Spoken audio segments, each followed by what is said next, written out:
Hello and welcome, fair adventurers. Oh no! To my palace of riddles and demise. It's me, Crepuscular Marcus, also known as KM the DM. Oh my Here god. to bring you another tale of adventure, woe, and joy. That's what we're doing, right? Yes. We agreed.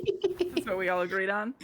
No, oh my gosh, sorry. No, I'm just receiving word. No, sorry. This is Death2Divinity, the first all fat, all queer D&D 5e live show. I hope you are all cuddled up on a couch with a hot chocolate and a cutie of your choice, whether it be friend or foe. We are here for season 3, episode 3, the Apotheon Exponential Delight. I am so excited to tell some stories tonight. So yeah, but who won inspiration last week? Julia? Kita. Oh, it was Kita. That's right. Oh yes. LOL. You needed that info. Yes, I did actually. So thank you. Thank you. Yeah. Okay. So who would you deign to go first this week? You know, I never get the chance to go first. Oh, well, please. That's Taco Shakita. Let's go. I think, Kita. honestly, with the way that I have my plan set up for tonight, I think I'm going to introduce my new segment. A new segment. Pray tell. Yes. And it is called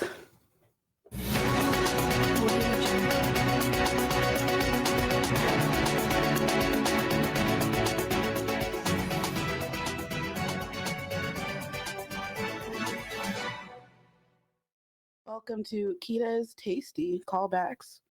I am your host, Kita Palooza, and tonight we are discussing strange bunny that is now my friend. I don't know. Cinnamon. I'm following a wild bunny into the wilds. Also, Ystera and Brian fucking in front of a fireplace. What other tasty morsels do we have in the sauce to recall from last week? Oh yeah, and I get to go into a deep underground hole with Gideon and we bond. Let's see what else we discover in the hole tonight. Is Dev Patel also in that hole? Yes. Oh my god. We have to find him though. Sorry. You have to save him from the Green Knight. Yes. That's actually the plot of Death2Divinity. Surprise. Honestly, I do have an NPC with Dev Patel energy coming in hot tonight, so I love that for us. Where? There we go. And we may find him in the hole. Nearby, bestie, is all I gotta say to you on that. And with that, we will be ending Kita's Tasty Callbacks. Calls from the sauce. I don't know what to call it yet, but that is it. Yeah. Reporting live. And I will pass it over to The sauce. I have the an sauce idea. standing with Kita Palooza. I have an idea. Yes. Kita's Yes. kernels. Oh? That's cute. That's very cute. Little popcorn kernels of Kita knowledge. Little popcorn kernels of Kita. Yes. Kita's kernels. So good.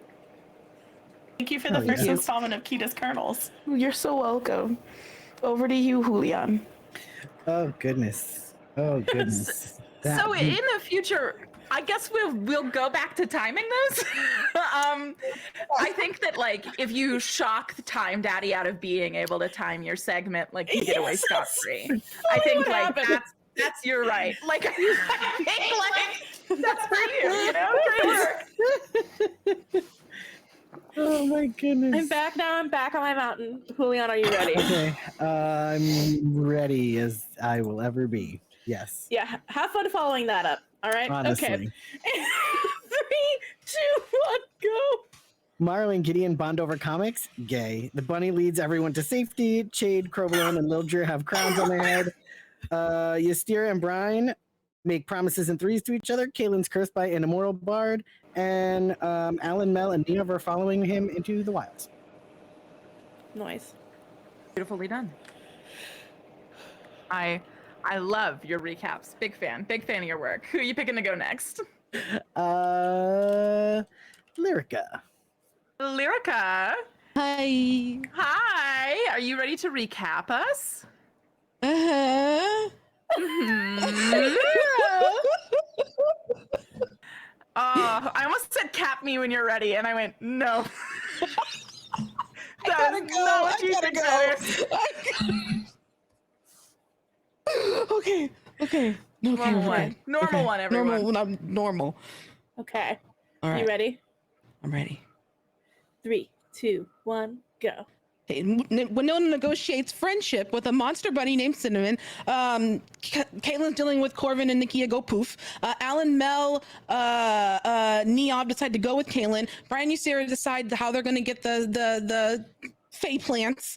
They want to get no. I'm so sorry.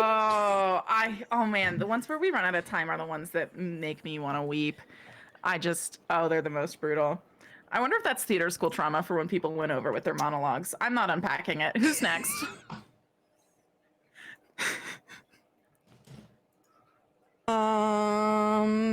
Wait, no, we still have Sam or Molly, right? Yes. Let's do Molly. Hell All yeah. right. Daddy, Father Time, I've climbed to the top of your mountain. Help me. I'm here to help. I've got a timer right here and ready for you. Okay. All right. 3, 2, 1, go. Winona bargains with Cinnamon to find a Grimoire page. Caitlin, Mel, and Neov meet and are cursed by the ham bard, but Caitlin's really chill about it. Brian and Ystera fight. They make up and they kiss, which works for every recap of the show. They try and find the Bellwell Mortarants, and then we find a Sentius Fortune Bow. I didn't know what noise to make. Here we go. Out of time. Oh, man. Okay. We're good, besties. I love that. I pass the fathering time duties back to you. Right. And thank you for a wonderful recap and for your ever-present dedication as father time. Of course. Sam, are you ready? Yes. Inspired by Kita, I will also be doing a new segment. Oh my god. Oh my god. Okay. Okay. I'm ready when you are. Okay. 3, 2, 1, go. These are Sam's 7 essentials. Winona befriending the bunny, Neov's orgy plans being disrupted by Kaylin's capital F feelings, apology bouquet, Brasira fireplace fucking the hand bar, the scary crown forest, and Essentia's bow. 10 seconds. Done. So powerful. Why was it 7? Because I like alliteration. Oh. Also, those were the 7 moments that I wrote down, and then Kita's bit was so good and the alliteration was so good that I had to follow suit. So it just kind of worked out that way. I'm not actually that smart. I'm just really good at adapting. Improvising, overcoming. Jeff Probst would come. Okay. I love that for us. Okay. Where's Jeff in the D2D world? That's what I want to know. Jeffrey Probst helped me get through the wilds. Jeff, Jeffrey. please. Yeah. Okay. What a round of recaps that was, besties. Honestly, Julian, I felt like your recap should have just been like 15 seconds of you going. I thought about it. But since we haven't had that 15 seconds, can we have that 15 seconds now? Thank you. Thank you. It's so cool that you have a tattoo. It's an Inkbox tattoo, which Yes, I was it's so an scared. Inkbox. I was so scared it was another real one. I was like, especially with One like day. the plot behind that one. I was so scared. Oh yeah, no. See, no, I would not. Something else, yeah. however, perhaps. Perhaps. Yeah, that's so fucking cool. Wait, with Inkbox tattoos, how long is that going to be on your physical form? Roughly 2 weeks. Oh my god. So we get this next week too. That's so exciting. We deserve it. Indeed. Hopefully it'll, I don't know, like, so did I read the instructions before doing it? Of course not. Why would I do that? So theoretically, it gets darker like 24 to 48 hours after you first put it on, but I put it on at 1 a.m. So, you know. It's a great time to put that on. Yeah. We should still be going at about 1 a.m., right? Based on like previous weeks. So, you know, we can check up on it then. Right. Yeah, totally. I'm trying to get rid of that toxic Kita's trait of kernels mine. got inspiration. Kita's kernels, congrats on your yes. inspo. Please, you spend it wisely. Also, thank you to the exciting business of One More Multiverse and Die Hard Dice. We love you both so much. Thank you so much for all your contributions to our big little art. It's so cool. Dear players, we are about to go back into a world full of betrayal, traitors, bloodshed, woe, fire, death, demise. But before we do that, I love you. Say it back. I love you. I love you. I love you. I never start the I love you says it backs, but I did it. God, makes me feel seen after this time. Perfect. Last chance before we hop in. Questions, concerns, pleas for mercy, hesitant plans. If you guys would like to take a moment to scheme together, ask anyone any questions that you might have about another player's story, go for it. Otherwise, I'll start. We all need to do our scheming in secret. Yeah. I'm wondering I'll if take my we'll headphones off. see the NPC that I put in the reliquary in the game finally. Because Wait, I have another one. wait. We have to back up. Sorry? We have to back up. Katie May just offered to take their headphones off. Yeah, if you want to scheme with chat without me, I'll take my headphones off.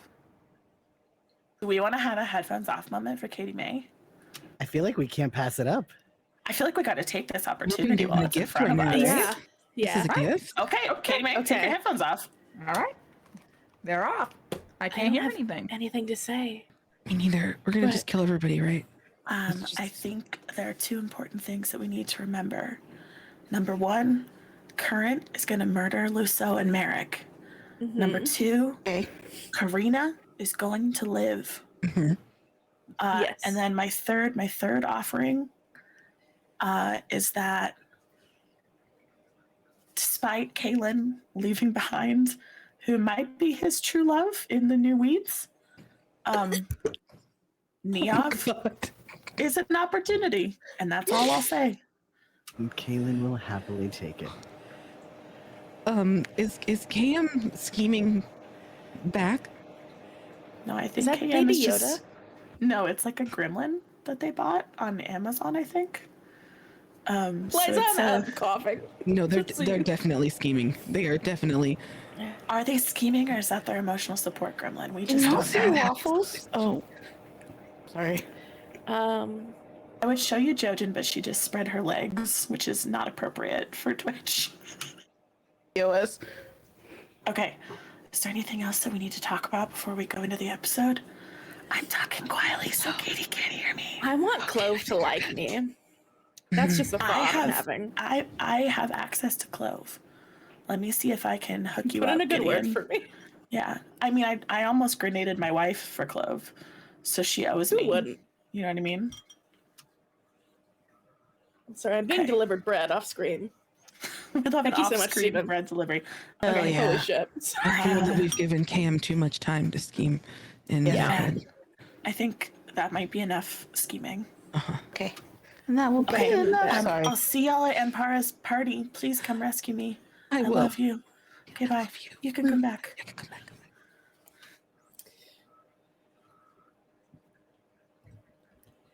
Well, do you think it was enough to keep you alive?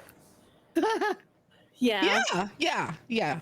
Good. Perfect. That's all I was hoping for. Then I think we're good to go. We were just doing an I love you, say it back. I told the cast that that's your emotional support gremlin. That would be I correct. thought yeah. it was Baby Yoda. I was like, why does Katie have a Baby Yoda? I wouldn't I we have a would Baby not Yoda. conspire with a baby Yoda. All right. Okay. Okay. I think you protest too much. All right.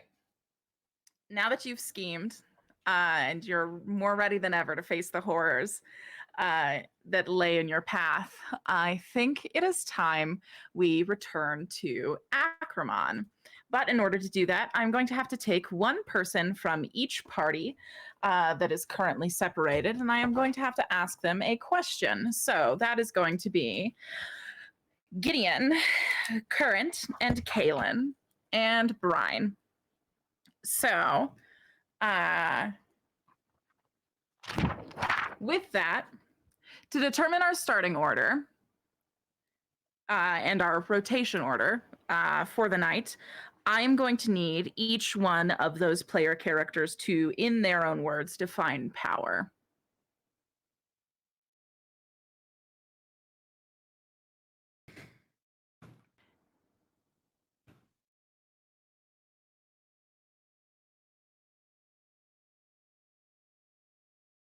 All right, so now that I've given you a few moments to panic, I will let Brine start. Power is something I don't want, but have to have if I want to save her.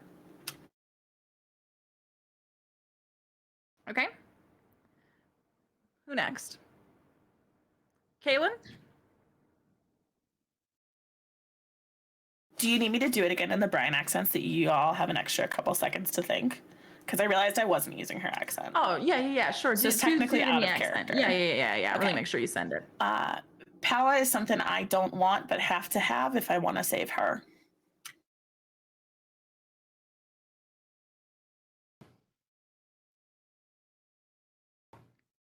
Power was never something I considered until it was necessary. Interesting. Current, what about you?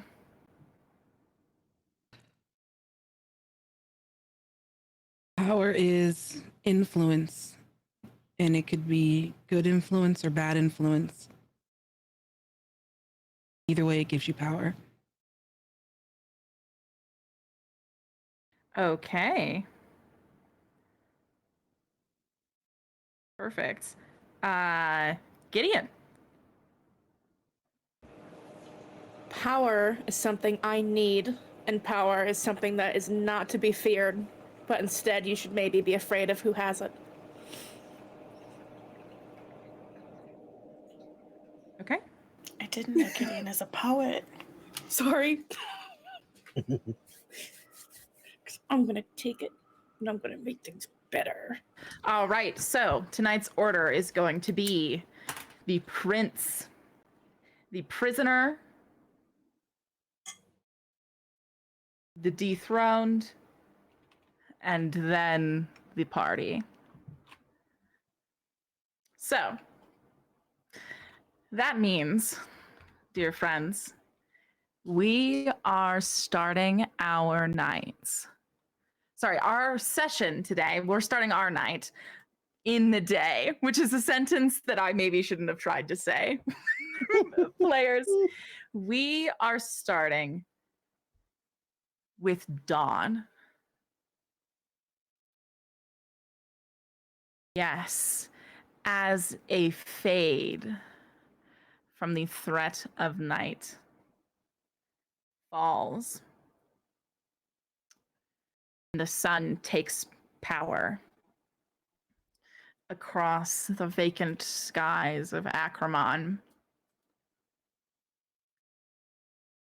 We are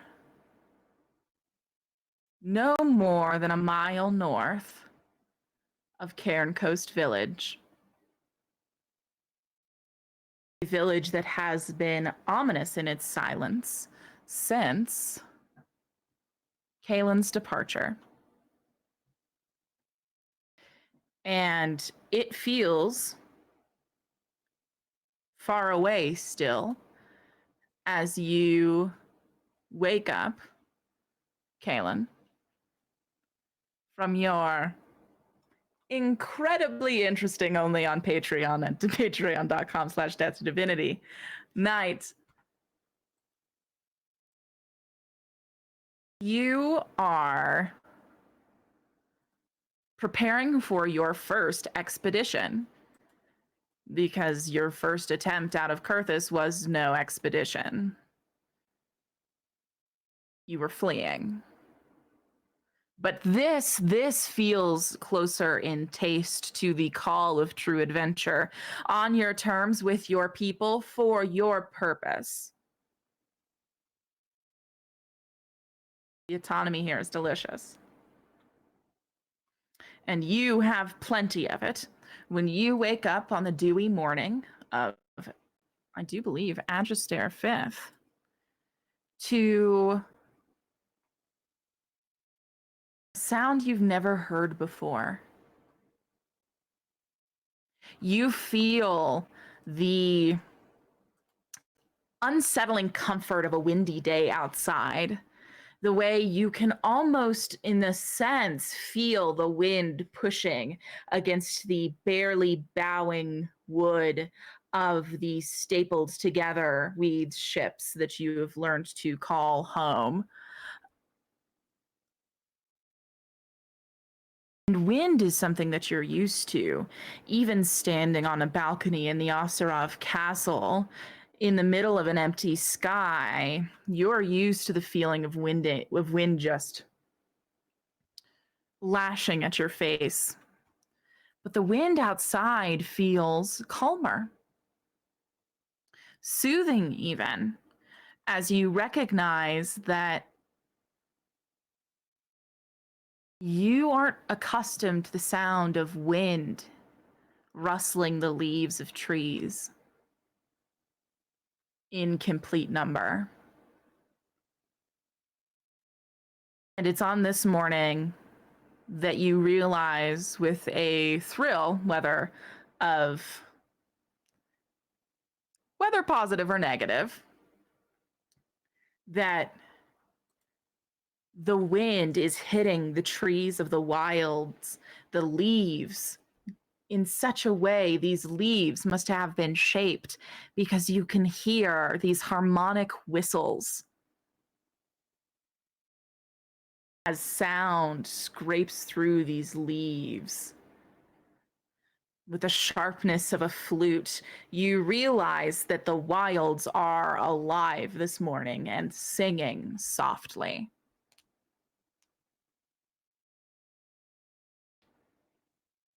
What bed did you sleep in last night? Julian's bed. Is that the bed you woke up in? Yes. Okay. And we agreed that between Kaylin and Julian, who's the earlier riser? Julian. Right. Is Julian there when Kaylin wakes up? This time, yes. Okay. So, Julian, you are party to the same thing as you are waking up as well. The Song of the Wilds, you realize you are hearing for the first time play. This morning has a calming melody to it, a enticing and pleasant hominess.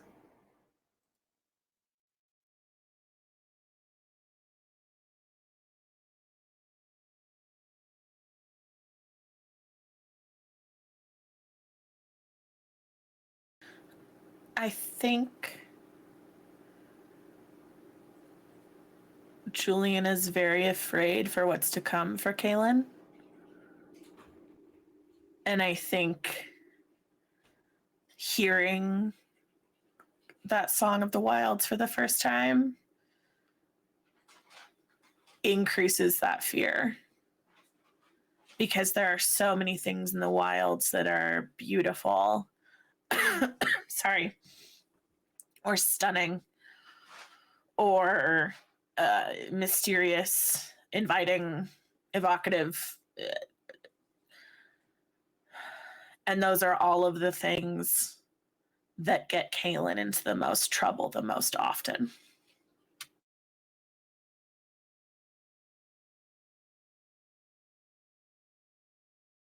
And so I think the reason that he doesn't get out of bed and start working on his notes or reading the way that he normally would is because he is laying there watching Kaylin sleep and thinking about all of those things. I think Kaylin would start to wake up and see that Julian's just sitting there watching him, which is not typical. So he's kind of alerted to the fact that, like, all right, he's clearly sitting here watching me because he's nervous or he's anxious, and would just say, I'm gonna be fine. You know this.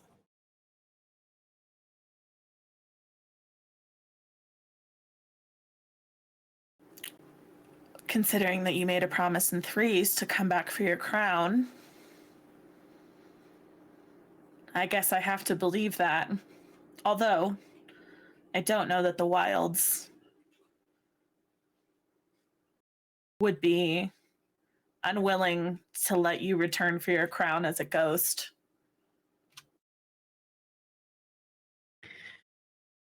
I will be back in my mortal form to get the crown, and you can place it atop my head. Absolutely not. I'm giving it to Carla to melt down for weapons.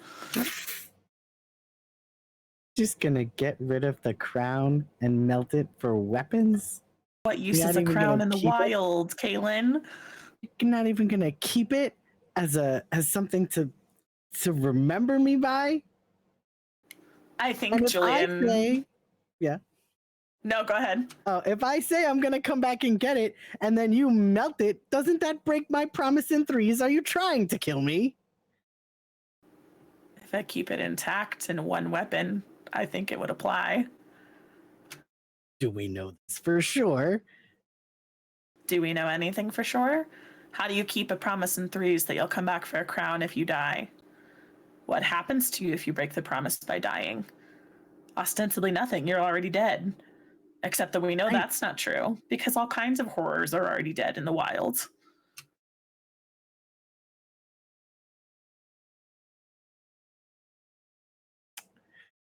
You make a fair point, but I think I will come back as me in this form to get the crown. Should the crown be here waiting for me? Is that a test of my loyalty, Prince Kaelin Osirov? Wouldn't call it a test of loyalty.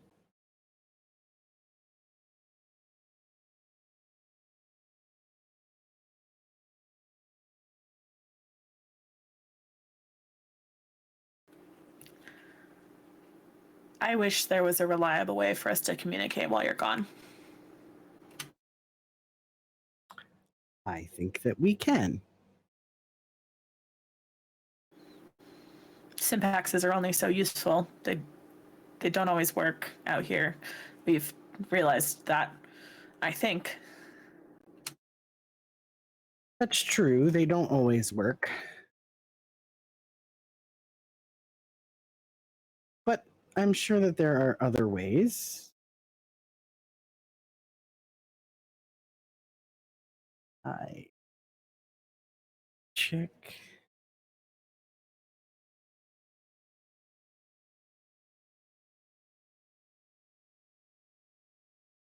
I do have cast message. No, it's only 120 feet, so I guess that probably would not. Womp. Yep. That's the mess. That's the spell sending. Mm-hmm.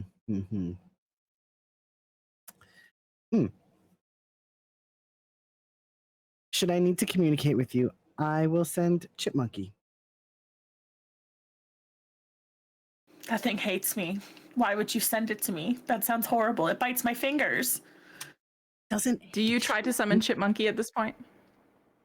Yes. All right. How do you does it look like anything when you activate it? Do you like twist the ring in any way, shape, or form, or is it just like invisible, effortless calling?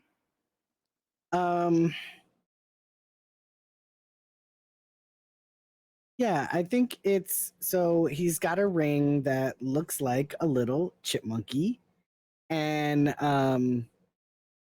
he just kind of gives like 2 little pats to the chipmunky head, and then chipmunky appears. Oh, perfect. Yeah, so you give 2 little pats, and Julian, how often has Julian seen / met chipmunky? A thing that you're not allowed to have, and that you would get in pretty big trouble if you were caught having up in Kurthis.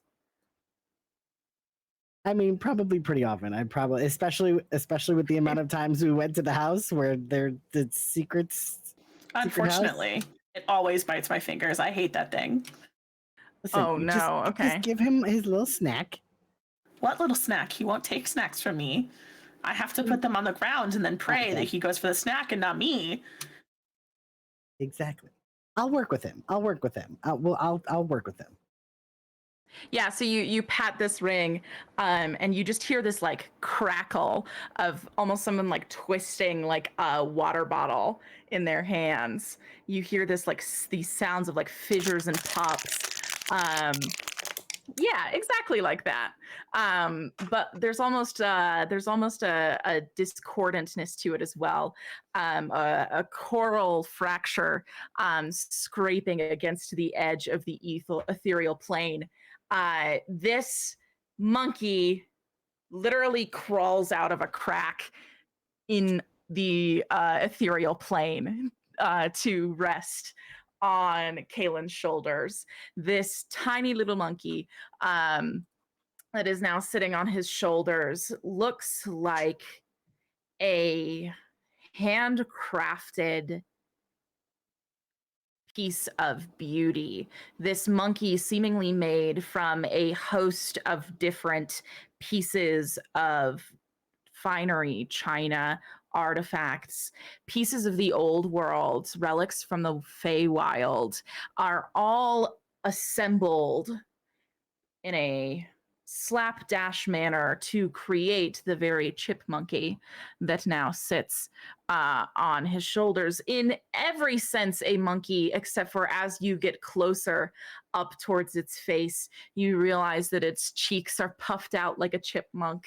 Its 2 tiny teeth, very reminiscent of the chipmunk as well. And it's got a little chipmunk pudge. That's canonical. The chipmunk pudge, she's present. But the most beautiful thing about this creature is that it is fractal. It is see-through.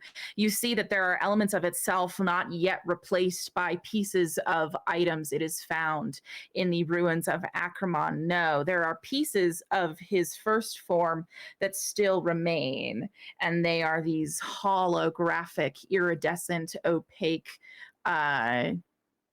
pieces of glass that when the light catches, and that light is specifically the small purple flame that resides in the center of the ceramic creature. When that light shines through the parts of Chipmunky that were there from the start, it catches in rainbows on the walls. And yes, it scrabbles off of Kalen's shoulders and immediately goes for Julian's fingers. Stop that. Julian very quickly like does this like barrel roll onto his stomach so that he can put his hands under his chest, and then he like tucks his toes under his ankles to the best of his ability, like kind of like pushes them down into the mattress the way that I do to keep my cat from playing with my toes at night, because it's terrible. She's spreading her claws at me in a threatening manner because she heard me say that. And then he like murmurs into the like mattress. He just goes, it's going to kill me. That thing is going to kill me. Why do you keep introducing that thing into my bedroom? It is not going to chipmunky. Come back. And It's going to eat my fingers, Kaylin. It's pulls going out to a little eat them. snack. You're going and- to come back for your crown, and I'm going to be the fingerless wonder. That's me, Julian, the fingerless wonder. Once a wild expert, now just scarred by a chipmunky. The chipmunky crawls through a crack in the ethereal plane and then crawls out by one near Julian's shoulder to sit on it and begin nibbling on his earlobe. Kaylin takes out a bag of snacks and tries to like shake it at Chipmunky. Chipmunky, stop that. Come Monkey here. launches himself at you.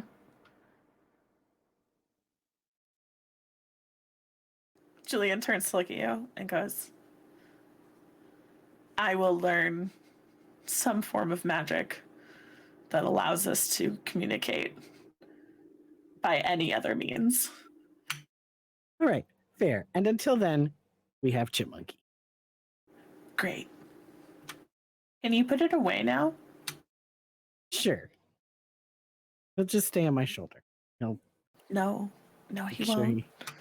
He won't stay there. I'm giving him snacks. He's coming for me.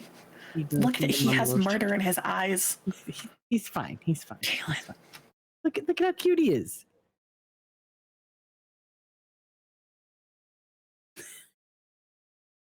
All right. Well, I have some final things I have to attend to before taking off. Do you plan to stay here? If I don't make an appearance soon, Alan will have words for me. Especially since I'm in charge now with Carlo. Yeah, you guys are gonna be great together. It's gonna be so fun. If Mel murders you, tell her she's responsible for Chipmunky. I don't want it. Okay. I will make sure I pass along that message. And Kaylin will get up to Before greet Julian. Kaylin gets up to get out of the bed, I think Julian risks his fingers to reach out and pull you in for one final kiss. Kaylin would kind of wrap his arms around Julian, melt it to him just for a moment, and then slowly back away.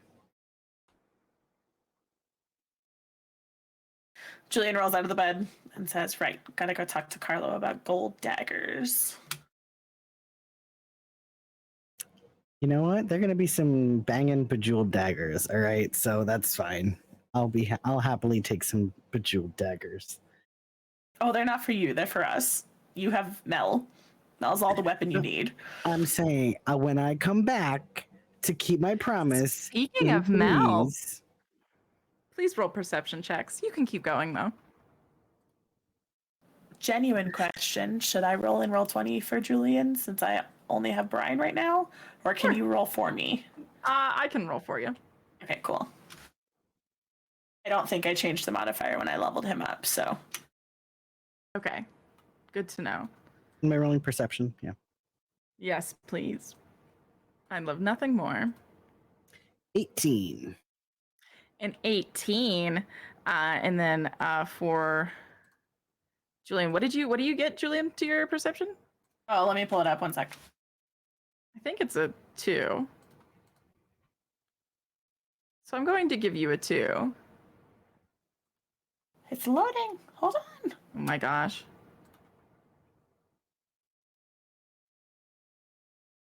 I had it open, but then Roll20 got mad at me. I'm so sorry. I'm so sorry, Roll20 got mad at you. What's Chade's brother's name again? Oh my god. Charles. Charles. Yeah, my perception modifier is a 2. You were correct.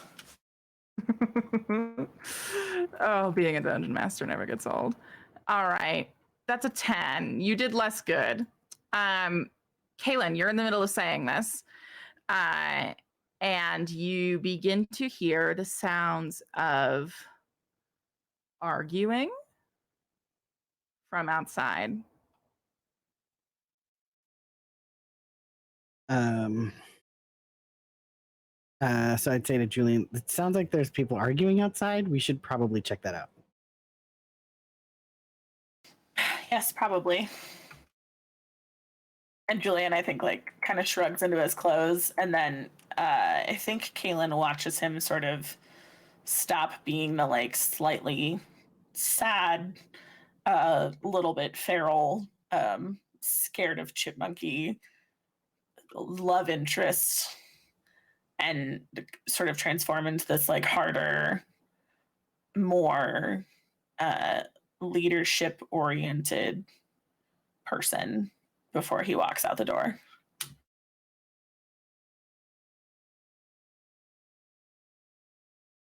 All right, Kaylin, what are you doing to before you walk out? Kaylin's gonna just make sure that Chipmunky is staying on his shoulder. Gonna kind of fix his clothes, make sure he's presentable, and then he'll be ready to go. Okay. So yeah, you have you both step out, and what you pick up on Mel yelling at a child. Unfortunately, Mel just straight up bullying a kid is what you happen upon, as you hear Mel going, "I literally don't care. I got here first. My thing's more important. You're what? 7? Go away." And Charles goes, I'm 13 3/4. What's going on out here? Yeah. So Mel looks up at you, and she looks the angriest at you she's ever seemed. Which is for her, that's something. Mel, I can sense that you're not thrilled right now. How can I help? Oh man, you could really help me as well. I'm Charles. I'm a child and I need help. Charles, why don't you talk to Julian and see if Julian can help you while I talk to Mel? All right. So Charles turns to Julian and says, "I'm a child and I need help." Didn't you just say you're 13 3/4? That's almost an adult. What do you need? Someone has arrived and asked for the young prince's audience. Do they have a name? Yes. It's the prince's champion.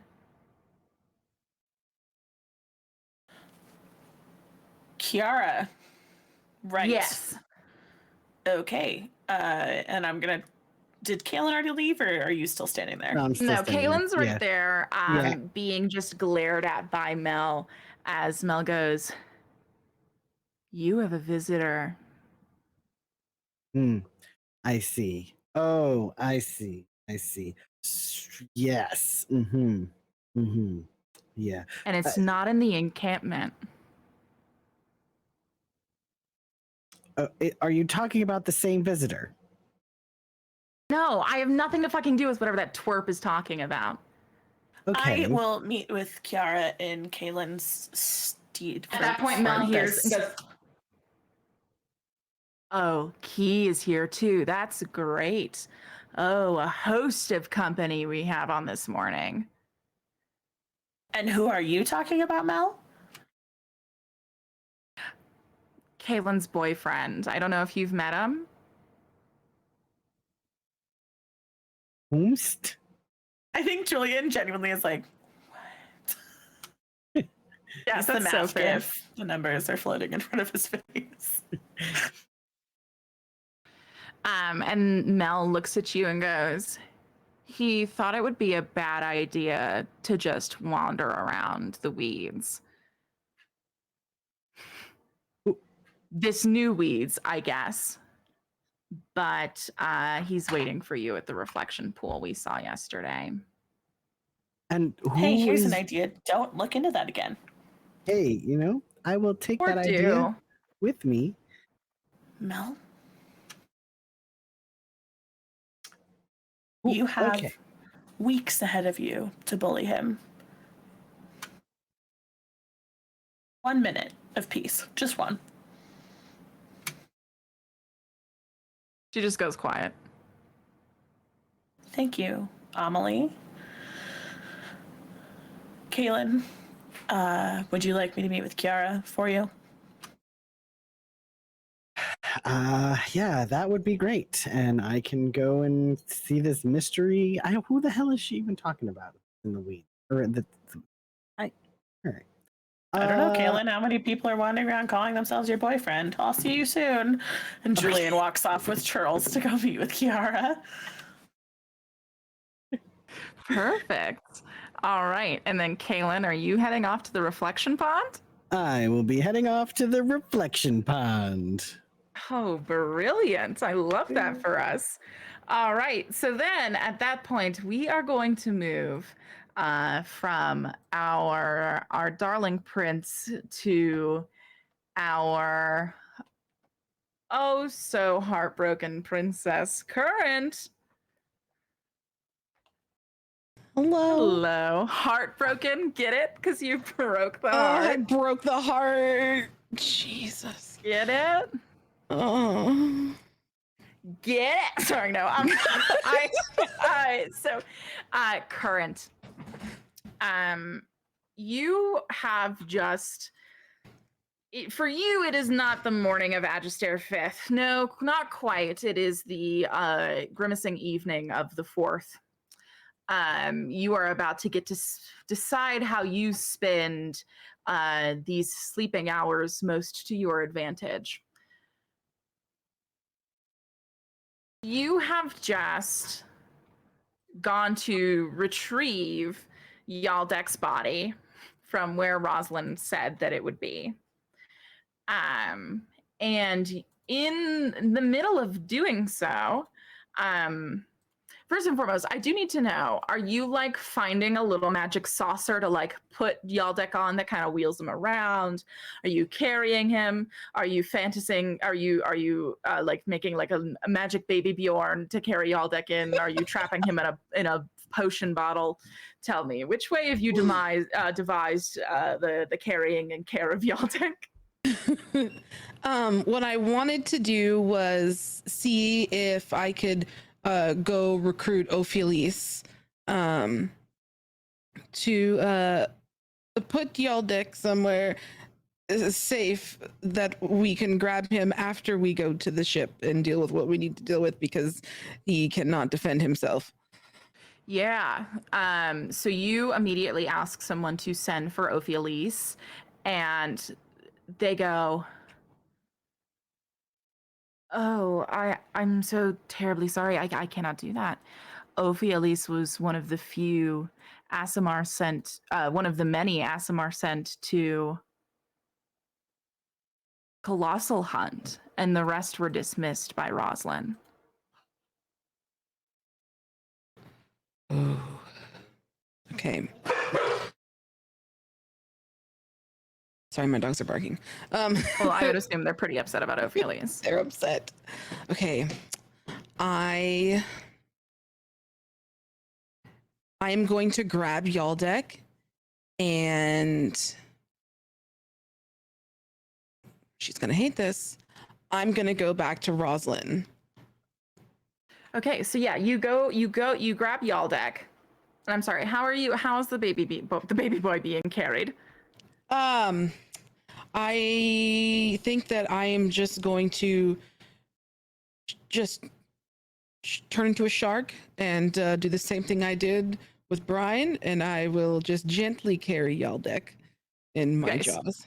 So yeah, I'll say it's before you transform into a shark to make your life easier. Okay. You go over to Yaldek and you begin to like get ready to go full shark mode.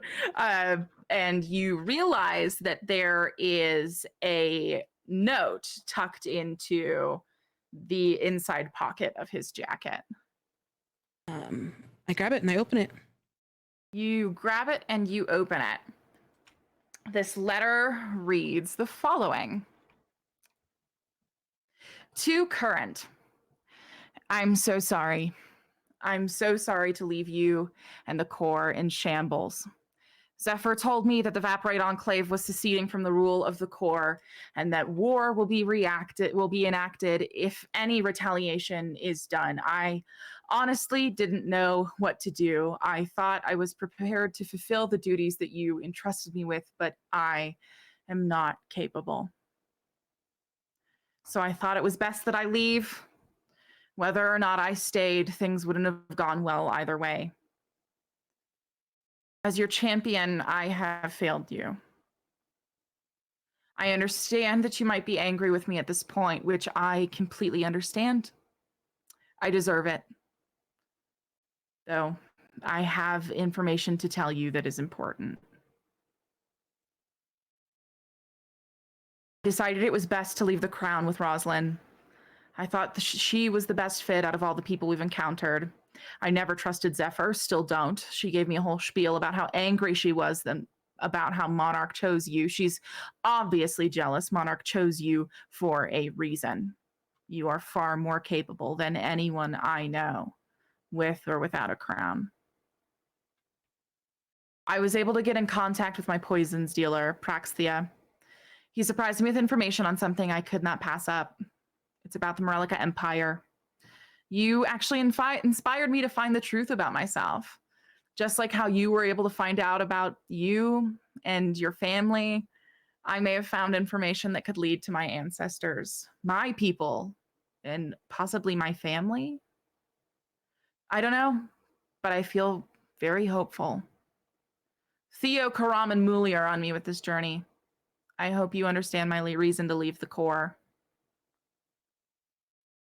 Current, thank you for welcoming me into your life and being part of your family.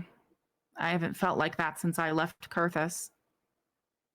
I promise to reunite with you, Brian, Gideon, and Winnie. How? I'm not sure, but I will find a way. I always have. Take care, Current. From Captain Ulazer. And I'm going to look at the letter up and down, refold it, put it to my chest, and just whisper to myself, all my well wishes, Ula. We'll meet again. And tuck it into my bag. Perfect. And then you pick up Yaldek with your little sharky body and head back in? Yes. All right. So with that, you put the note back on Yaldek, or are you keeping it on you? I'm gonna keep it on me. Perfect. Okay. And then you pick up Yaldek with your little shark body, and you carry him back into the throne room, which still has the cracks in the ground, and Rosalind, who is just like seems to be vibing with her little earth elementals, if we're being completely honest. I love that for her. Right? I'm gonna, swim fly on in, and look at Rosalind and just as a shark immediately just say, look, I know how this looks. I just couldn't carry him any other way. And then as I put him down, so I'm not talking with him in my mouth. Yeah, so it sounded like, I know this is what this looks like, but I just needed to carry him. Okay. Can druids talk while in wild shape? Can druids talk while shape shifted? Send tweet. Yes, they can. That's great. That's great news. Nope. And then the next post said no. What the fuck? Hold on. Oh God. I mean, I can speak in shark. Oh no, that's from World of Warcraft lore. I don't need that. No, a druid loses their ability to you can't cast spells, and your ability to speak or take any action that requires hands is limited to the capability of your beast form. I'm speaking shark. Yeah. Bubbles, just Yeah, no, okay. I don't know. I'm picturing it in my mind, but I don't have the hubris to try and replicate that noise for everyone here in this Chili's tonight. So you start talking in the shark form, and Rosalind goes, "You know, my only friends are annoying druids."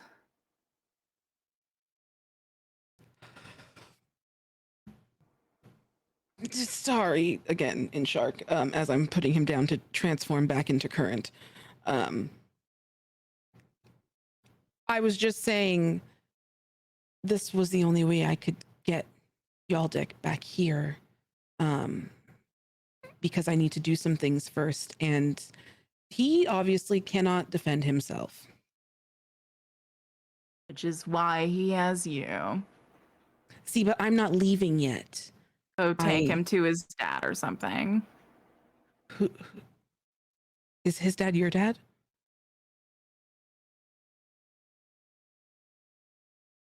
I don't know. Yeah, I know what that feels like. Yeah. I'm not trying to trauma bond with you. No, I wouldn't ask you to. I'm just here. I wasn't asking. I'm just letting you know that I'm gonna put him here because I trust you.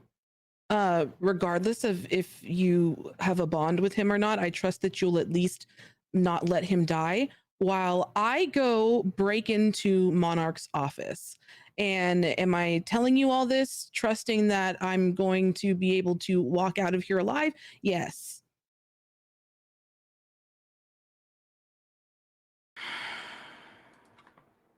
What's in it for me?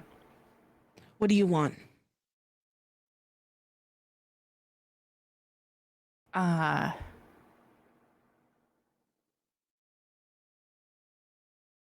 want to drink from the core. I want to drink from outside of the core that's worth at least 300 gold pieces. I mean, I do know a certain somebody who created a pretty kick-ass drink while we were in Terrapine. Certain Okay. tiefling I know. Sorry that happened to you. Just bring one back. Yeah. Sure. That's all. Do you want me to ask for more? Well, I just want to make sure that you're getting what you feel is fair. It's very fair of you, Current, but don't you worry. I'll make sure I get mine. I'm only here to help. And break into Monarch's office because there's got to be something in there. A dying monarchy? Take my chances, but I won't be long. Go wild, Current. And Rosalind just kind of shakes her head. And then I am going to head towards Monarch's personal quarters. Okay. Yeah, you've been around them before. And so they're somewhat familiar to you now. As you start heading toward them, no longer with Yaldek, what priorities do you have? I'm trying to do two things mainly. The first one is grab a hold of some of Monarch's crowns.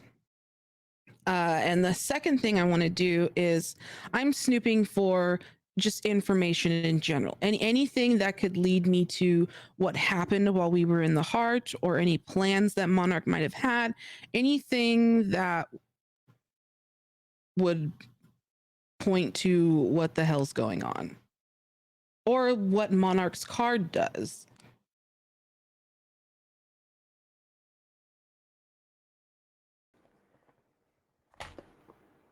Okay. Go ahead and roll an investigation check for me. Okay.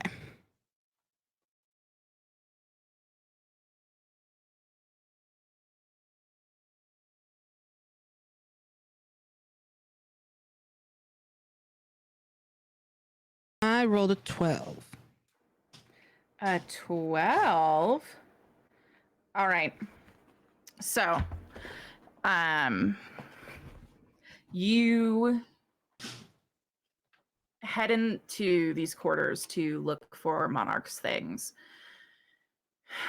It's a lot harder than you thought it would be. It's very different from sneaking into a professor's office in the castle to steal the test answers for Gideon, who refuses to study. There's less of the concept of order here. There's no like a wardrobe with drawers. It's like, fuck, well, this cloud opens, just found out. It's all, you know, there's nothing intuitive about it, despite the fact it's home, which is something that is frustrating, and it's in the sameness of its familiarity and its alienness to you. And you're rifling around this place. What are you most hopeful about?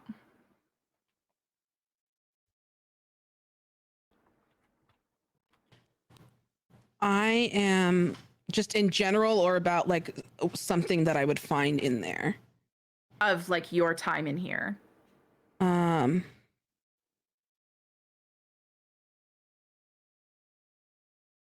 most hopeful that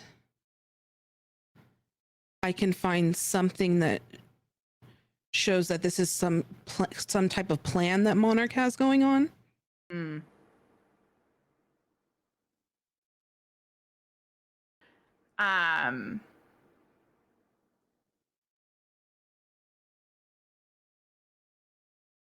Okay, so if you rolled a 12 and that's what you're most hopeful on, I will say that you find the crowns easily.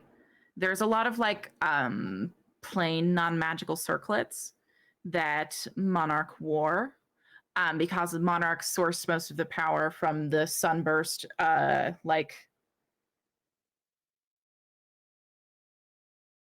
it was a crown in the sense of the way that it hovered over their head. It was not a crown in the sense that it never touched their head. This halo piece of metal that rested just a couple of inches ahead of their skull. That is missing. But the incredibly fine, fit for a god, non-magical circlets and crowns are still there.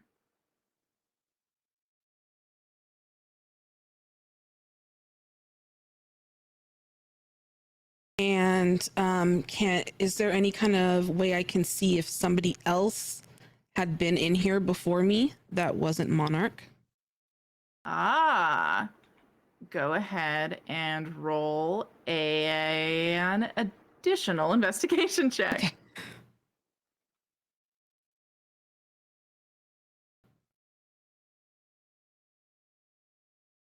Rolled a 9. I think this is important enough. Wait. Is our birthday inspo only to be used on the episode that we get the inspo on? I'll let you keep it. Okay. I can't take away a birthday gift.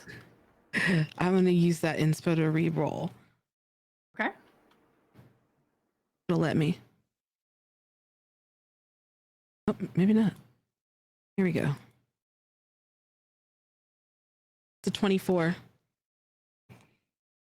A 24, you say? Yeah, someone's been in here. Interesting. And with a 24, an expert was here.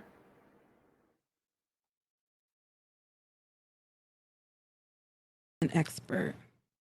Yep. all of any written writing that you think might have been here is gone. Except for a fragment of a page that has fallen underneath the desk of Monarch, the god. And it is in Celestial, which current, I believe you speak. I do.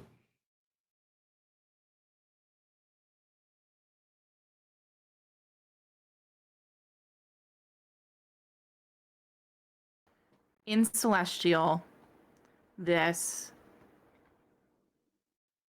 tattered piece of writing says,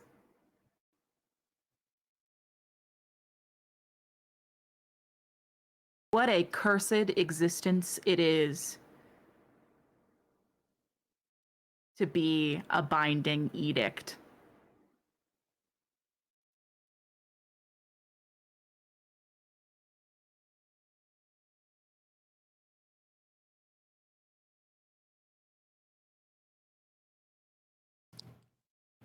I don't know that I would have seen anything that had Monarch's handwriting on it before that I could tell that if this was written by Monarch or not. The 24, you know. I know. So this is That's Monarch's handwriting. Monarch's handwriting.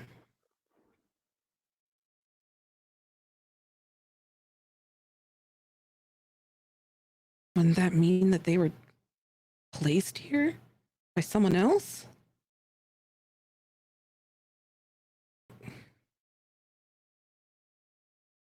I think that I'm going to take the compass that I had gotten in the meditation room out again. Yes.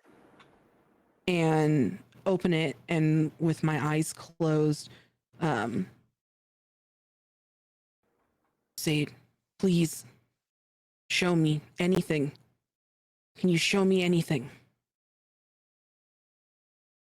Then look down to see what it's doing.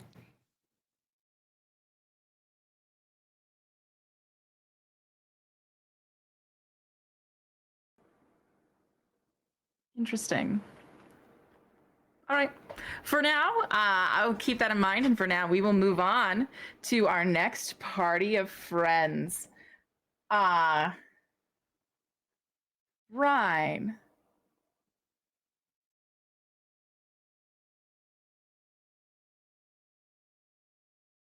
For you, it is the morning of Agister 5th. You have re-entered the sun god's domain, but you swear you never saw sunset. And yet it feels like morning. How long were you occupied in the hut for? That feels like a trap. I think probably a fair few hours. 1 to 3, 3 to 7, 7 to 12.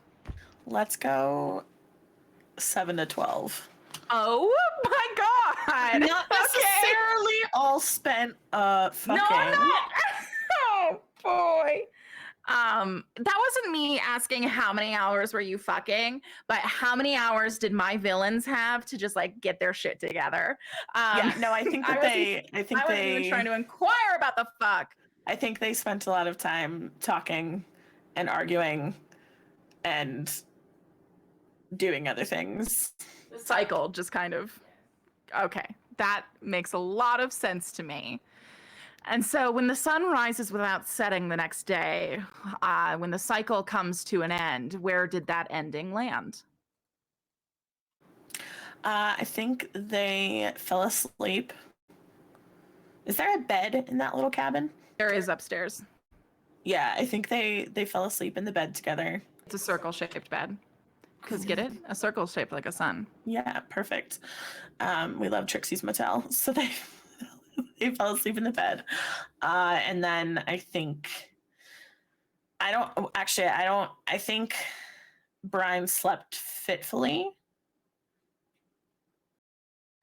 Because she didn't feel safe enough to fall completely asleep. I don't know about Ystera. You never fell completely asleep? I don't think so, no. And go ahead and take an exhaustion point. Will do.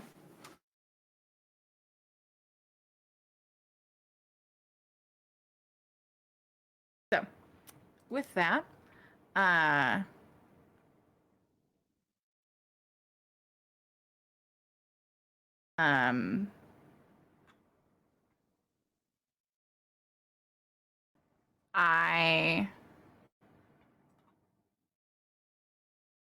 with a fitful slumber, with a lack of sleep, Ryan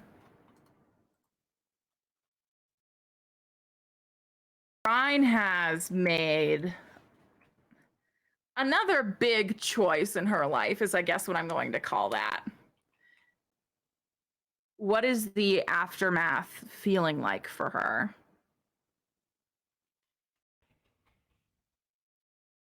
I think she's questioning a little bit what happens if she doesn't fulfill the promise that she made in threes. I think she's also feeling really grateful that she and Ystir are back in this place, but I think that she feels discomfited by the circumstances in which they got there. And I think she is more afraid than she was before for what the future holds for both of them. And I think those are all things that she's kind of struggling with the next morning. And how does that struggle present itself? Honestly, I think she gets out of bed before Ystir awakes.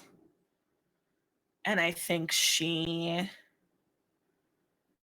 starts just combing through every book that's in the place, trying to find any information that she can about not just the task they've been given, but also basically any lick of knowledge that she can pick up about Anpara, about Doxan, about the gods in general, about the wilds, about the palace, about the Apotheon sisters. I think she's just desperately grasping for whatever she can absorb, because it's the only thing that she feels like she can do right now, because she's a prisoner in a god's palace.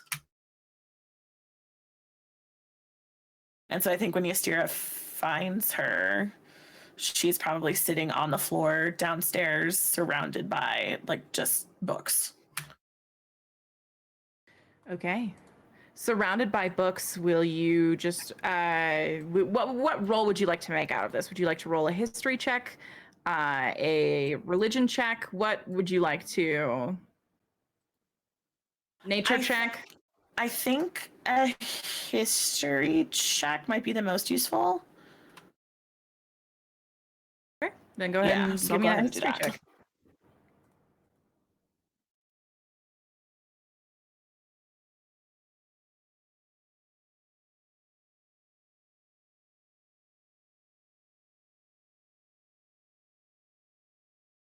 Well, that's a 4. Oh, Brian. She's a little sleepy, huh? Yeah, so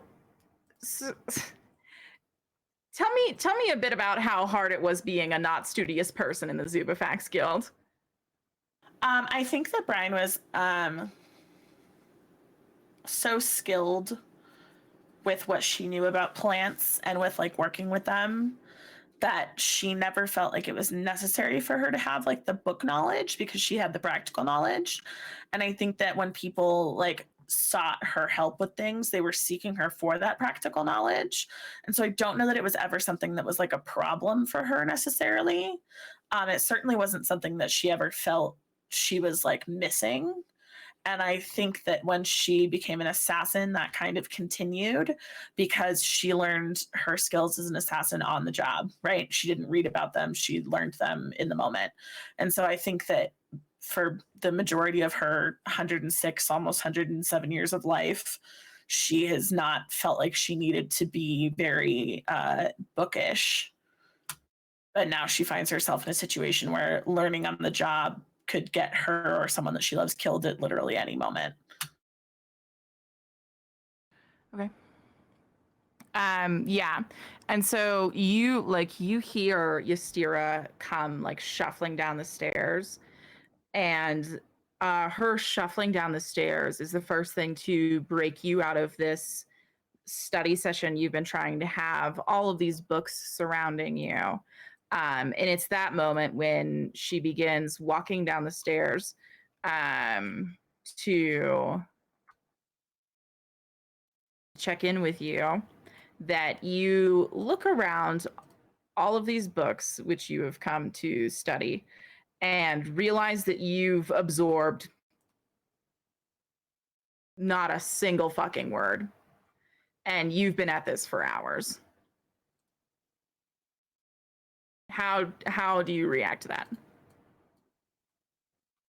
I think when she hears Ystira coming down the stairs, she like looks up from the one that she has in her hands and sighs and really just kind of scrubs her face with the heels of her hands and says,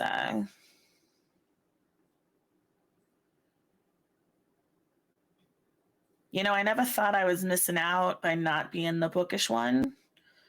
And the longer I spend out here, the more I'm realizing I should have learned how to study a long, long time ago.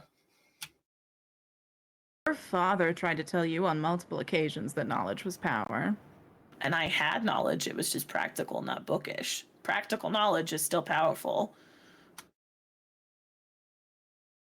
I do remember that being your response every time when your father tried to tell you that knowledge was power as well, yes. It still is. I mean, I learn on the job everything I do. How am I supposed to learn how to? And then she pauses, and she, I think, looks at Ystira for the first time,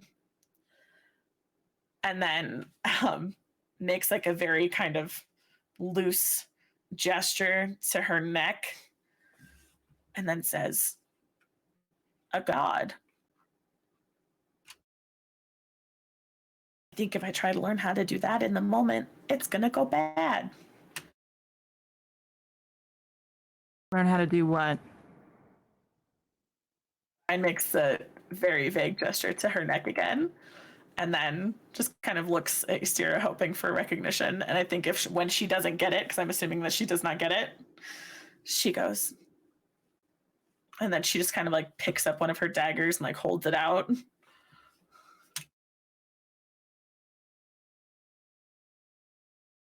You told me not to talk about violence. I'm trying not to talk. Can you work with me a little?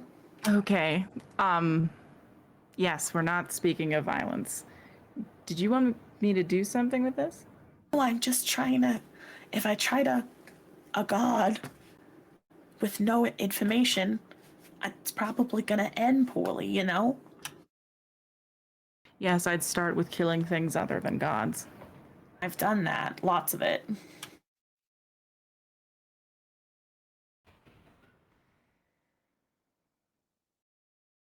Enough? Sorry, what? Enough?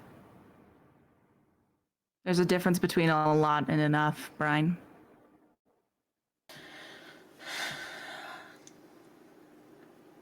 I assume you keep account?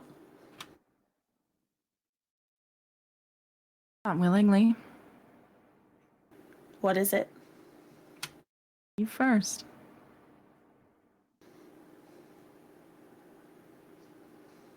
Now, I don't know if this is the kind of thing where I'm going to say a number and then you're going to give me a higher number and I'm supposed to feel bad about it, or I'm going to say a number and then you're not going to tell me at all. Fine, we will.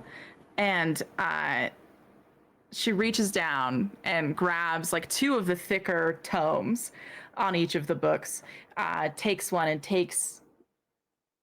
and like hands you the other and says, we're both going to bookmark our number and then switch so that no one has to go first.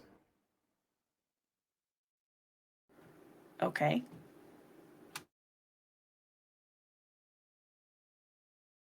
Brian starts flipping through the pages of this book. Sierra does too, but she's not looking away from you. She's also, I think, holding Asteria's gaze because now she feels like there's a staring contest in addition to a who's killed more people contest. Sure. Samantha, I have a genuine question for you. Are you and I having a kill number face-off? I'm willing to do this. Yeah, I don't have a book handy. Hold on. You just you don't need to be a book. I was gonna write it. Okay, But, yeah, we can do that. No, I have an iPad in front of me. or we can also put it in. We can also put it in multiverse chat at the same time if you'd like. Sure, let's do that. Okay. I'm pushed to talk, so you have to count us down. You're right.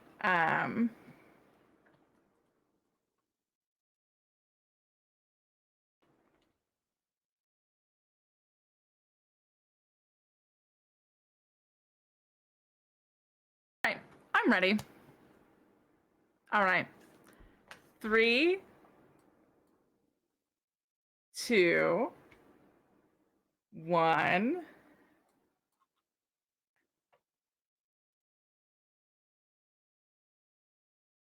I love that you rolled d20s for this. Yeah, I'm a dungeon master at heart, don't you know?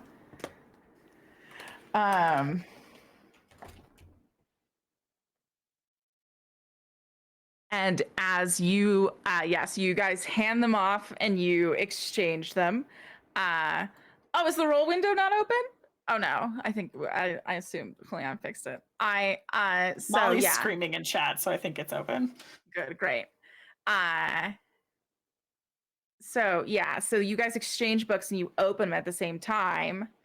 And you open it on 32 and Ystira opens it on 89. But I think like as you guys are opening them, Ystira says as you're opening hers,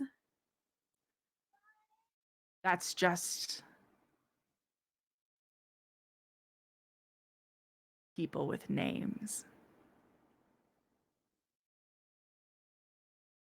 What's it look like if you add the ones without names? She just kind of shrugs non-committally. It goes 89.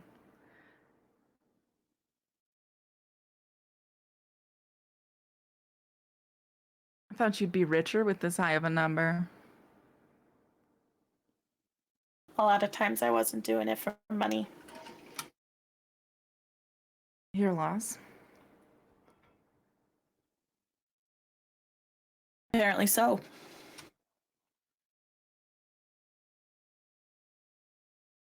Emeloth would have been 90. But I don't think I can count them, given the Ula of it all. I suppose Clove would have been 33. And she almost made you number 90.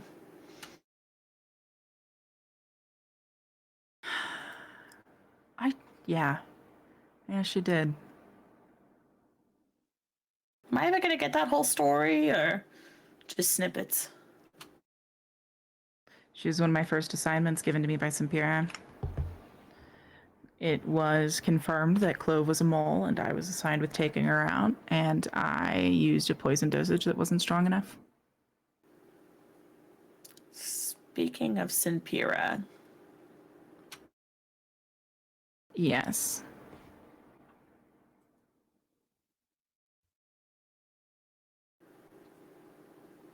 Do you have any idea where she might have gone to ground?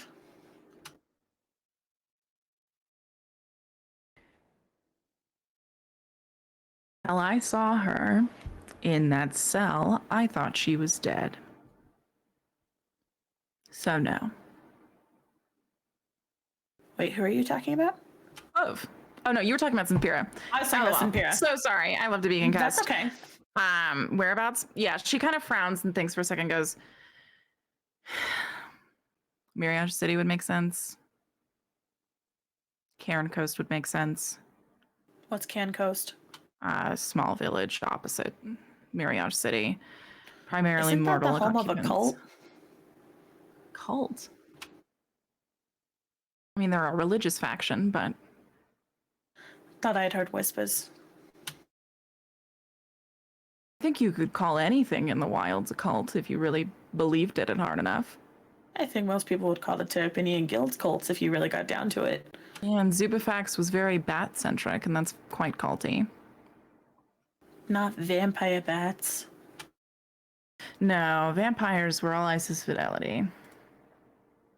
Yeah. So, speaking of Sinpira, Morrow and I discovered something.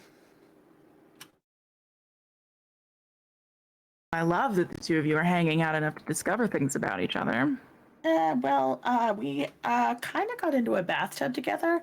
We had clothes on. Don't worry about it. So apparently, when we're underwater, we can see through each other's eyes. And we're pretty sure that that works all three ways.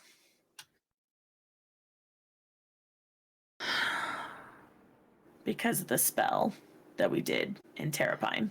The Banishment incantation. Oh my god. I didn't know that that would have the power to do that. I should have surmised that, given who it was from. But it's only when we're underwater. The thing is, we don't know how frequently Sinpira is going underwater. And I'm beginning to think that given that, we're currently in Anpara's guest house, and I don't know where Morrow is or if, and then I think Brian cuts off.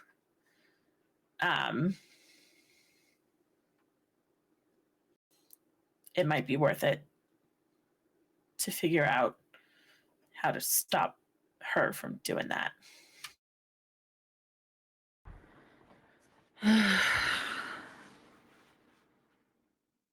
damn it. Brian, I'm so sorry. I looked over Banishment before I gave it its approval. There's some language in it that was indication of it perhaps not being a true incantation, but it's nearly impossible to tell with flux incantations whether or not they're going to have some sort of hidden aftershock. It's okay. I'm not blaming you for it. I'm just. But I know who to talk to get it solved. Who's that?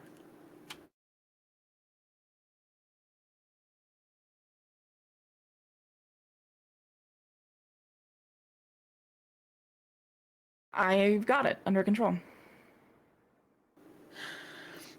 Ystera, if this is about one of the names on the list that you gave me, I don't think that you should be going to them for help with this. Why not? It would be more suspicious if I was suddenly without need. If I'm distancing, if I'm separating, that doesn't make sense, Brian, if you really think about it. So sure, but if you're going to them for help with something that involves me and Morrow and Sinpira, it seems highly likely that that's going to arouse suspicion, I think. Suspicion of what? Anything. You working with someone against his interests, or. And then I think she pauses. She goes, "Oh, you're his party favor. So either way, you end up in his clutches."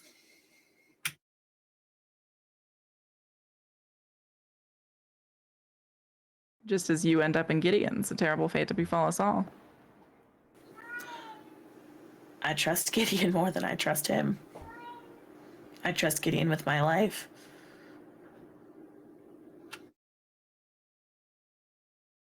Trust you with my life too. I just don't trust him. I'm not asking for trust. What are you asking for then?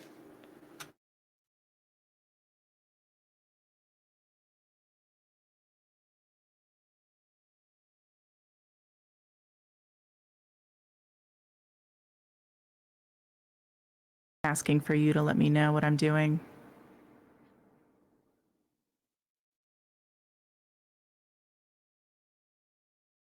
When was the last time you had contact with him, like direct contact, where you were actually talking about what was going on?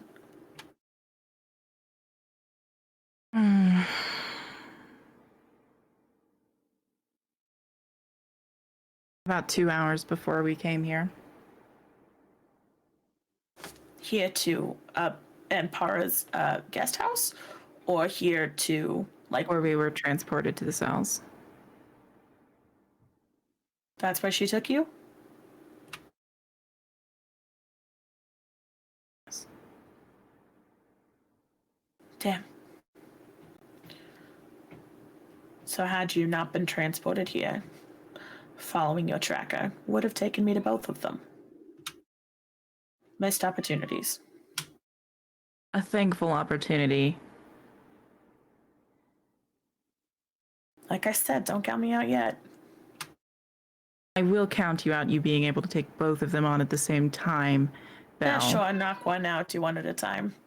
There are options. Less of them every day. Well, speaking of lack of options, we didn't harvest anything yesterday. And we probably should get on that so we can make the whole list. That we should. What have you learned?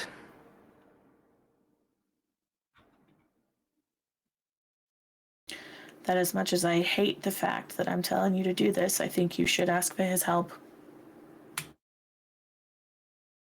I meant about the plants we were supposed to collect, Belle, but I love to hear it when you admit that you're wrong.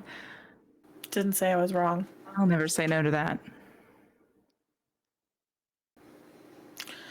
What did you learn about the flowers?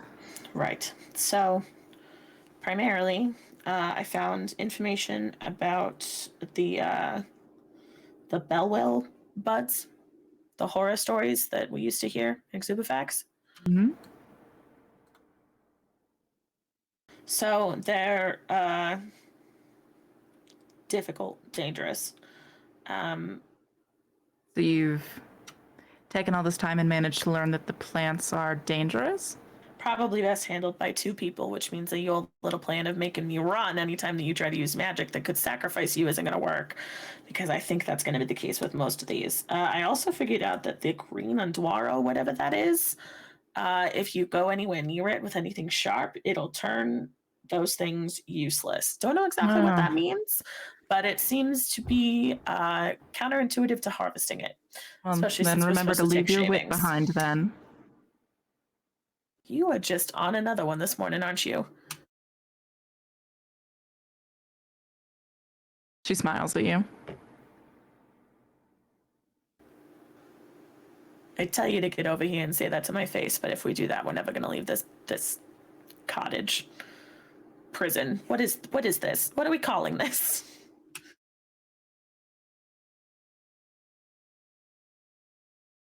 I don't know. Doesn't feel like a prison with you here, and that feels like the point. Lulling us into a false sense of complacency.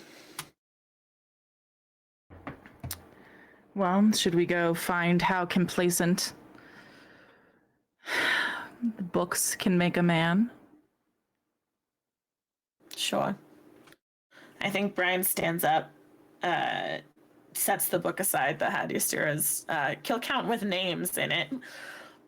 No, she didn't write the names, but she was just... That's what I mean. The number of, yeah.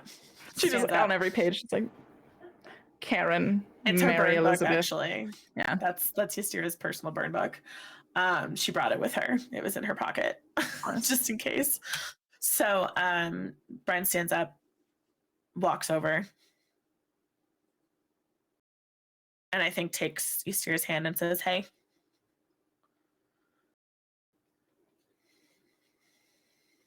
I know you're mad at me.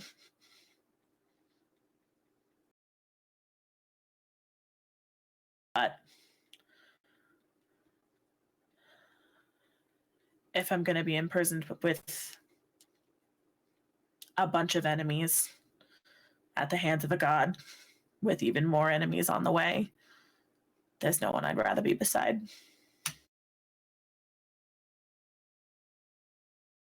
I agree. And I'm sorry that I reacted in such anger. I think it's important for me to remember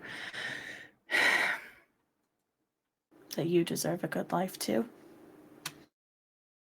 Know that part of my deal that I made explicitly guaranteed my loved one's safety. And I didn't make that deal without you. It's a road that travels both ways, you know.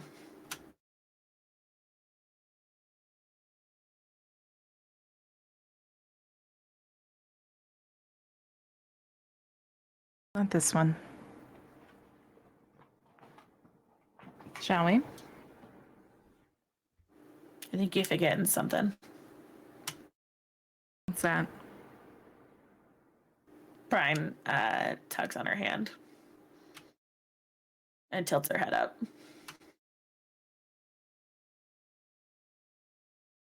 Ystera leans down and you feel her like hair sweep out in curtains on either side of your head.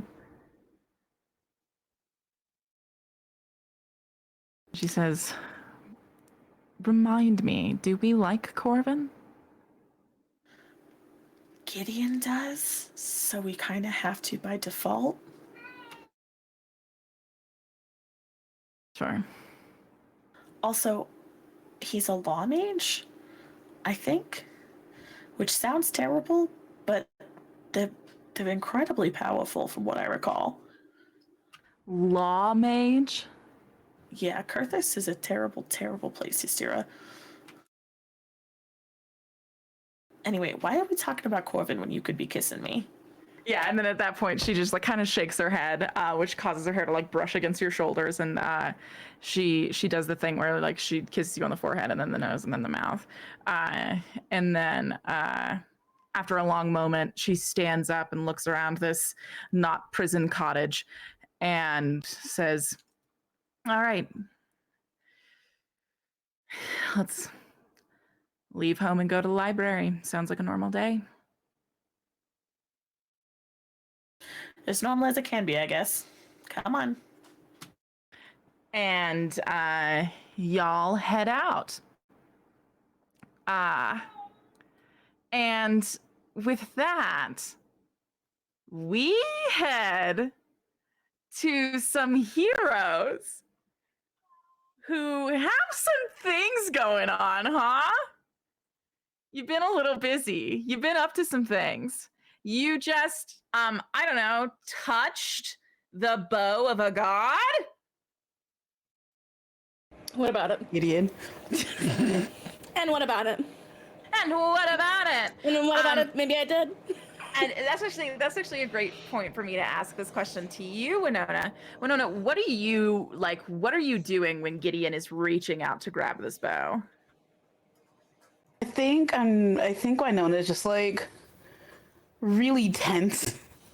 Sure. Because she's real fucking scared.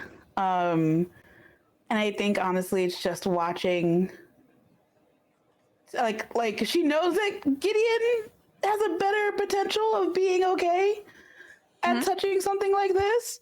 So she's not necessarily like scared more than she is like worried, I guess. Oh, sure. So it's like if something were to happen, would Winona be able to like contest with the power to help them? You know, like Yeah. it's one thing to get into a fight, and like Winona knows that like she could take out something in a fight, but like Are you like power drawing of a your weapons god. quietly? Are you in this moment? Are you afraid for combat, or are you just like, yeah, no, this is good. This is a thing that's happening that is good. I think it's more that it's like we've come this far, right? Gideon's got it. Gideon's great, and So do you back I'm- up at all, or do you remain to look visibly confident in Gideon's actions? I think it's one of those. I'll back up a little bit, where it's like, no, yeah, you got it. You got it, Sam. Yeah, look at you go. I'm like close enough where I can lunge at Gideon if they need me, but I'm also just far enough where if I need to run, I will run. But I'm not going to leave them. It's more like if it becomes like deadly. I don't know. Everything's deadly in the wilds. Perfect. Yeah. So yeah, she's staying just as close in this moment, Gideon, as you reach forward to touch this bow. And this bow is beautiful. It is tall. It's a longbow in sense. It's taller than Brine. I'll just say that right out of the gate. Hashtag bow better than Brine. I think is the hashtag we've been all using, or something. So we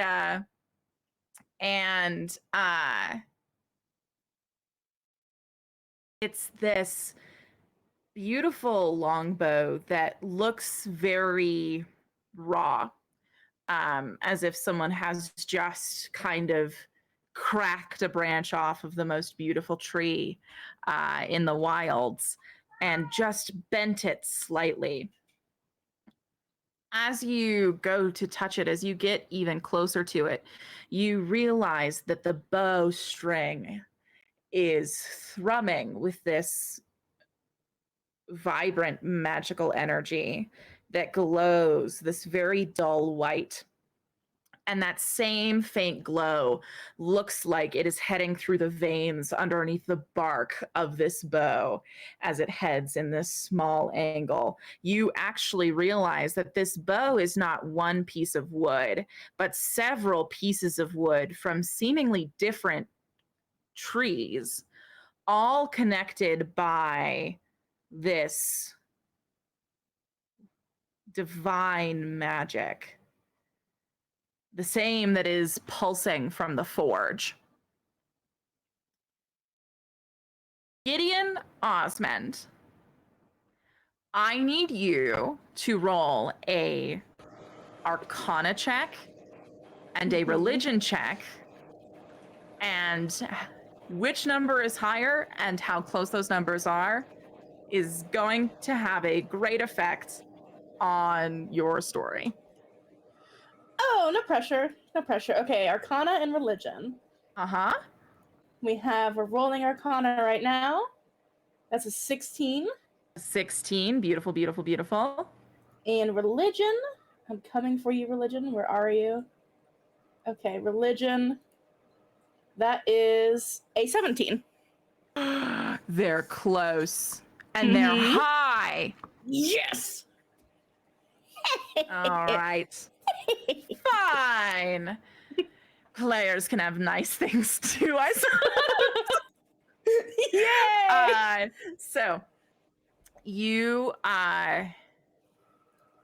reach down and touch this bow, and Winona watches as the white magic on that bow crackles up through Gideon's body and bursts in this huge array of light as she touches it. And then that same moment that Gideon's eyes just burst with that light, you watch like a full like baker's dozen of daisies bloom alongside this bow. But you also watch the strings on it fold in two and shut. Wait, what? It just kind of shuts. I'm gonna ask a silly question. Yes. I'm so sorry. Like a quesadilla, like it just closes in half? Hot dog or hamburger folded? Incredible question. This is a hot dog fold. No, this is a hamburger fold. What? This is No, my I'm- little pig. This is Okay. the bow. Yes. This is the bow. Yeah. That's okay. Okay. Okay. Okay. Okay. I'm with you.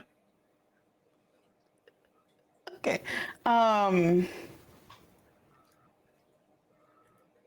Holy shit. Did I break it? Oh, You- just like holding it up. You look so cool. Thank you. I don't open and open and go Wait, back can to you- open. Can you take that? Wait, can you take that off? Is that stuck to you? No, I'm just gripping it really hard because I don't know how to Thank God. Okay. It didn't kill me. It didn't kill me. This is beautiful. So wait a minute. Hold on. Does this mean that you have Essentia's power like in you? I have her bow at least. I don't know if I have her power, but I have the bow has let me hold it. So I think that's something. Do I like physically feel different at all, or is it just like, oh, the bow has attuned to me? How attuned to like some people with chronic pain have a really bad time with being like, yeah, I'm in this much amount of pain, because they're like, I don't fucking know, it's all pain to me at this point, bestie. I'm not paying attention to it because I die, like that's like kind of the energy. Or it's like, well, I'm at a 3 out of 10 and then 3 hours ago I was at a 9, and it's like that sort of like. So with the constant amount of like strange magic flowing through Gideon's body, are you attuned to the rise and fall of it, or are you just like, and in that box that I'm not opening is something? Like what's Gideon's relationship to that? It's the unopened box. It's all soup at this point, I think, for Gideon. They can't differentiate between anything at the moment. The soup seems more active, but imagine putting it to words more than that. Yeah. The soup seemed more active. Gideon turns to Winona and says, you just experienced it. Unactive soup? Yeah, the soup's activated, but I can't really articulate beyond that. Okay. Oh, okay. You know what I mean, right? Yeah. Yeah. Soup's on. Soup's on. And I think Gideon just like strings the bow across their back. And like, that's that, I guess. But they're like kind of clutching it excitedly as they do so. Well, shit, now what? Now, right? Nothing's gonna like topple on us and like, should we like walk out and just make sure that like nothing's gonna? Yeah. Oh my God, Mara's gonna. Do I look cool with this on my back? Does this look impressive? Yeah. Okay. No, like Okay. badass. Thank you so much. Okay. I guess if there's nothing else that we can like investigate in this room, I guess we go back to our pals upstairs. We can do a vibe check too, like if we want to roll something. Maybe. Yeah, I was about to say, should we do an investigate roll check to see if there's anything else that we need to search for in here? Anything we missed on the way in? I'll do it. I'll do one. Yeah. Okay. So sorry, the stat is a vibe check? Just to see if there's anything we should be investigating on the way out that we missed on the way in before we like return to the rest of the group. A perception That's a check. classic D&D stat. Gotcha. Vibe Yeah. check. It's like, It's a vibe check. +7 to vibe. I was like, yes, of course, the vibe stat of Dungeons 13. and Dragons. Vibes. A 13 into what, Molly? 23. 23 into 13. Oh, we love the threes on 3-3. You are looking around for vibes.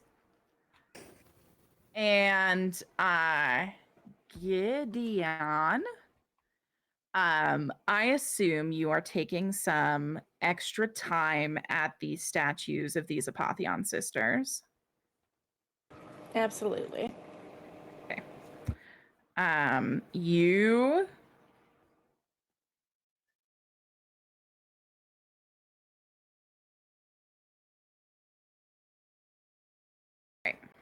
So you approach that the statue of the badger humanoid, one of the Apotheon sisters disguises, and you look into the lit blue flame of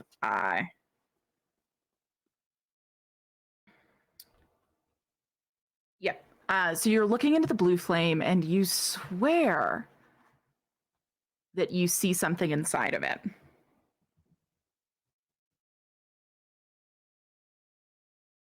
What do I see? Hard to tell. The flame is so intense and your eyes hurt so bad looking at it.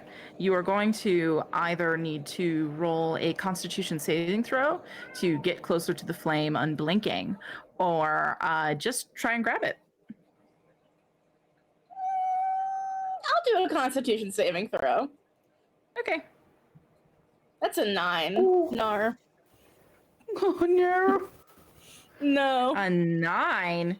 Yeah, you like try to get real close to look at it, and eventually your vision just kind of turns blue and is like very sparkly on the edges. But no, you couldn't get any glance closer at what's in the flame. Winona, do you see anything in the flames? Let me try. Nona's also gonna walk up to where Gideon is, and what are we rolling? Constitution saving throw. Just Okay. don't get too close or it'll make things sparkly. Give me one moment. I think I have something that could help me with this, but we'll see what I roll first. Hell yeah.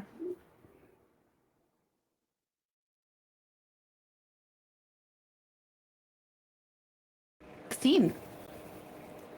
A 16? Mm-hmm. Yeah, something's in that fucking fire. There's something at the bottom of this like lit basin. Okay.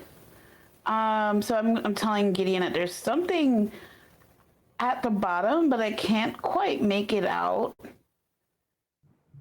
Is there anything else I can roll to try to like get it? Or If you would See like it? to roll a dexterity check to try and pluck this from the flame, sleight of hand, this is what this would be. So Okay. a sleight of hand check to reach into the flame and pull this out without burning the shit out of yourself is an attempt. You are more than welcome. 21? yeah. What the hell? What the? Sorry. Jesus? Just like, oh no, it's gonna be so 21. 21 doors. Reach my hand into the flames and walk away unscathed. I'm basically Jesus H. Christ. Have you heard of him? I love that for us. Okay, so Winona, you reach in and you pull out Molly, just as a human being, left or right? Left. Left. Whoops. Okay. You go and reach in and you pull out, Winona, this handful of daggers. Oh. These like tiny little darts. There are these 3. It's actually incredibly funny because somewhere 12 hours from now in the rebuilt weeds, Kaylin and Julian will speak of breaking the tips of crowns off to fashion as daggers. And here you reach into the flame and pull out these tiny little throwing daggers that seems as if they are just the points of crowns. Oh, Taken God. and fashioned into throwing blades. This is And terrifying. there's a collection of 3 of them. I'm just gonna like hold them out to Gideon and just be like, is it just me, or did these look like tiny little crown points? How the fuck did you get that out of there? I guess, yeah. Ugh. There's a lot of crown motifs happening in this place that make me comfortable. Do you think we can... Wait, there's 3 of these. Do you think we can use these to take the crowns off of our friends upstairs? Maybe. I don't know what the fuck to do about that, but this is something similar. So sure, maybe it's part of a puzzle of some kind. Yeah. Okay. Okay. I guess I'll take them and like try like put them on like my waistband, like or where I keep like my axe. Sure. My sharp things all on Winona's body. Perfect. Many sharp things. Yeah, you take those and you put them onto your body in like a way. It's hard because they don't have like sheaths. So you're like, how do I set them in a way that's not? And then you eventually find these little like perfect little like ties that you can use on the side of one of your belts that you can steadily affix them to without fear of injury. And Gideon, you're relatively, you're incredibly intelligent when it comes to magic artifacts and magical technology. You would know without a sight of a doubt, especially with the flames that they were resting in, that these possess some form of magic. Okay. Well, that's something. So these are magical, so maybe we can figure out what to do with them upstairs or Yeah. how to help. Get them into better light. Yeah. I guess if there's nothing else to do in this room, Guess we can make our way back up. yeah. If our vibe check says nothing else, then yeah. Yeah, vibe check is just telling you that this place is fucking rad. Yeah. But it's That's not for providing sure. anything useful beyond that. Yeah. All right, let's get the hell out of here. And we walk all the way to the You walk portal. all the way Yeah, back. I'll make you walk. You go all the way by yourself. I'll pull you over to that level. In the meantime, are you guys discussing anything while you are on your way back, or are you guys just traversing in silence? This is probably your only time to talk without any of your party members having a chance of hearing you.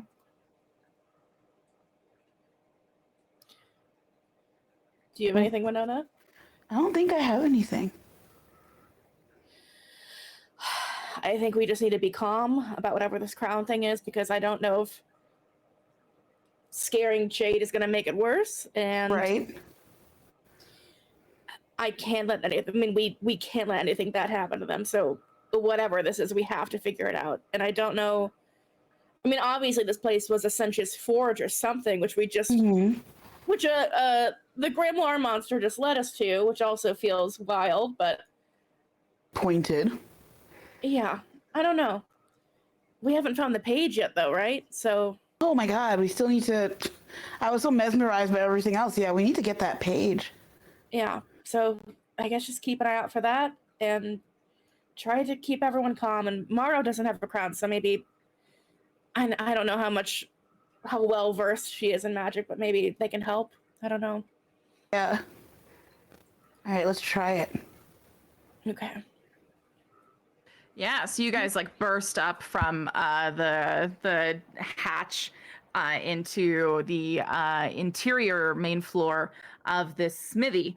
And the forge is still eternally lit. But as you come up, you recognize that the anvil that was magic that you were next to is clearly underneath this eternally lit forge.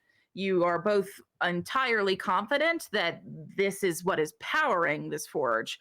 And this forge, all of your friends are currently surrounding it with their hands pressed up against it to start warming them up. It had grown quite cold as you were walking. And so they're all kind of huddled up around it. And you notice that there are no crowns in sight. And they all seem to be jovially discussing things amongst themselves. Do you think the magic just wore off? I fucking hope so. I hope it was that simple. Or maybe there's something about being in here. Yeah, I know it's not safe, obviously, because like some fights happen in here, but Yeah. we're out of the grove at least. Am I able to like roll an Arcana check to see, or is it I was just gone, so I simply do not know, which is also completely fair. You can roll an Arcana check to see if you can you can roll an Arcana vibe check. You're always welcome to. And while you're trying to surmise that, to figure the situation out, you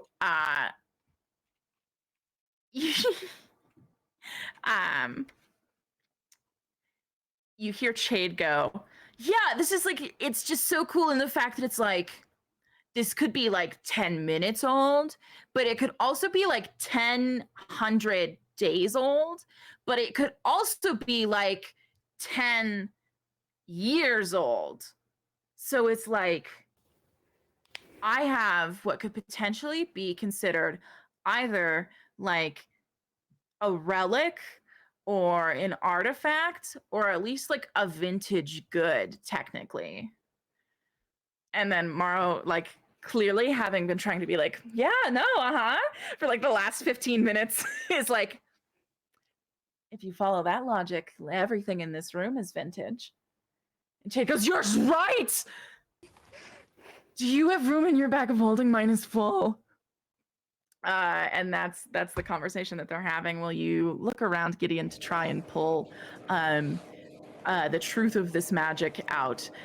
With a 21, you're confidently wanting to leave it at the strength of the Apotheon Sisters' divine magic is the most prominent in this house. Okay, but like nothing about the crowns, or is that why the crowns are gone? You would maybe theorize that the strength of that would not permit that kind of magic here. Oh, sick. So they might come back, but I don't know, but they're gone now, which is great. Yep. That's all I'm going to focus on that. Well, that and the piece of parchment that Chade seems to be randomly just flailing around with. Wait, Chade? Yeah? Can I see that piece of paper? You have to be careful. It's vintage relic. It's vintage relic. I will treat it so carefully. I promise. You're not a prankster like Gideon is, right? No. Yes. No. That's exactly what Gideon would say, and now I'm only more scared. Look, Gideon's cool, and I want to be like Gideon. So that's same. So see, look at that. You are too. But I will hold a piece of paper like pretty chill. Let me see that. Oh, cool. Yeah, same. And he holds out this piece of paper. Is it the page? It is not. No, it's not. It's not the page. No, it is instead another tattered journal entry that is much like the piece of paper that you found in the downstairs area as well. And this entry says, this flux was clearly unable to truly access this area, perhaps because of the iron. But why would that sword be laid on the house's threshold? I still don't know, but I'm holding on to it for... And then it rips off. I'm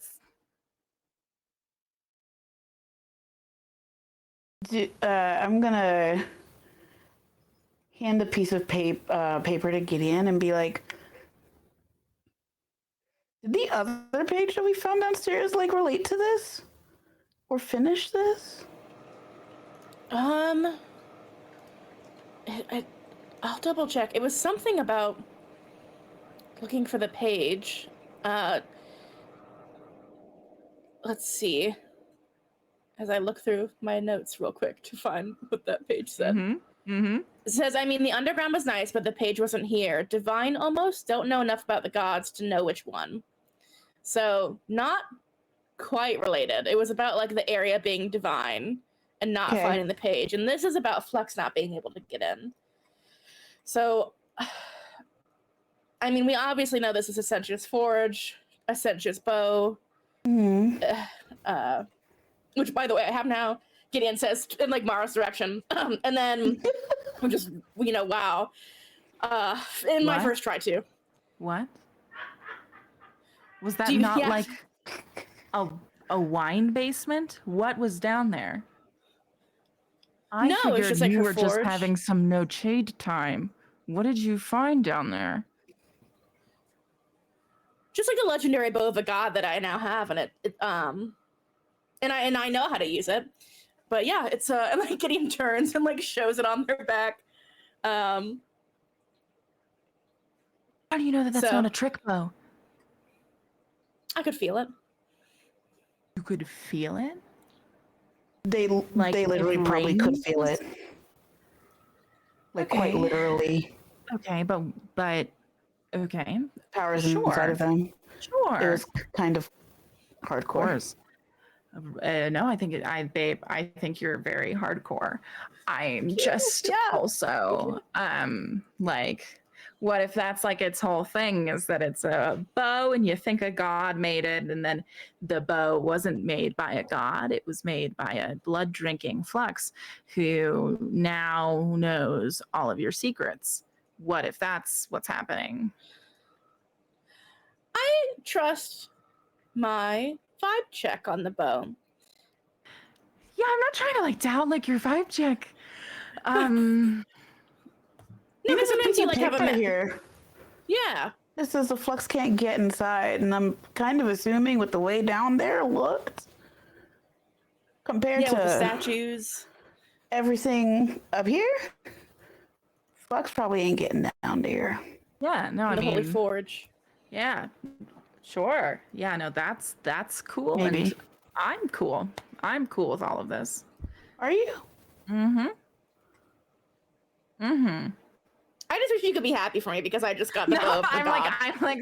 I'm so happy you have the bow of a god. And I am so I'm just Lil Dreer, are okay? you crying? And Lil Dreer's like blinking over at the host of you and says, What?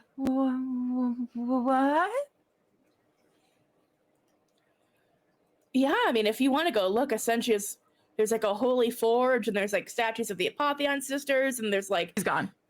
yeah, it's very beautiful. If you say Essentia's name, all the crystals light up. See, I did the checks along the way to make sure I wasn't She's- getting bamboozled. Yeah, you've watched her like descend down already, and so you're just kind of like finishing your sentence tomorrow. Who's just like looking after where Lil Dreer went, which is like an increasingly just kind of like stressed out, like sweaty, just kind of like. And Mara goes, yeah. We went down there and we came back fine. Do you want to go check it out for yourself? It's pretty cool. No. But when Lil Dreer comes back, I will help anyone put a table on top of that hatch.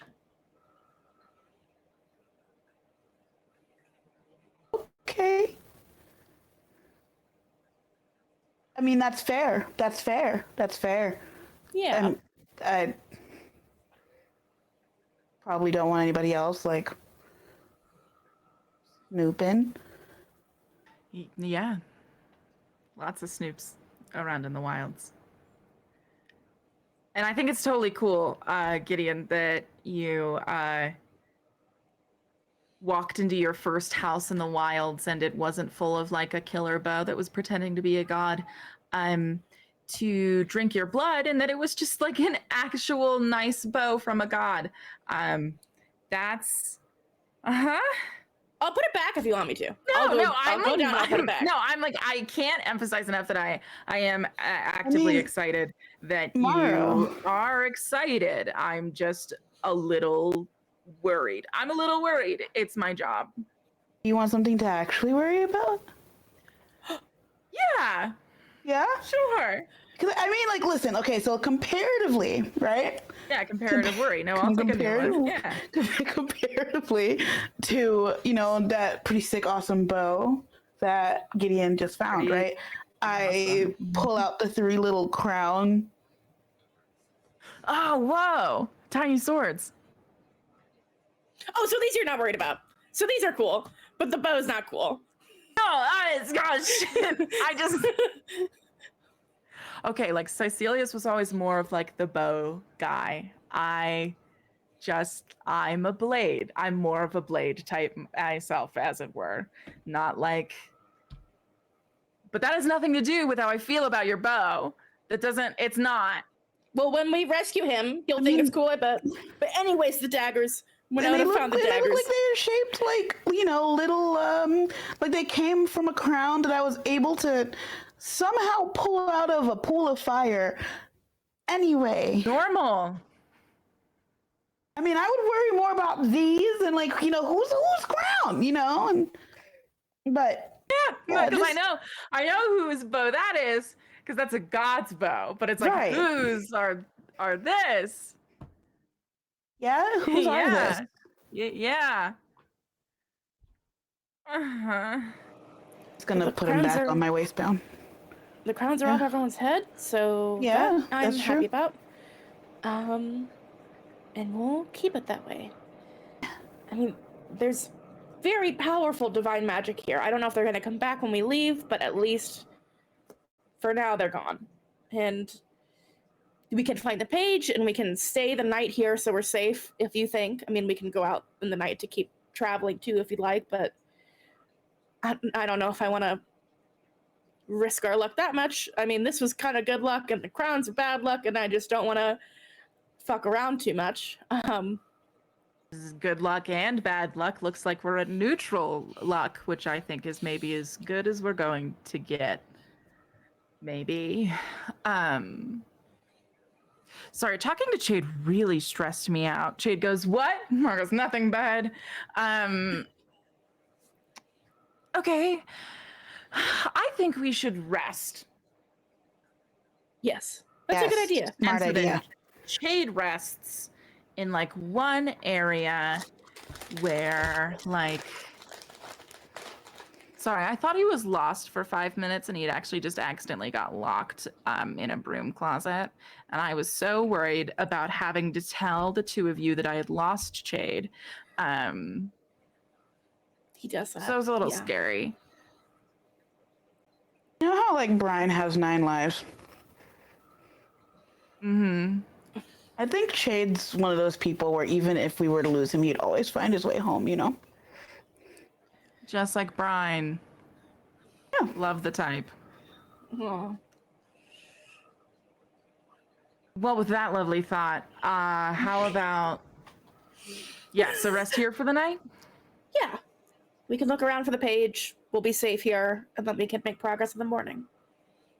Okay, so we'll tell Lildrir and Crovalone to keep an eye on Jade, and then we can work. But you both need to rest first.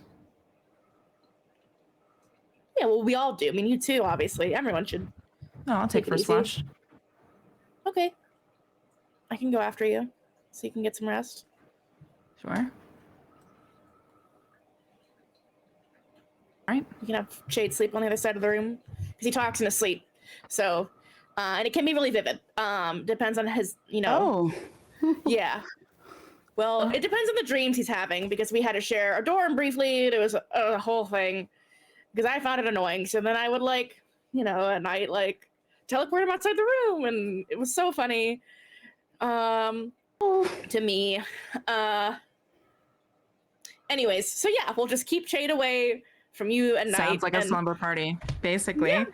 Yeah. All right. So, all right. It's fun. Yeah. Karthus sounds great. So, all right. And then Maro just wants to start being productive and is going to start cleaning this completely abandoned house. Yeah, I help Maro. I think if Winona looks up, you'll see Gideon rubbing Maro's shoulders to relax him at one point when they sit down, and is trying very earnestly to help them clean. Yeah. As they talk about comic books very quietly between the two of them. I'm sure. Yeah. Mhm. At one point, Winona, you look over and Gideon has taken the pile of dust to spread out and make a shape in to show off one of the comic panels to explain her favorite scene. I love that. And so it looks like the night is going to start to wind down. Sounds like you two are going to take a long rest, and that will mean that you will be caught up to the Agister 5th morning timeline. Very exciting stuff. Are you doing anything in the dark of twilight?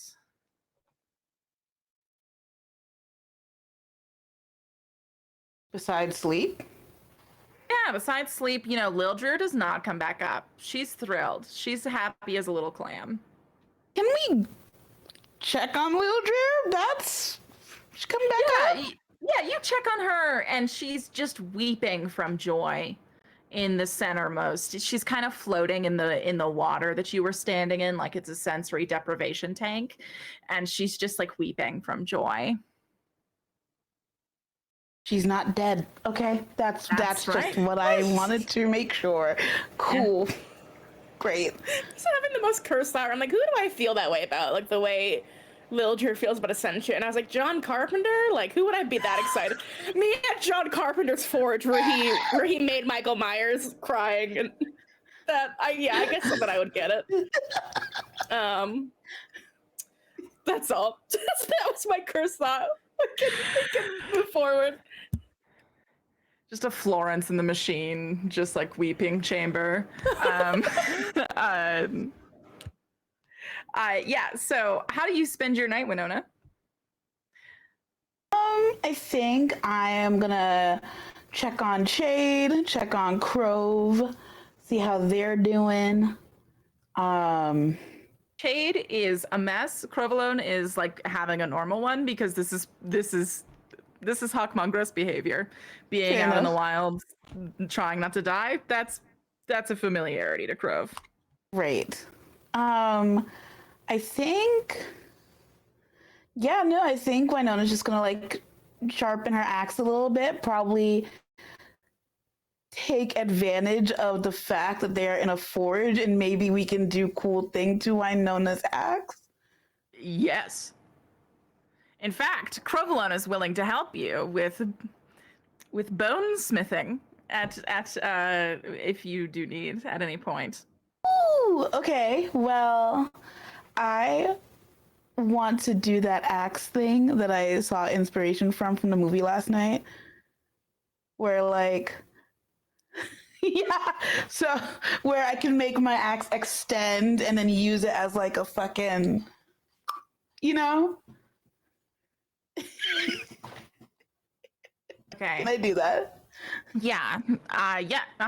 So you spend the night with Crovalone, Yes.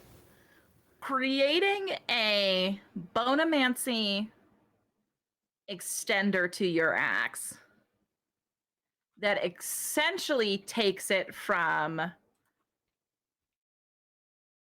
like hand axe, right, to like near halberd levels of length. And I can't remember what a tall axe is, because medieval weapons weren't my autistic interest as a middle schooler. But it's it's that. It's whatever that is. I had different ones, okay? I wish I had a useful hyperfixation, okay? Mine was the Sisters of the Night series. Mine was High School Musical. We're all good. For you, besties.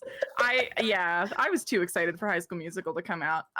But yeah, so it basically just like once there's this like, now not only is there a diamond at the end of your axe, but settled around it is a jawbone. Oh, that's a lot. Oh, It can be something else if you want. Or you is don't a have to lot. work with the little bone wizard at all. Oh God. I physically be- felt that. I don't know. Listen, I can make it, but now I'll say any bone and it's gonna freak you out. So any bone I say, you're gonna be like, oh God. I'm gonna say like 100 little finger bones sit on it. You're gonna be like, no. You could take like the crystals from the basement and do something cool if you want more crystals. also On Can it. I take this do to the that? basement. You'd have to ask Lildrir for help, though. I don't want to take away from her moment. Oh no, Lildrir would be happy to. You would work with Crovalone on the main floor forge. Yes. Lildrir would try to improve this from the Ascension Forge downstairs. Sick. If we're down to tag team. Yeah. Yeah. So you choose Lildrir? Yeah. Yeah, she's so excited. She's so thrilled. She's like, "Oh, I can absolutely work on this. I can. There are several crystal harvesting rooms. Have you ever crystal harvested? Have you ever harvested crystal? No. Oh, I will harvest the crystal, and that's totally good. Okay. And then I can absolutely do any improvements that you'd like to this axe. I mean, crafting was one of my specialties in the core as part of the Legion. So I mean, like that's what like I made the Annabelle Lee. I don't know if you. Oh shit. Yeah. Oh. That's beautiful and devastating at the same time. I am so sorry. Yeah. Well, the wilds has only ever been explained to me as beautiful devastation, so I'm just thankful to get to taste it for the first time. Well, if you were looking for something else, I would love for you to help me improve Oh my my gosh, axe. nothing more. And she's already like power walking to the crystal harvesting room, and she's like continuing to talk to you as she's starting to like break them out. And she goes, "So what are you thinking?" Well, I would love to kind of figure out a way to like both keep my axe like as a hand axe, but when I need it to also like extend it to be like a little bit taller than me so I can use it as like a pokey, to like swing around. Maybe we can add a little like of this pretty water that's down here with the crystals too. I have an idea. Yes. Come with me. She stomps out of the crystal room. Okay. And she stomps back into the room with the forge. Yeah. And she immediately like throws herself into the water. She just literally just like head first, just like completely like dead weights it just into the water face first, which is very alarming. I think for most anyone except for Kaylin, who had just seen someone launch himself through a harp. So you are like, you watch her like go into the water face first, a very shallow pond, so it's very strange looking. And she's looking at all of these fish that are swimming in pairs. Oh. And you watch her like in the water, like steadily, and she's watching all of these fish, and you're like, okay, girly, well, if you're gonna catch one, you should, huh? And she's like watching them pass, and after a long moment, you watch her reach out for seemingly nothing, and her hands close around emptiness. But as she lifts her hands out of the water, you see this crystalline fish. Okay. In each of her hands. And she goes, "Hand me your axe," as she like puts them down on the anvil. Okay, and I hand her my axe. I stick it out. So you put the axe down, and she goes, "Hold these," and she shoves the fish into your hands, and you're suddenly holding these like two crystal fish that aren't even moving in your hands, but they're like weirdly slimy. But they're this beautiful like pink and like very light blue fish. And Lildrir lays your axe down on the anvil, and she holds her hand back, and you watch as this smithing hammer appears out of golden light. And she brings it down on like the first, just like right at the bottom of your hilt of your axe. And you watch her shatter that diamond into just hundreds of pieces. This fracture of gem dust just sweeping into the air now glittering. And you watch as that glittering dust starts swirling around Lildrir. And she brings down the hammer again in the exact same place where she left it. And you watch all of those fragments of crystalline dust in the air. You watch all of their atoms kind of just shift one movement to the left as the hit of the hammer goes. And then she does it again, and you watch all of those fractals shift in the air just a bit closer to her, a bit tighter, these atoms shifting and realigning. She brings the hammer down again. You watch as these crystalline dust begin to reform at the end of your axe, but in this strong but thin line, the height that you were wishing.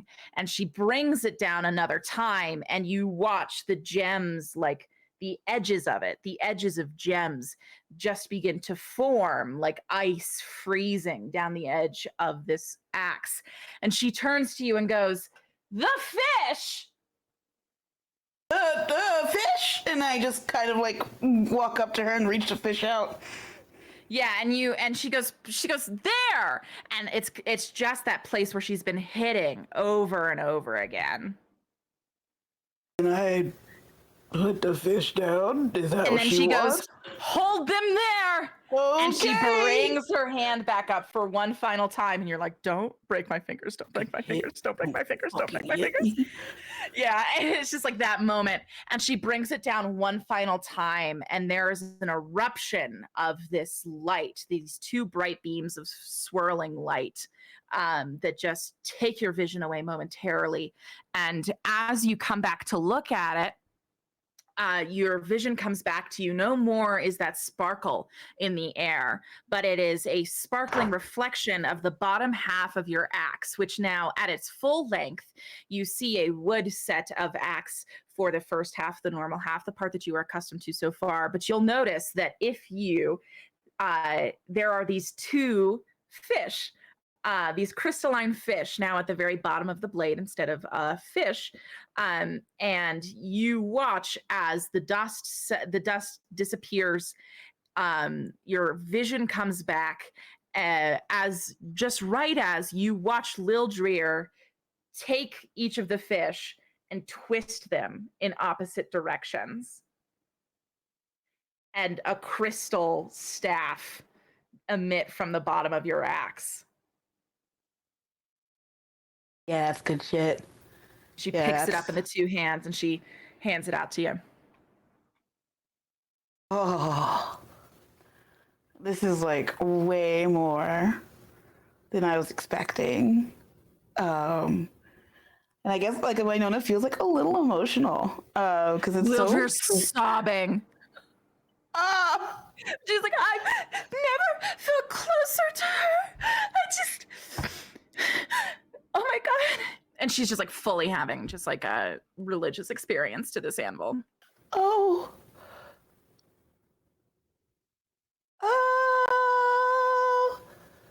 And I think like it's like Winona doesn't know what to say because like that's like really powerful and beautiful, but also like her axe growing with her is also like really powerful and beautiful. And so she's just kind of like, oh, this is like we're both having a fucking moment down here in this Chili's tonight, Essentials Chili's.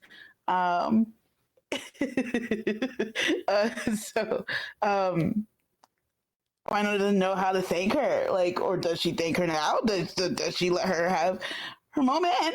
Hard to tell. She's just weeping. I think Winona's just gonna be like, "Thank you so much, Lildrir, Wildra, this means the world to me. You did a beautiful job. Do you want anything in return? No, just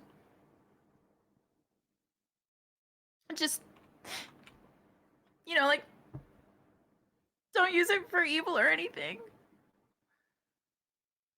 Definitely not the plan, and never will be. And when you say that,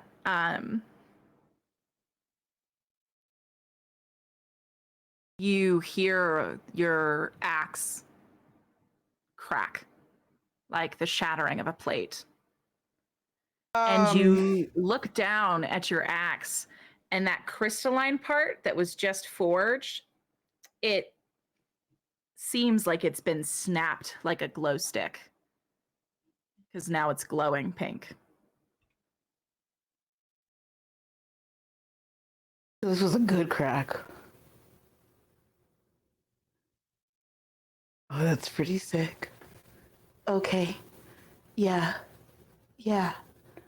Okay. Yeah. Okay. Cool. Sweet. And so when I was like very scared. And so she doesn't want to like hurt it or like I know she's gonna like beat the shit out of people with it for good. So she just twists the little fishies to make sure she's doing it right, so that she can retract and yeah. And so she retracts the glowing part of it, so she can have it as like so she doesn't break it just walking around all willy nilly like she wants to keep it nice and yeah. You gotta hide your secrets. Winona's like really fucking giddy. Like that's fucking cool as shit. Now she glows. Her axe glows with her. It's pretty cool. Yeah, and that whole event was probably an hour. Okay. So in the meantime, Gideon, you've pretty much cleaned the first room with Morrow. And Morrow doesn't seem to be wanting to leave this room as the ever-present watching specter of Chade, who she is convinced the second she looks away is going to somehow alert the entire wilds that Gideon Osmond is here. So she's just kind of like locked on eyes-wise.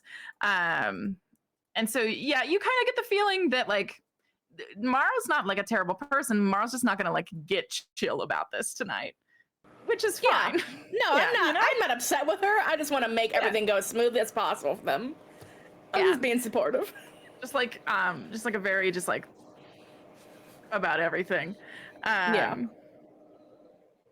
So, while Winona is downstairs with Lildrir, are you getting up to anything in particular?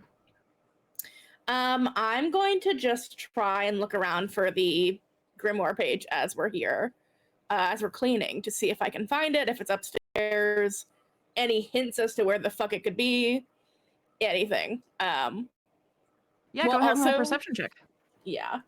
Or investigation, sorry. Incredible. Investigation. Where are you? There you are. 14. I know numbers. 14. Okay. You are looking out for a page while you're cleaning, and you don't recognize that. You recognize something actually a little more wild. And this is the thing we'll go to break on. While you are looking around the spot where Morrow casually mentioned, this is where Chade found that note. You're pacing around, and you can see, like, this is dust. People haven't walked here recently. This has been left alone for a while. But now that you're here, you can see, like, those are clearly Morrow's footprints in the ground. You know, Chade's tiny little feet present as well. You know, all of these, you know, you recognize your footprints, you recognize Winona's. And you realize that there's a familiar seeming footprint here. It takes you a moment to place it, but you lean in,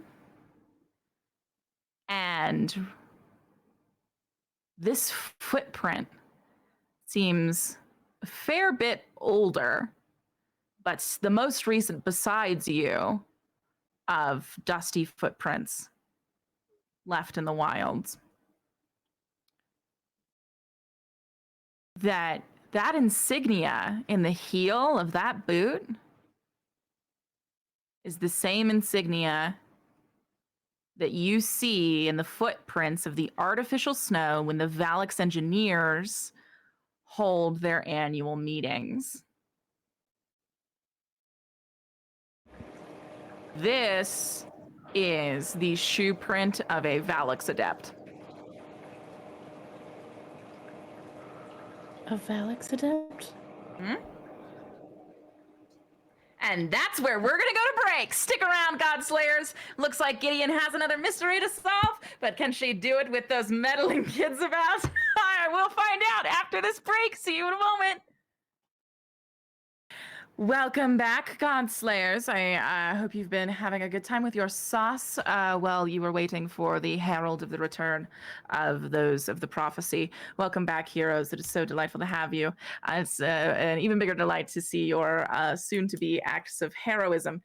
Before we head back in from break, was there anything? We don't have any announcements, right? We're giving our dice giveaway at our next break, so make sure you're looking out for that.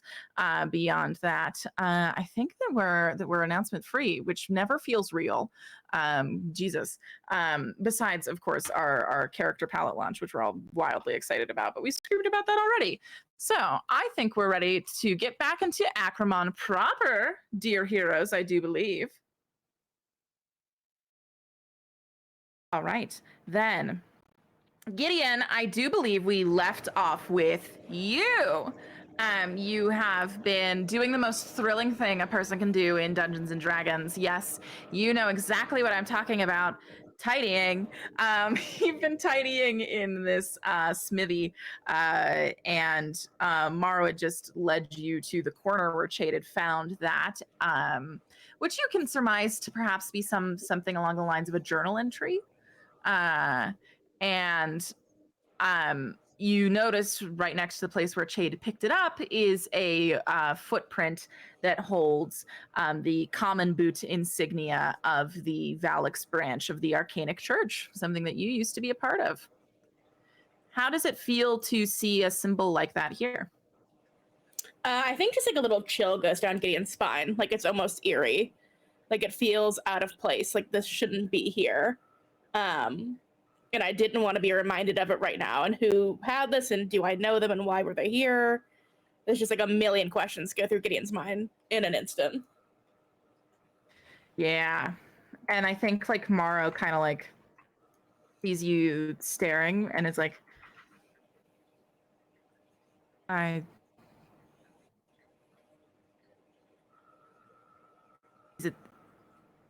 you don't have to describe Series 7 if you don't want to. No, it's not Series 7. Was it bad art?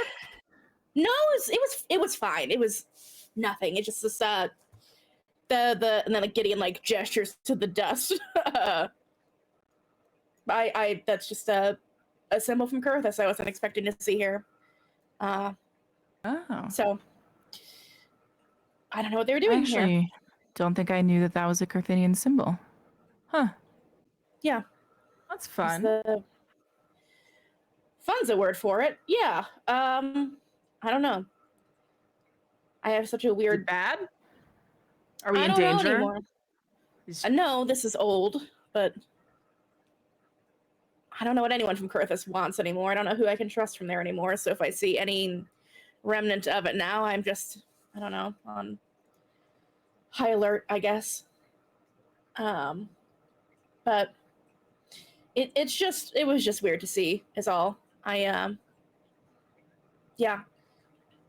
I don't know if maybe it was one of the other parties too, if they came here before us, or I don't know. Would it be bad if someone with that footprint was here? Not necessarily. I don't off the top of my head remember the Hierophant of Valix, or if that's Alan. That's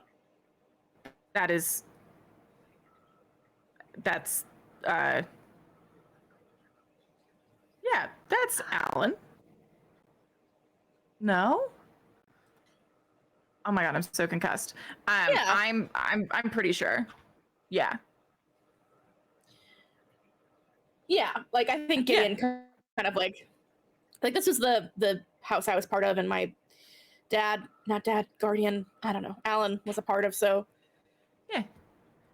He was in Valix, and you got kicked out of being a law mage. Like, this is a very large part of your life, right? Yeah. Your dad was a law mage. This is your best friend is a law mage. Well, I don't know if you still call him your best friend. I don't know. But Gideon loves Corbin. Yeah. But yeah. So it's like having the ghost of a family member, of even extended, right? Of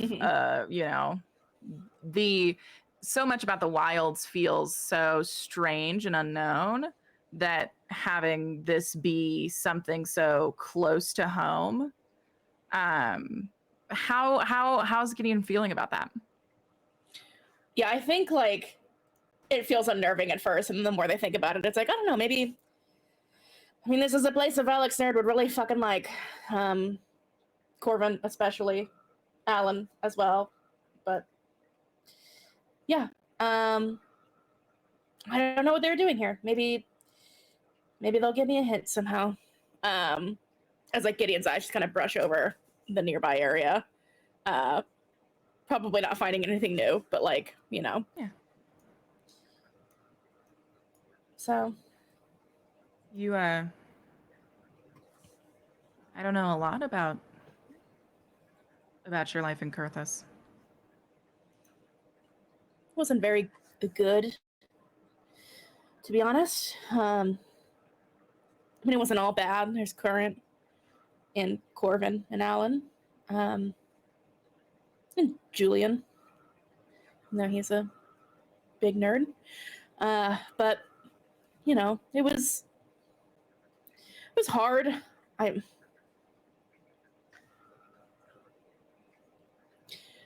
It's like I had nowhere to go. Like I couldn't be a law mage and I couldn't be good at anything. So the only option was to just fuck up as hard as possible, I guess.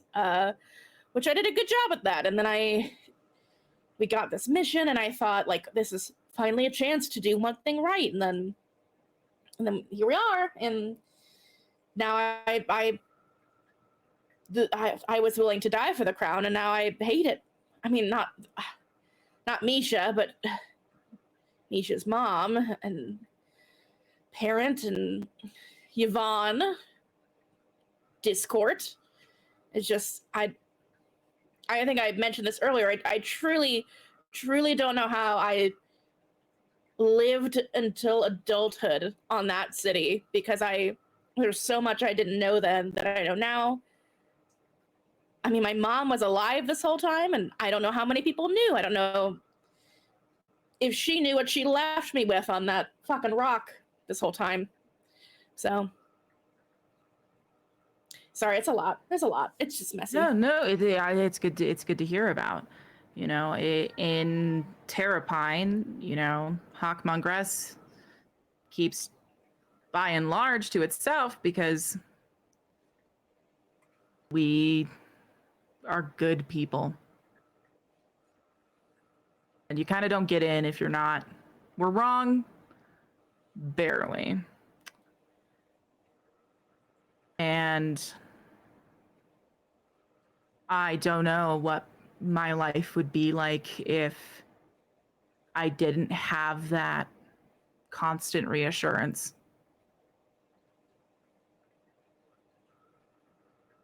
I'm sorry that you lived in such fear.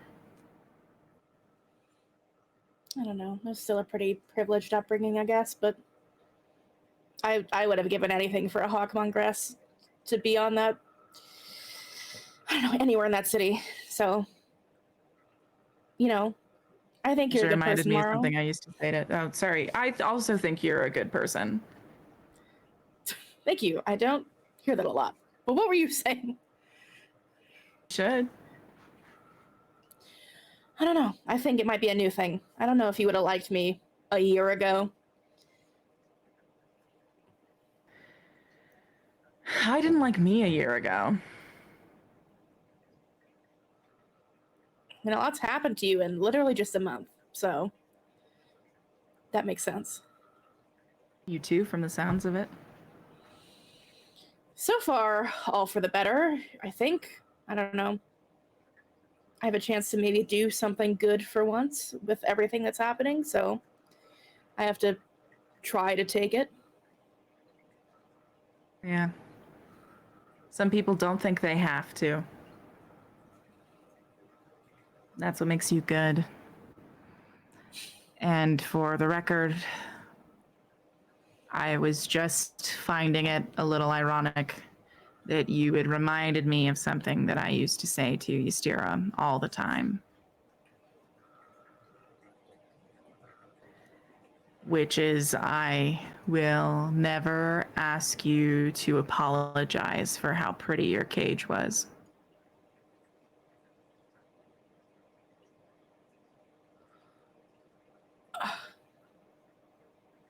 Wow. And she didn't marry you? Weird. Bad choice. Oh, Not one I'd make. This halfling showed up and hit on my fiance, and everything just got worse from there.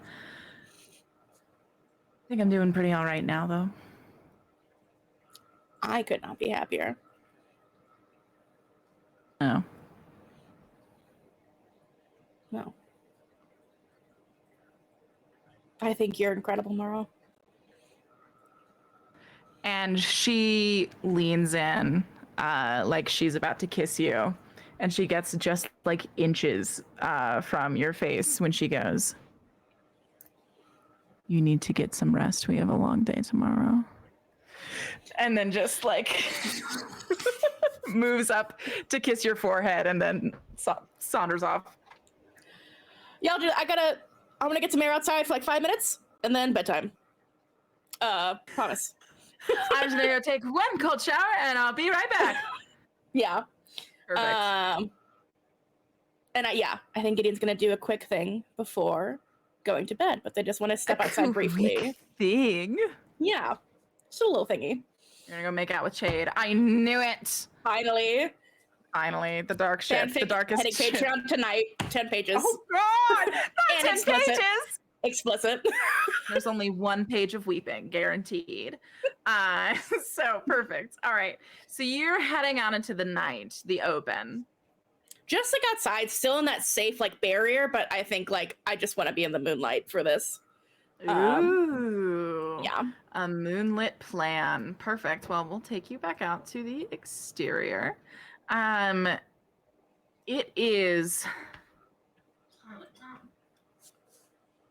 cold outside. The night air is beginning to creep in like tendrils.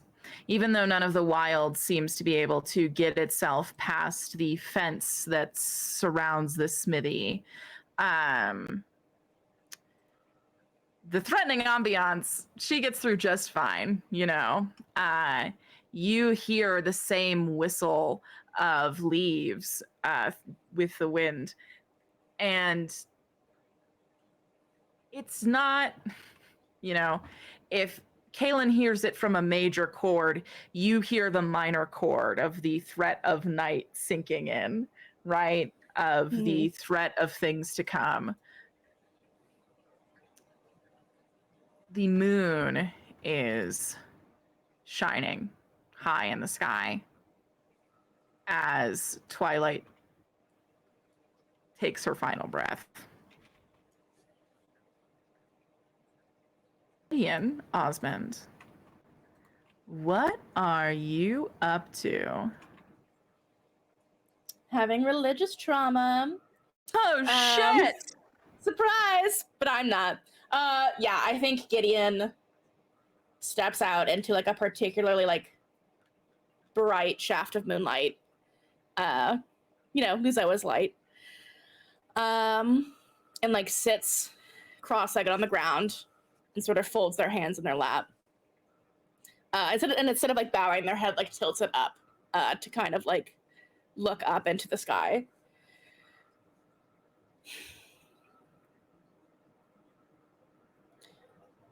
I used to pray to you all the time. And then I thought, wow, it's so exciting. I get to go to your temple, find the prophecy there. Then I just find out you're just a sad coward, that you weren't always. I mean, you were someone that at one point Meter thought was worth loving in one of the most beautiful places that I haven't actually experienced, but hey, it helped me think of something to help that dryad, so I guess I can thank you for that. So, and then Gideon takes Anpara's invitation and throws it on the ground in front of them. I have an invitation to someone who wronged you terribly a long time ago. I would love if you would join me and maybe finally give a fuck about what is happening here. Because while you're feeling sorry for yourself, wherever you are, Doxon, the rest of the world is moving on without you. And believe me, I have heard a prophecy mentioning either you or you, and Gideon gestures up at Luzoa, and it doesn't sound good. You used to give me so much hope, so maybe consider this a favor.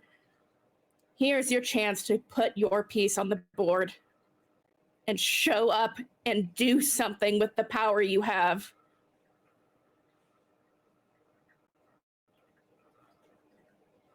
Do you hear me? And like Gideon's like now stands up.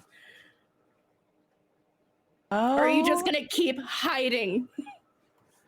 My, oh my. All right, Gideon Osmond.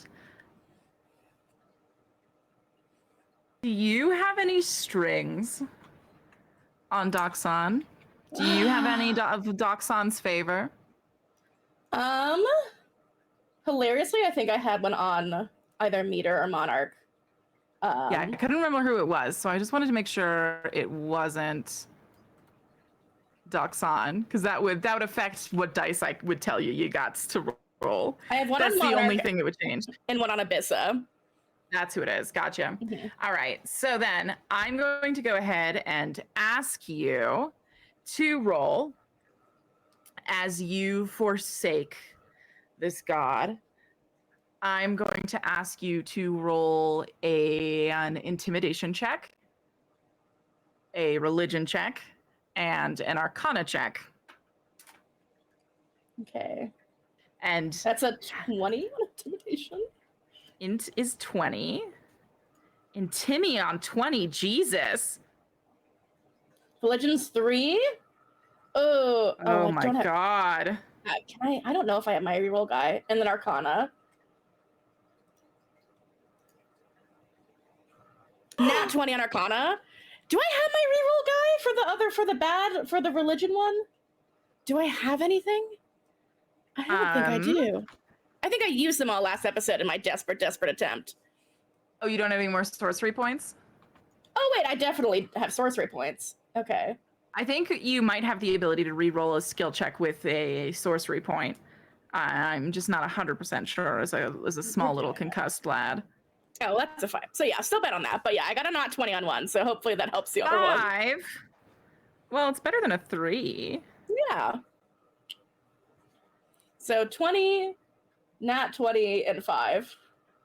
Yeah, like, so here's the thing is, to me,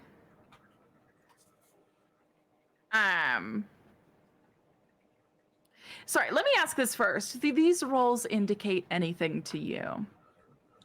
To me, Um,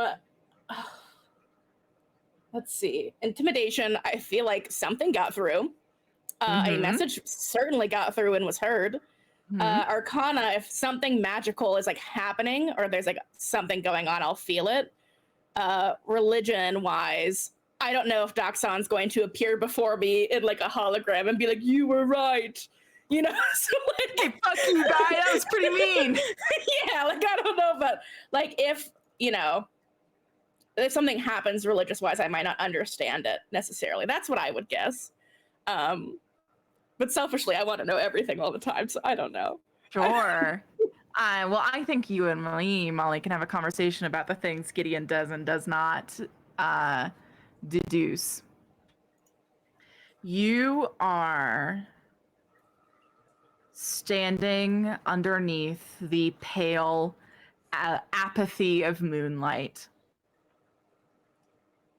The glimmer of flux magic just occasionally sparkling off the wings of the invitation in this moonlight.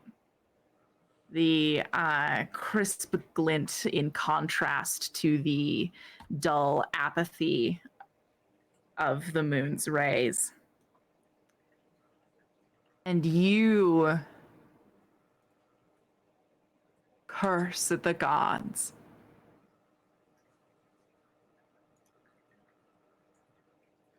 And the heavens tremble.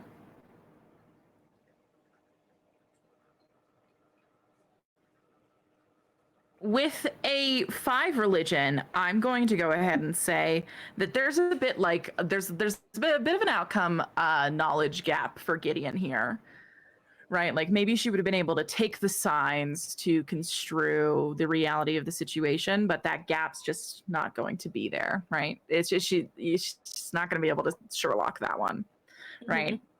But I think we watch as Gideon yells under this moonlight. And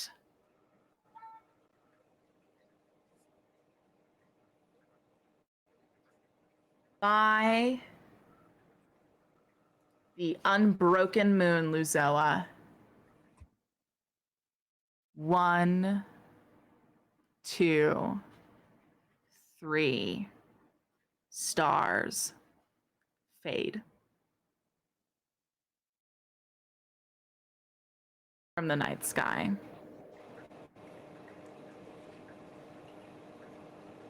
Did I do that? Or did we? And there is a long silence, your chest heaving as you're looking around. And you're looking in this pillar of moonlight that you're standing in. And you realize that it's more than a poetically placed thanks for the lighting CW moon ray. This is a fine line of magic circling your perimeter.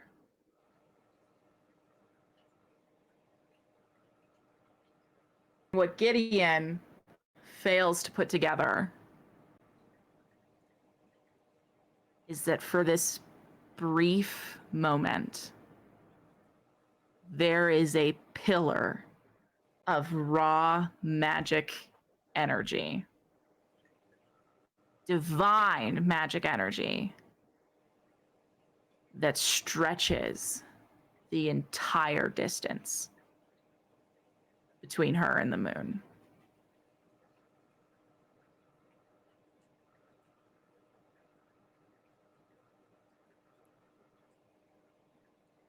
The moon itself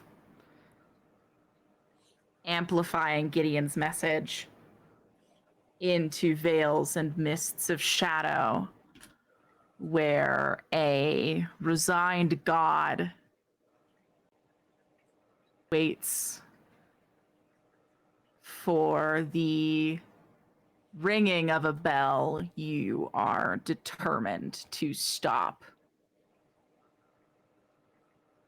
And Gideon, you are furious because you've shouted your heart out. You are so sure that you have made the right call, and still nothing but the apathy of gods is waiting for you on the other side. There is no response for 10 seconds, 20 seconds. And just as you really begin to think, fine, fuck you, this valley fills with mist.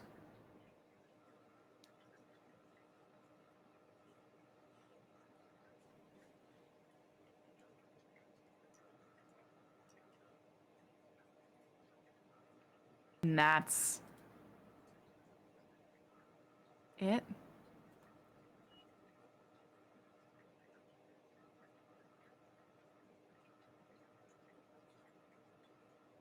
So I'm just surrounded by mist, but I can't see anything or make anything out. I know that like the mists are like Doxon's thing at the very least. Yeah, with a 5 religion check, you can put that much together. Absolutely. I think what Gideon doesn't put together is that, like, she's essentially created a sacred ground for Doxon. You are in ruins, which is one of the things that Doxon is heralded by. Obviously, it is dark outside, and you are...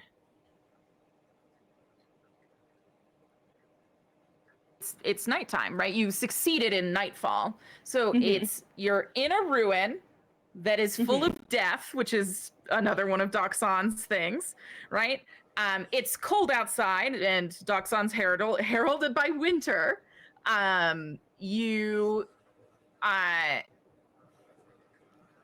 There is mourning about. You are mourning. And part of the reason you are screaming is because of mourning. It is nightfall. It is in the dark. And you, Gideon, fledgling god, have something to say about the stars. And that's enough. When it comes to divinity, that is enough. And so Gideon doesn't know this, but right where Gideon is standing, a ethereal gate to the Shadowfell plane now lies dormant. That's so fucking cool. Yeah, I think Gideon realizes something happened here, but doesn't know what. So they kind of look around and go, "Great, thanks for the cool answer, jackass." And like they like flip off like into the moonbeam. They're like, "Great, I guess you heard me. That's all I can do." And they do like a very like a mock bow. And not being able to like glean anything else from the situation right now, I guess, like unless there's more roles to do, I think Gideon.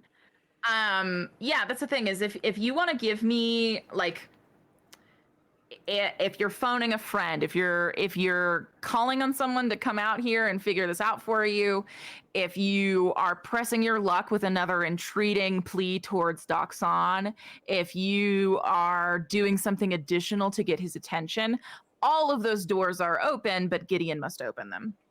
Yeah, I think Gideon is like, "Do you have any clearer, like, are you coming or not? Are you coming or not? Can you write yes in the mist? Because I don't know what this means." As Gideon like gestures around them, desperate for like more clarity because they're like missing. They know they're missing something. I don't know what I would roll, but they're pissed off, so they're still talking. Do you want me?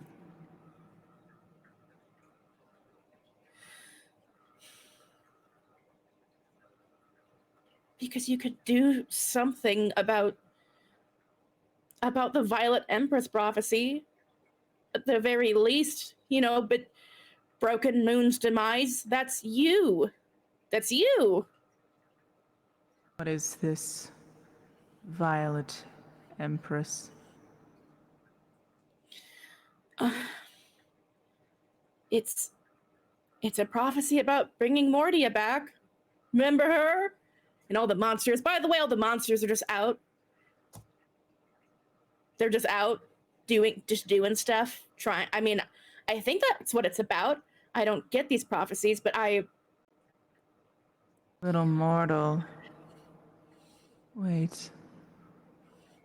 I cannot call you that. You are not little nor mortal. What are you? something in between what you are and what a mortal would be. I mean, it happened to me in your temple. An abomination, then. Welcome. You know, I feel like I've been called an abomination my whole life. So, sure, that's a word I'm comfortable with. And has that affected you? Why do you think I prayed to you the most besides the Apotheon sisters? I found you relatable. Yes. You think death follows you? I don't think I know.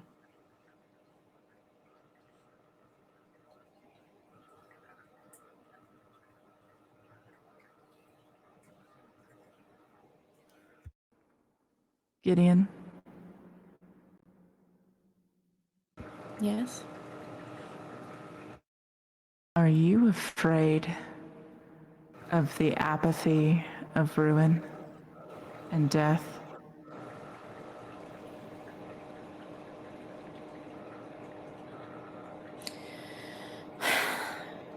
Apathy's terrifying because I care about everything too much. So yes, I'd say so. Your care spills like blood from your chest. Who is this Violet Empress? I mean, the mortal's name is Ystera, but it's for Mordia. We're doing everything we can to save Ystera. And why does this Ystera seek this god's demise? I don't think Ystera wants this to come true. I think Ystera explicitly does not want this prophecy to come true.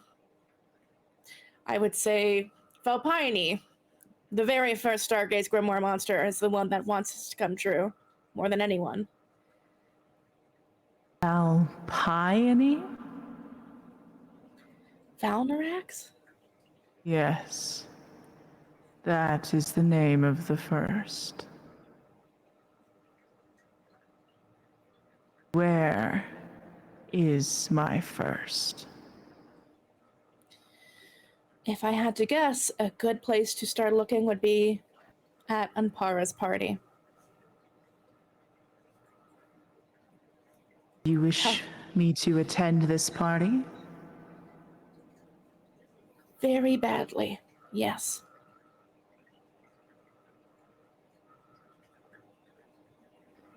And you've told me what I might get from this.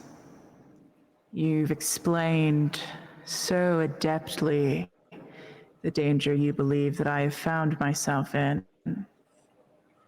But even abominations want.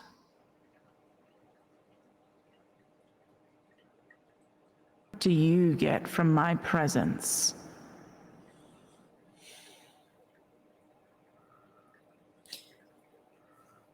Meter cared about you at one point. Keeping you alive would probably make her happy. I care about that. I don't know what power you have to connect to the afterlife, but I'd be lying if I said I didn't have a vested interest in that, although I haven't thought of asking it until now. Honestly, I just wanted to give you a fighting chance.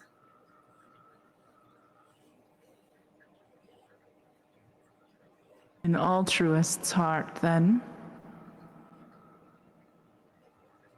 Sure.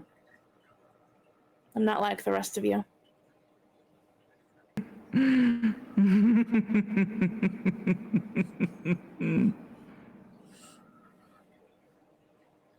None of the gods are wise enough to believe themselves to be as similar as they are. So perhaps you are not so different as you might be hoping to be.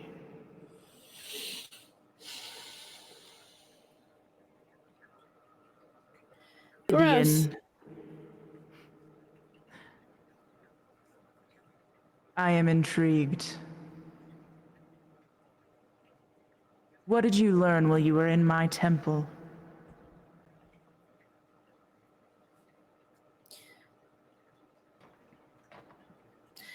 I learned that you cared for Morty at one point. I learned that Discord fooled you as often as they seem to have fooled me. I learned about the Ackerman 1 prophecy. I learned how it feels to lose someone you love Yes. or in love with. Was that not your biggest lesson? Gideon, you watch as through the mists, gray-scaled cherry blossoms fall in the air. Your biggest lesson was loss.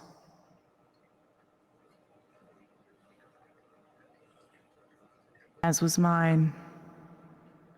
As my wings were ripped from my form. You now know loss. The blood of betrayal.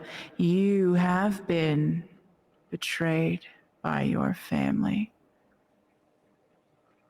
by your protectors, by every institution that swore to protect you.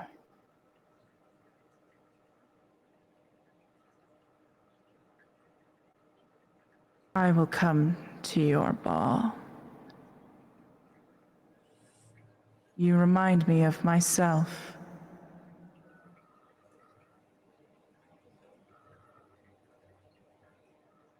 More dangerous. Like a firecracker that does not know its own strength. Good. Maybe then I can finally take one of you out.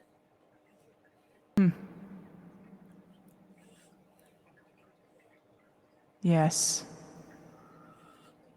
The death of a god.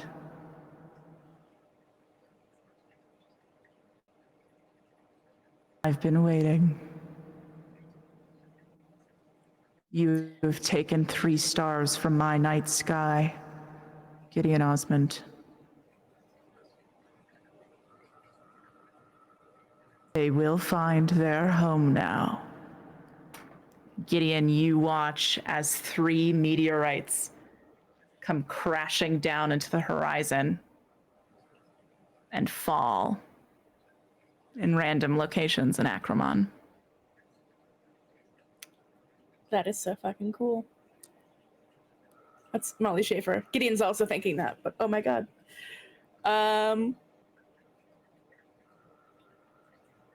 Yeah, I think Gideon's like very much in awe, but trying to play it cool.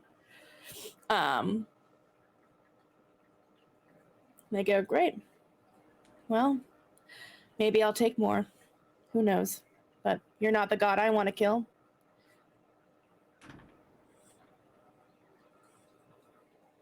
You know this prophecy. Which one? Violet Empress, Ackerman 1. There's several floating around. I know the prophecy I buried in my own temple, Gideon. I speak of the Violet Empress. I know it by heart. Speak it to me. I can read it out loud since it's in chat if you'd like me to, or I can just say Gideon says the prophecy out loud. Why don't you refresh our not chat at home, but your friends nearby you who might need to hear it? Yes. And so out into the mists, Gideon says, when the waters cease movement and the elements war, and I think as Gideon is saying it, they're like thinking the things they know about this, like the core being frozen, and like projecting that knowledge to Doxon, like, and here's where this is coming true, to try and like give him as much info as they have. As you start like trying to project that knowledge, you're realizing you're not actually even having to project it verbally. As you're intending it, those visions are taking form in the mists. Yeah. Like seeing the cave, like the frozen cave around them in the mists. I think for a second we almost see like that vision Gideon had in the mists in the cave of Nakia like pop up a little bit as it like comes into Gideon's mind for a second. And then Gideon says, you know, when the heart fissures and the seams in the crown is spoken for, numinous blood spilled across the page becomes power collected, the mark of a new age. When the first 10 are dead, with a violet flower bloom, from garden plucked and serpent groomed, her kiss becomes thaumic, power unassumed. Through matrimony and mortal fate sealed, the monster and the trickster grants sister goddess a living carcass. Within its bones she heals. Sundered grass and bleeding skies, angel lack cause her shadows thrive. A power that hungers, the darken that cried, devours all unrest but thine. Cause mortal tears and broken moon's demise.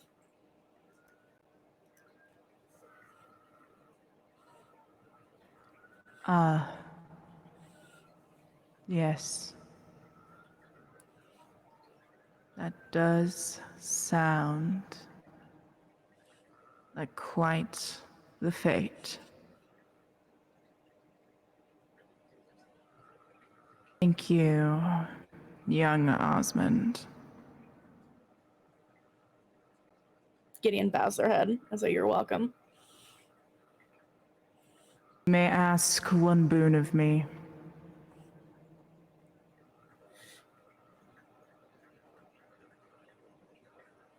Where's Misha?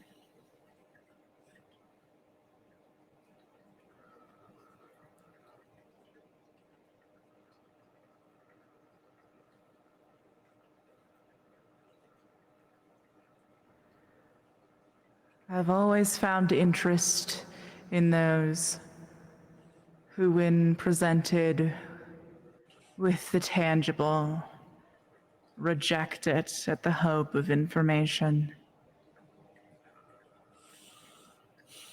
Why reach for what you'll never touch? Gideon, does the word other side mean a thing to that abominable heart of yours? I don't think Gideon's ever heard that before in their life. So they shake their head no. Then you are still too mortal to comprehend.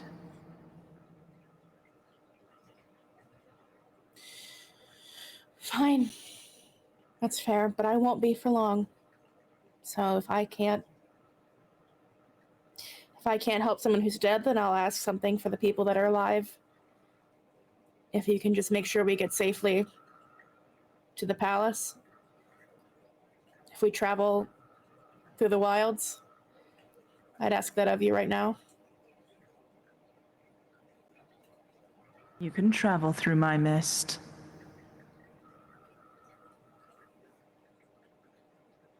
Safely? Yes. Okay. Thank you.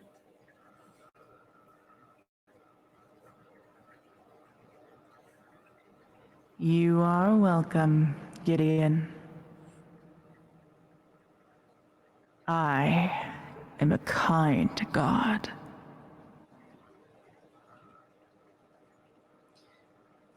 I always thought so. Yes. Your father taught you that.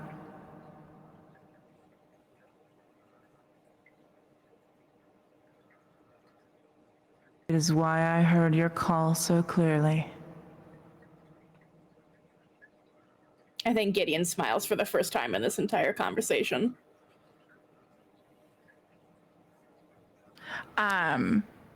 Yeah, and you notice that there's like a settling to this mist.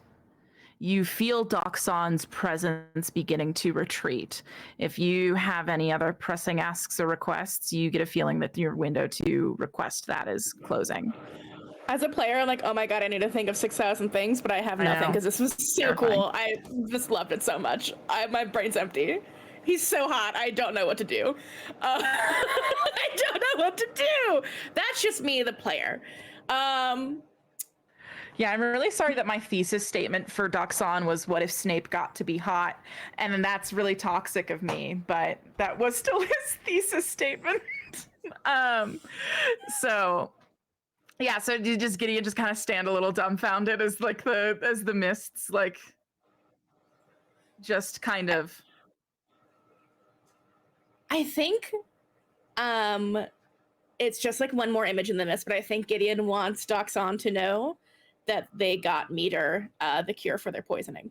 I don't know if Doxon would care, but I think Gideon hopes they would. And so that's like another mental thought that they project to Doxon.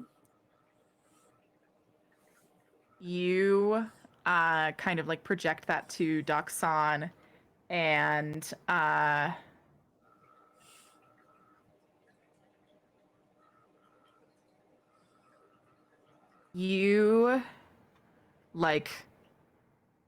you kind of leave this image of like present this image of like the brittle Grimrose, right?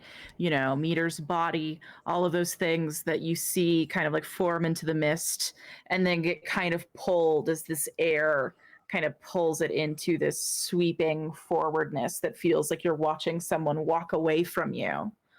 And both of those currents of air get kind of swept in, and you watch them both turn into small vortexes. And when the mist settles again, still as thick as ever, you see that the invitation is gone. And like with one vortex, the invitation is gone. And with the other vortex, a small star-shaped potion bottle with occluding mist lies. It's just a bottle full of fog. And the last thing you hear is, he is the god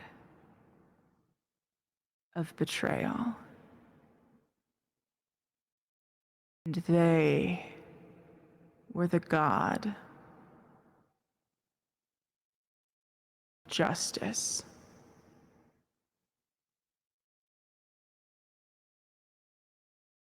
But I am the god of destruction.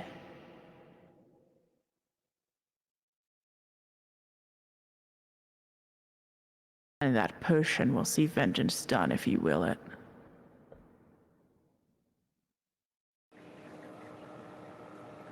I think Gideon thinks of their mom and takes a potion and just tucks it into Alan's cloak. Perfect. That they're wearing. Yep. And so Gideon, like you pick the potion up, you tuck it in like underneath your cape, and you just look at the mist that you are surrounded by. You've heard of the mists. You've heard of the myths of Vidrussel, but having them so close to you now, it's like your whole body is underwater. You can breathe in. The air is just a little thicker. Breathing it in feels like breathing in something that is not air, but still you breathe. You are encompassed in magic beyond comprehension. Fuck yeah. Yeah. I feel like I've been talking to the sexy god too long. I don't want to keep staying. Oh no, yeah. I think everyone else, given the complete thirst traps that they were putting in our DMs, were just outraged. Yeah, my players were sitting here like, make this hot guy stop talking. Am I right? I'm so sorry. Yeah, that sounded Yeah, like that's them. exactly what Brian said. Yeah, Just like that. yep, perfect. So Gideon, are you going back inside? Yeah. I think like I assume the mists only exist at night. No? Oh, okay, great. So then we're gonna sleep and then we travel in the hot man's mist. I relay this in a better way. Yeah. We'll let you go to let you go to sleep, and then I will come back for you pitch to Winona, travel through a god's mists, because I want to see that in the flesh. I would also love to hear how Maro feels about let's travel through the hot man's mist. Yeah, I'd love to hear that. Love to hear that. Would love to hear you break it to the bunny. Would love to hear you get buy-in from Chade. Would love to see if you just choose to leave the page of the Stargaze Grimoire behind. Can't wait to find out that and more when we come back to you. But for now, Kaylin. Hello. Hello, Kaylin. You found out at the same time that you had a mystery guest who you have theoretically sent Julian, not a mystery guest, you know that Kiara, your champion, has arrived. Yes. She is here in the compound, and that's great. But unfortunately, at the same time, and a very angry Mel actually informed you that you had a paramour waiting for you at the pond, at the reflection pond that you had entreated not but a day ago. Yes. So, are you committing to your plan to go track down this theoretic paramour? Yes. Okay. And then my question after that is, are you going alone?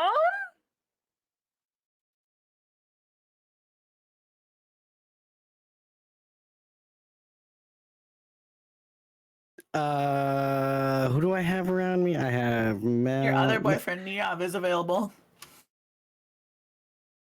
Oh God, yeah. Let's bring Niav. Okay, so you take some time to find Niav. Mhm. He's in the part of the ship that he's convinced a bunch of well-meaning weed citizens to call his own. And it's like a different place already. This like the walls are covered in like different, like incredibly vibrant colors of paint. Where did Niav get paint? How did this happen? I don't know. It looks like a Jackson Pollock in here though. Like genuinely. Like there's paint everywhere. Like it's a fucking mess somehow. Right? Like it's just like it looks so lived in. This guy has been here less than a week. Like 2 weeks now, and it's just like completely different. And you'll see that there's a lot of like just like other people's clothes, not in a horny way, but just like people are like clearly just have been around in here. You can see like there's different piles of like half abandoned gambling games. You can see that there's different books that you know are owned by different people. You see like cups and cups of like booze that has been discarded like as they were leaving for the night. You can tell that like Niav has been trying to get his like money's worth of like being out. Okay. And also you've maybe been avoiding this room. Right. Roll a perception check for me. Okay. And do you want me on which map do you want me on?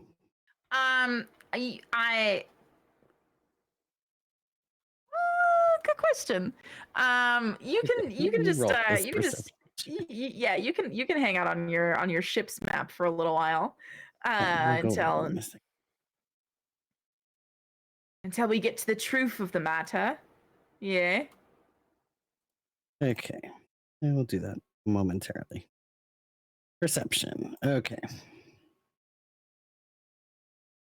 Oh, that's a 7. A 7? Man, yeah. Almost Kalen up. is so concerned about this mystery paranoia that he can't even Oh, he doesn't even catch the fact that Carlos Jackets is amongst the pile of clothing. Now, okay. Niavo is Mhm. fast asleep Mhm. in this room.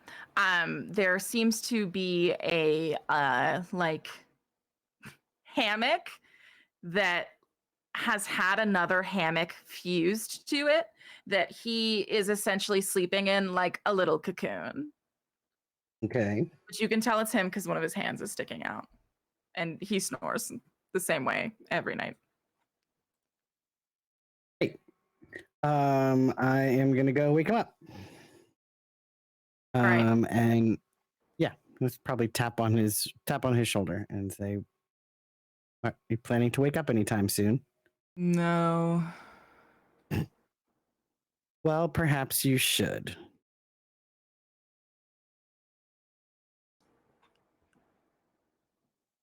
I regret to inform you that I am hungover. And he goes to just kind of like. I regret to inform you that I have to go out to the fountain pond thingy, and I would like you to accompany me there. He peeks his head out and he goes, on a date? Yeah, let's go. I will warn you that we are potentially going to run into somebody who calls themselves an X. But I honestly have no idea who it's going to be, so we'll have to see what happens when we get there. But yeah, look. You have many people who you call exes just out and about? Not out here anywhere. Anyway, back on Kurthis, sure, but out in the wilds, sure. no. No, okay. And Yeah. so then, but we're still going on a walk right now. That's a date that you just told me to my face is a date. And but also at the same time, you're warning me that there's a possibility of a chance of someone who is your ex, but someone who calls themselves an ex of yours. Yeah, see, that's the thing. Until I know who it is, I can't really make the determination as to whether we not. So, But the danger of them being here is present. yeah, yeah, and it's just weird though because I can't really think of anybody that would be out here in the wilds. Like I said, Kurthis, sure, but in the wilds, confusing. Yes. And this isn't a trap. No, why would I set you up for a trap? That certainly would not behoove me. No, probably not. However, this is the most trap-sounding trap that I've ever heard, in the way that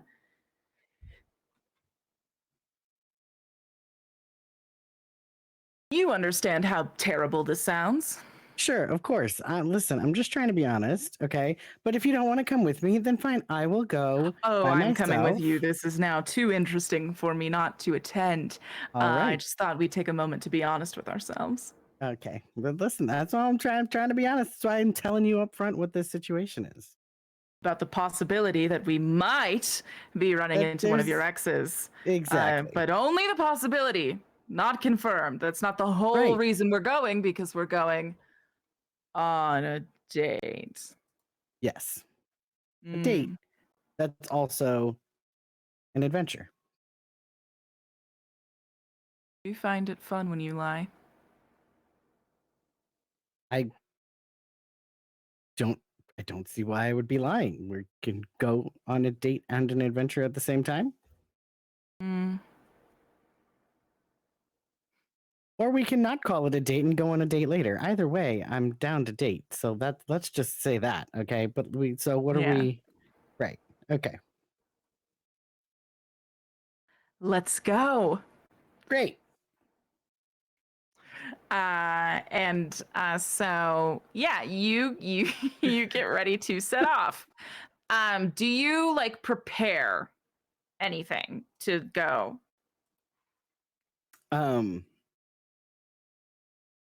I think I would take one of those potions that we had, the like flare potion. Oh, that sure. we're on the boat. Like I would take one of those. And just, make sure I got any other equipment that I need on me. Also, above game, is this going to potentially lead to me then? Like, am I going to be able to come back, or do I have to say all of my goodbyes? I think you should be able to come back, or else Kiara's gonna Okay. kick your fucking ass. Okay, good. Sure, right. Okay. Oh, And bud. so I ask Niav to make sure that he's all ready to go, and then I'd head out. All right, yeah. So you and Neov collect your like "Don't Die in the Wilds" materials and Right. and get ready to go. Can I have a perception check for you just as you're leaving? Shh.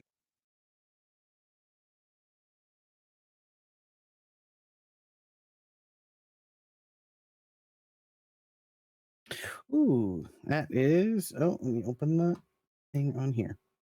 22. A 22. That's really fucking high. Holy shit. Yeah. So you start off on this trek of yours, and you get maybe about 5 minutes in, and Neov kind of like turns to you and gives you kind of like a knowing eyebrow raise. Which you completely understand because you've picked up on it as well. Mel has been tailing you covertly the entire time you've been on this walk.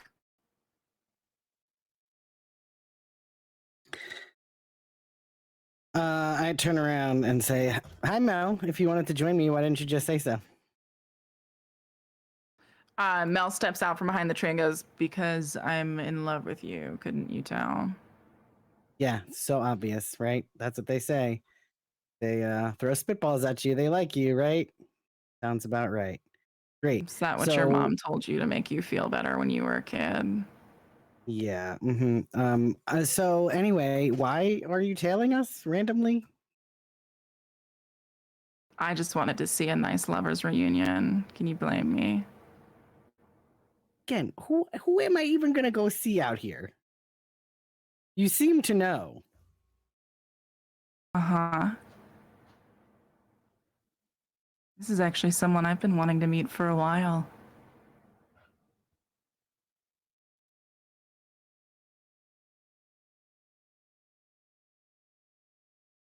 Someone you've been wanting to meet for a while, you say, and why would that be? Keep walking.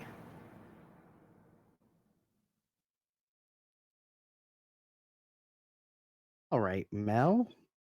Sure, let's keep walking then. Okay. Neov is sitting there and he's like kind of like putting his fingers together in like a bit of a delight and is kind of just looking around. He's like, so if we start throwing punches, who am I aiming for?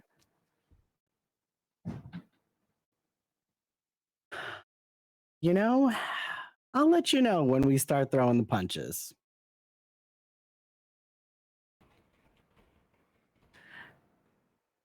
I love to be held in suspense. is what he says as he keeps going. And oh boy, I'm just like kind of just making you kind of sit in it. I'm just cyberbullying our new player. Yep. I'm really sorry Totally cool. about it. Okay, I'll be nicer. I'm so sorry. Okay, so you're heading through. You're like starting on this same walk that you went on with these same people. Not but yesterday. What are your initial thoughts as you get closer and closer to this location? So, I think Kalen's really been like racking his mind, right? Like he's like, oh my god, like who is possibly gonna be out here in the wilds? And then he has a thought. And he gets a little nervous that he has now put together who he believes he is going to run into. Yeah. As this would be the only person who would be out here in the wilds that was not with them when they escaped Kurthus. Yeah. I'm so excited. Perfect.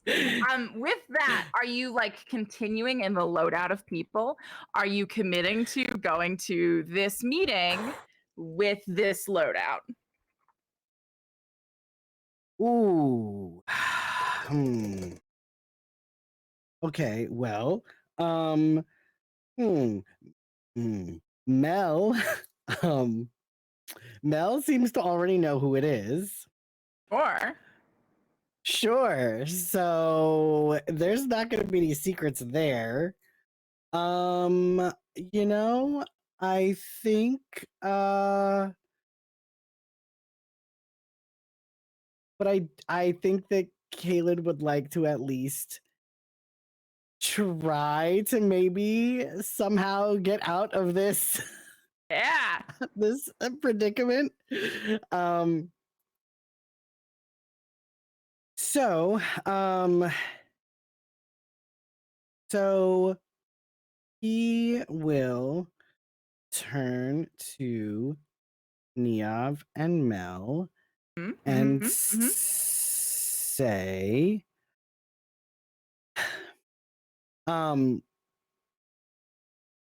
you know, perhaps it is safer or maybe just a better idea right now. You know, we're talking about throwing punches. I don't know. Maybe you know what? I think I'm just gonna take this one on my own. And so I was starting to get excited about punch throwing. yeah. So, listen, Neov, I promise you there will be many opportunities to throw punches.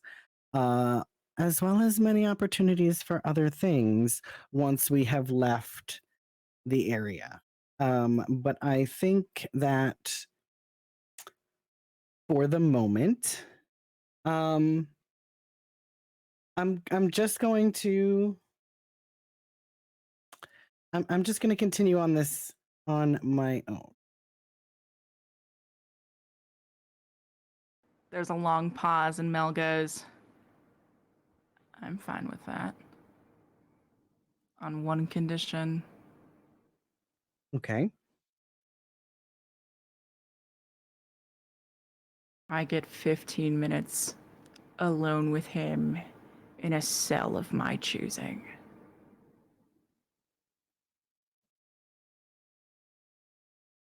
15 minutes. Okay. So you bring him back with you.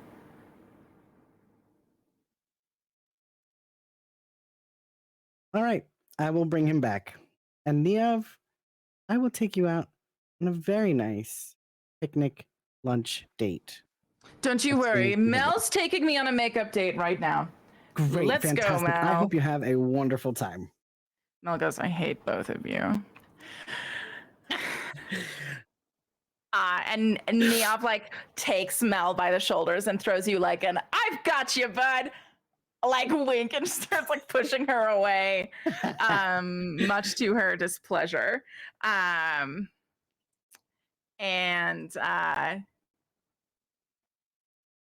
and you're beginning to recognize that you're getting closer and closer to the reflection pool. Are you making any last minute calls, decisions? No, I don't think so. Should I switch us over to our other map? Oh, one moment. Okay, I'm waiting. Mm-hmm.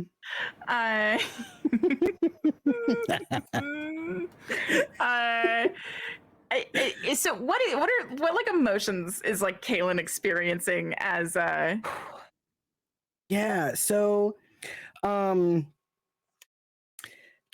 is definitely a lot of emotions, a little excited, a little nervous, because they don't really see this person very often. And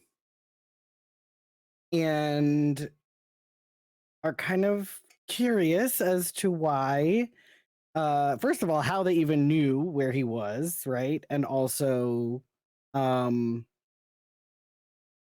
know, why they're coming to visit at this particular moment in time.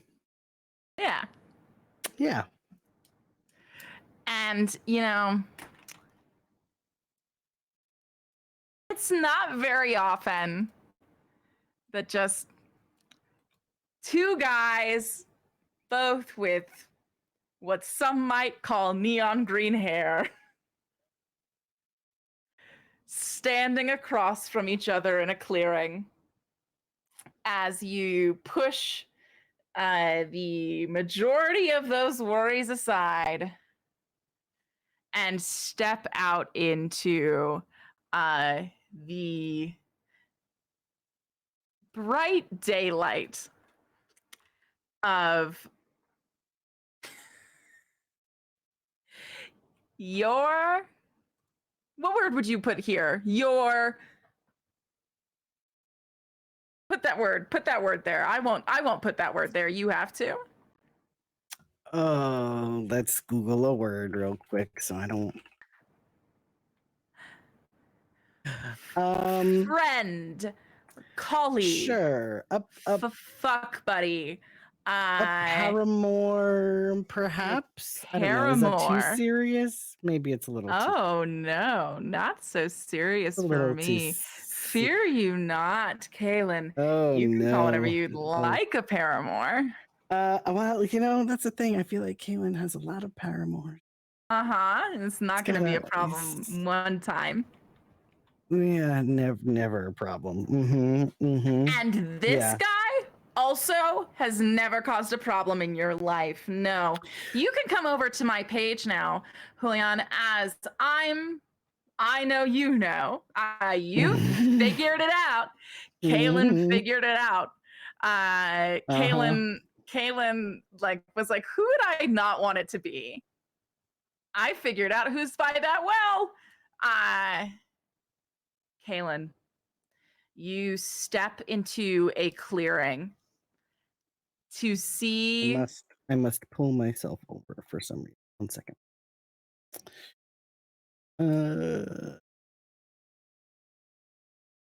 It says I'm on the map, but like I'm not on the map. Oh no, it says you're on the map. I see you. Yeah. See me? I see you. Yeah, I cannot control me. That's terrifying. Oh no. I'm weeping on your account. Let me try to travel elsewhere and then I'll come back. Okay. I can always leave the audience in suspense of who this is too. I appreciate leaving a little suspense. I love. All right. I know all of the players are sitting here like trying to like blink patiently. They're like, seriously though, who is it? They're like, oh, this is really fun. Seriously though, who is it?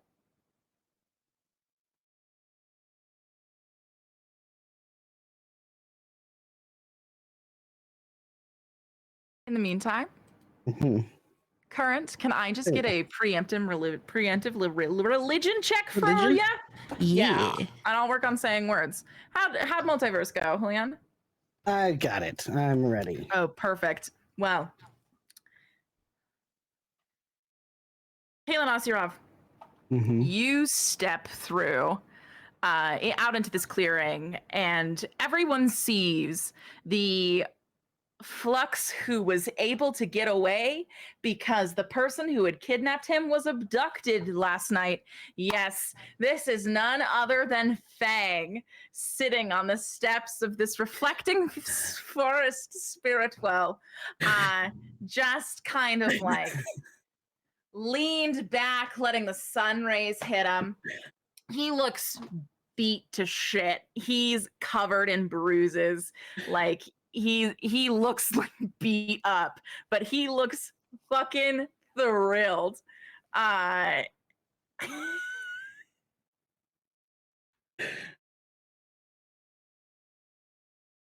Kaylin, what do you feel when it is exactly who you were worried it was?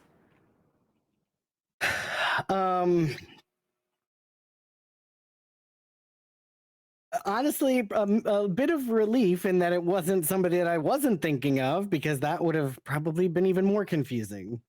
Oh, sure. Mm-hmm. Yeah.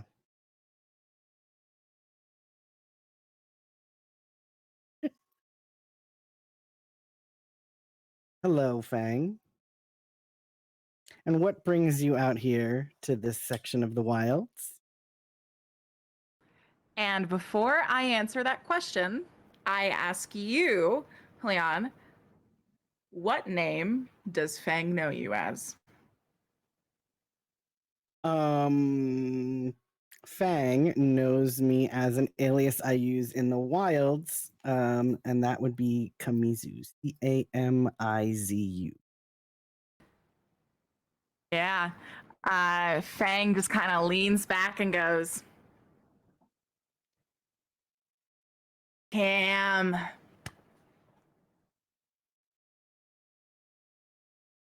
I never thought I'd see you on my turf. And here I am. What brings you over here to visit? I heard you Well, were you've been looking in for my me. home for so long, and I haven't brought by one welcome gift yet. I feel like I'm already behind. I appreciate the sentiment. What did you have in mind as a welcoming gift?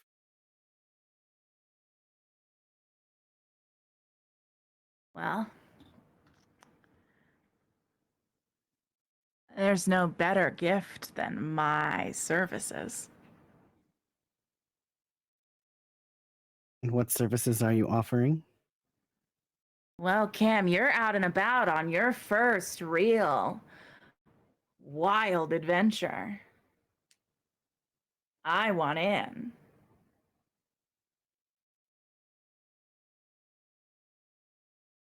And what makes you want to accompany me on this adventure?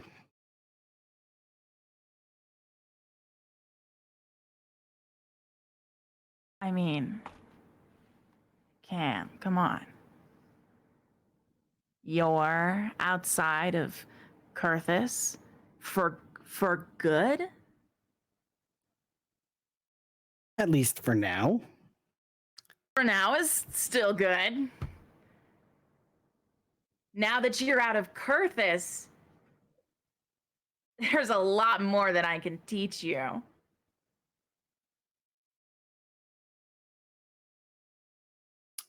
Like what? I mean, you know some pretty good spells, Kaylin. but I could teach you better.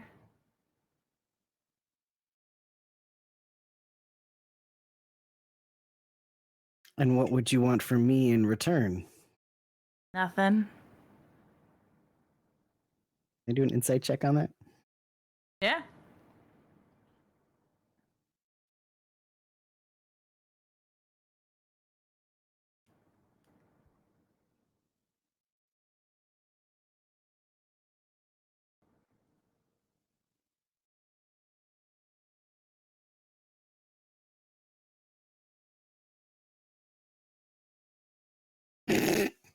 That's a 30. Yeah, Fang has never wanted for nothing in his fucking life, huh? Right. Mm-hmm. Yeah. And he knows you know that. Right. Come on, Fang. Give it to me straight. I know you don't work for nothing. Okay, my cards are on the table. He pulls out a card, it starts floating in the air. I was maybe a little kidnapped by someone who I am a lot thankful didn't actually murder me. Who were you kidnapped by? Oh, only the first Stargaze Grimoire monster. I've had a bit of a week. Why did they kidnap you? Oh, right. I had kidnapped a guy. Sure, as you are wont to do. Mm-hmm. Oh, you know the business I'm in. Bounty hunting. Mm-hmm. Yes. And what did this guy that you kidnapped have for you? Well, it wasn't what he had. It was more kind of what he did, which was betray my trust, which I'm not a huge fan of, just in general. So we were kind of having a whole conversation with that when my conversation was interrupted by, I will remind you, the first monster in the Stargaze Grimoire. And I've just been kind of playing it by ear ever since, a little listless, which just isn't me, And, finally, when I managed to escape because Nakia had gone missing, I made my escape and I found my way to seeing your unmistakable form walk over some ships that I had never seen before that had been glued together for some sort of fun seafaring, I can only imagine. And I just know destiny when I see it, Cam. You were with Nakia? Yes. And were you kidnapping Nakia as well? No, I was. That's a bit more complicated. Please do go on. Doesn't you know Nakia? I've heard. How do you know Nakia? You don't know anything about anything that's not Kurthis, Cam. Oh, Fang. I don't think I would say that. Come on now. I'm a smart guy. I do my research. Oh yeah, you study real hard. When it suits me, I sure do. Mm-hmm. So, again, Nakia, you were with her? But you didn't kidnap her? Okay, so Valnorax had technically kidnapped me on Nakia's behalf. And so then I was released onto this twerp who has been a thorn in my side for years. But it's fine. So you were released to Nakia? Yes. Interesting. And you managed to get away from Nakia? Yes. I see. How did you get away from her? She actually got away from me. She's missing. I used the panic to get out. I see. And were you with anyone else? Or I should say, was anyone else watching you? When I left? No. Cam, you insult me. Hell, I'll tell you. Nakia almost even stole the gift I have for you. That would have been quite rude of her. And he gestures up to this card that's now floating in the air. And so you have this card. It's a gift to me. Again, I ask you, so what exactly would I need to do for you in return? And I'm telling you, every time that you ask me this, that I am a humble man who's wanted for nothing. I merely travel from location to location offering. He's starting to laugh to himself, right? Like it's such fucking bullshit. Fang, listen, cut the crap. We both know you don't do anything just to be nice. There's always a reason, and you're only ever looking out for yourself. I know you at least that well enough. So. Oh, come on. You know that I'm not the only person I'm looking out for. And who else might you be looking out for? My good pal Cam. And what makes me so special? Your friends. Which of my friends? He just stares at you intently for a moment.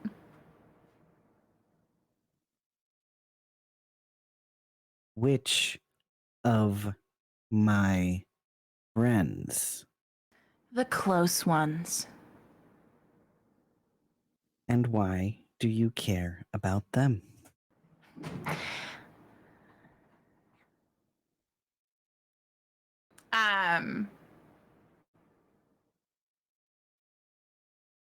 He just kind of rolls his eyes and goes, "Man, you Girthinians are pretty dense sometimes."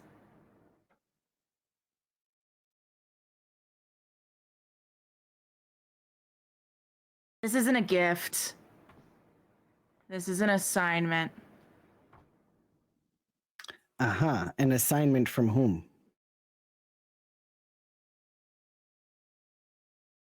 I think you know. Are you here on behalf of Discord? Okay, Cam. Yes, Are you my bud, Cam? I see. Yes. Oh man, you're outside of Kurthus and you're turned upside down.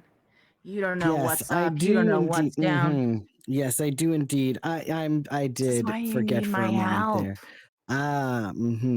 there. All right. So you want to come with me because you're trying to get to my friends. For your No. boss. No. No. No. Isn't that what we just this is an assignment. No. I have no assignment. My assignment is complete. You My just said assignment this is is an complete. It assignment. was to You bring you just the said this card. is an I assignment. did not have a single assignment. I don't want to fight on our first day Okay. reunited. So, okay, so then you're going to give me the card and you're going to leave. I'm tired of fighting.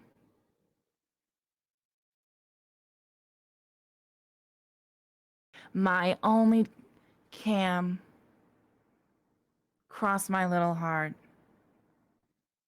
My only assignment was to come give you this little card and tell you to hold on tight.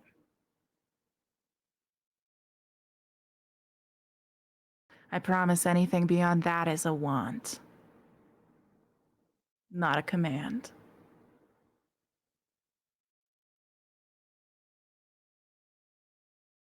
All right, well, here's the thing.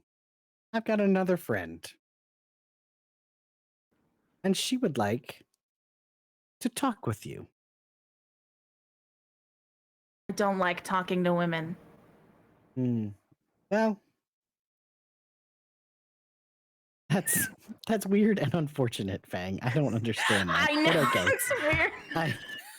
I don't really know what to say to that. It's just Fang. the way they just look right through you. It's very unsettling.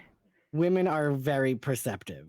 Fang, yes, they are perceptive and strong, and you probably should fear them.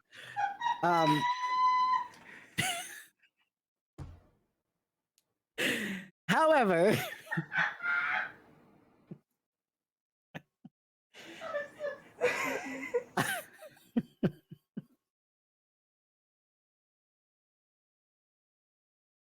but if you would like to come with me, Yeah. then this is part of what I'm going to need you to do. And she would like to talk to you, and specifically, she did mention putting you in a cell of her choosing for 15 minutes. Now, I think you can do that. I've just spent so much time in that. Listen, I can make it worth your while.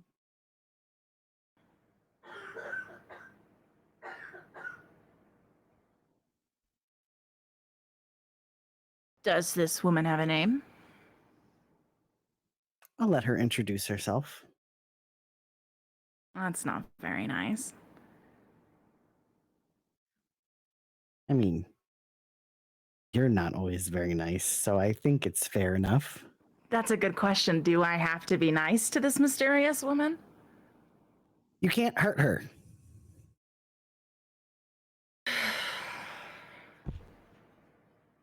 I'm so tired of not hurting people. Listen, sometimes you have to play nice to get what you want. And since when have you played nice? Are you coming with me or not?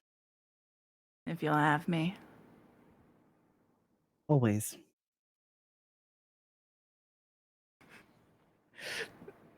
Get it together, Mantha.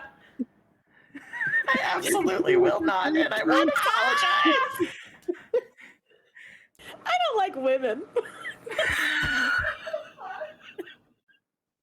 It's like that one tweet where it's like, I hate when girls die, but Fang tweets, I love when girls die. That's just all I can think about. Oh my god. I was just thinking about a very specific brand of white gay. I was just thinking of like a very It's iced the one coffee brand. who calls all of their friends girl, but doesn't like women. Yeah, that energy. Yeah, I'm in the West Hollywood. Yeah, no, for sure. I was about to say, I know well, you're this. in LA. You see them every day. All right. Fang like lights up and is like, perfect. Well, I'll just give this to you. And he takes the card, kind of flicks it, and they come closer. And they get like just a couple of inches from your face. And he goes, okay. If you hear screaming come from this, it's a trick. Don't worry about it. And he pulls your vest open, tucks the card, and then smooths the vest back down like on your.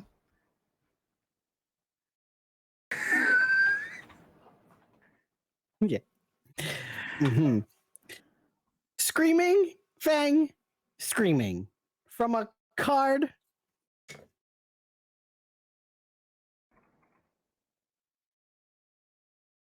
Yeah, things scream down here.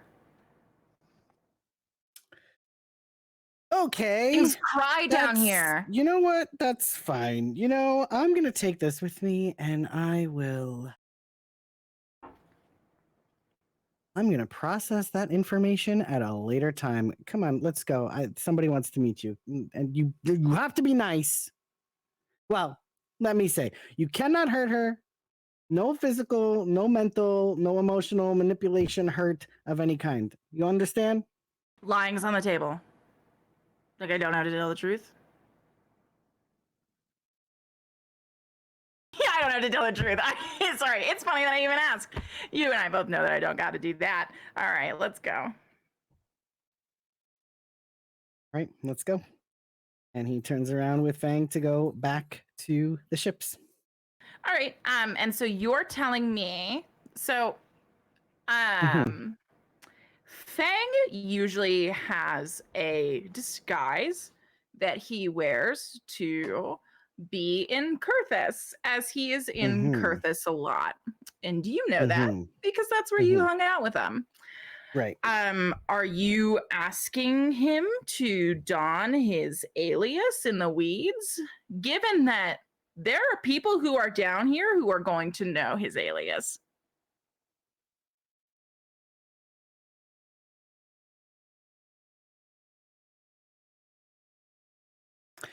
I assume that Mel is gonna know him as his.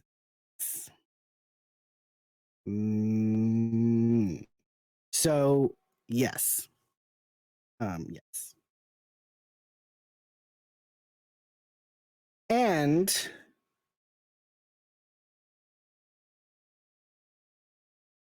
oh, this is gonna be interesting. As I go back Don't to worry, a ship. Key's back there too. Great, fantastic. As I go back to a literal ship full of people who are all gonna call me Kaylin. I Don't panic. Okay.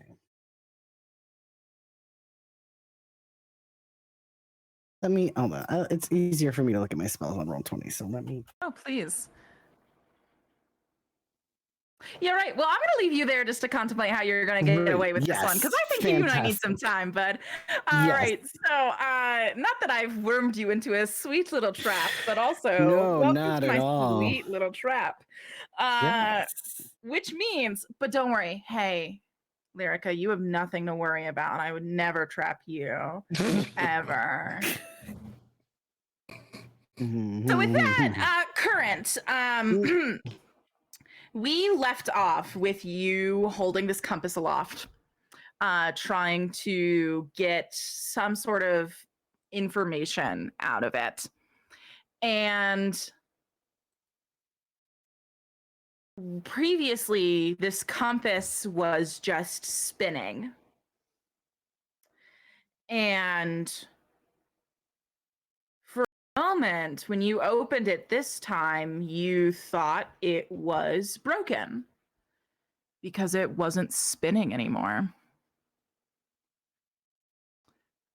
And you move a little bit and you realize that it's not broken. It's just pointing at you.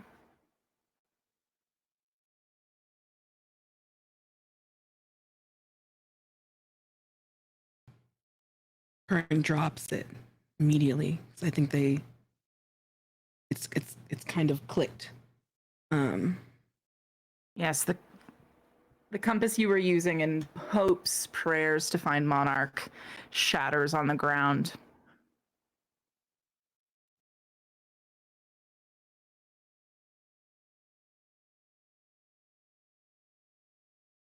And then Current just says to themselves, me. I'm Monarch.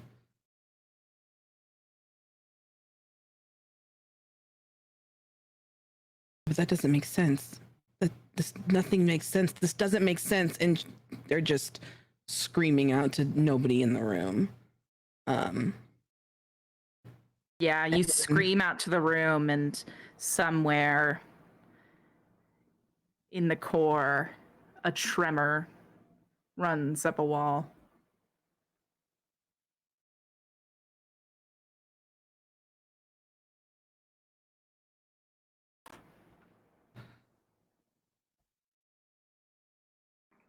What do I do? I'm going to take out the locket that had all the different people's pictures on it to see if anything's changed on it. Yeah. So, gosh, that locket once held I believe the last time we saw it, it was Monarch's photo, which was regular, and River's photo, which had an element of strangeness to it. Was this correct? I Yes, believe so. yeah, and Misha's was also strange. Articus was on there, but it was fading. Yes. Well, Yeah. the Articus one is faded no longer. The Misha one and the River one are more ephemeral than before.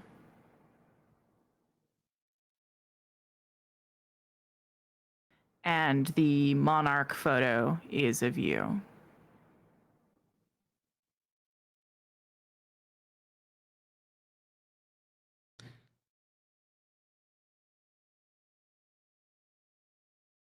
I want to take out the sim packs that I got from y'all deck.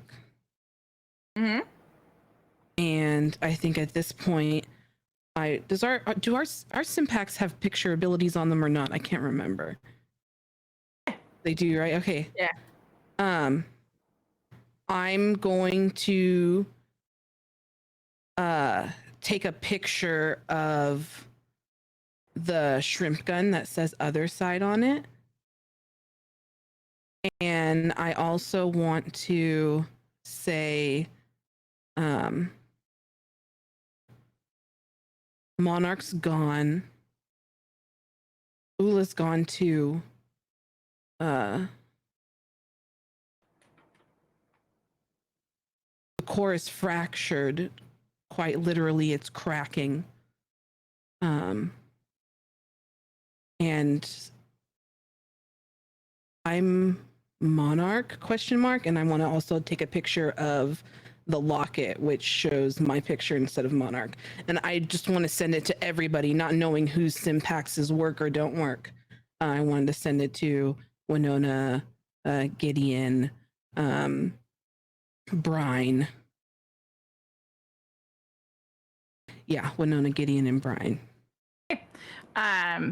Then I am now just going to take us directly to Gideon, Winona.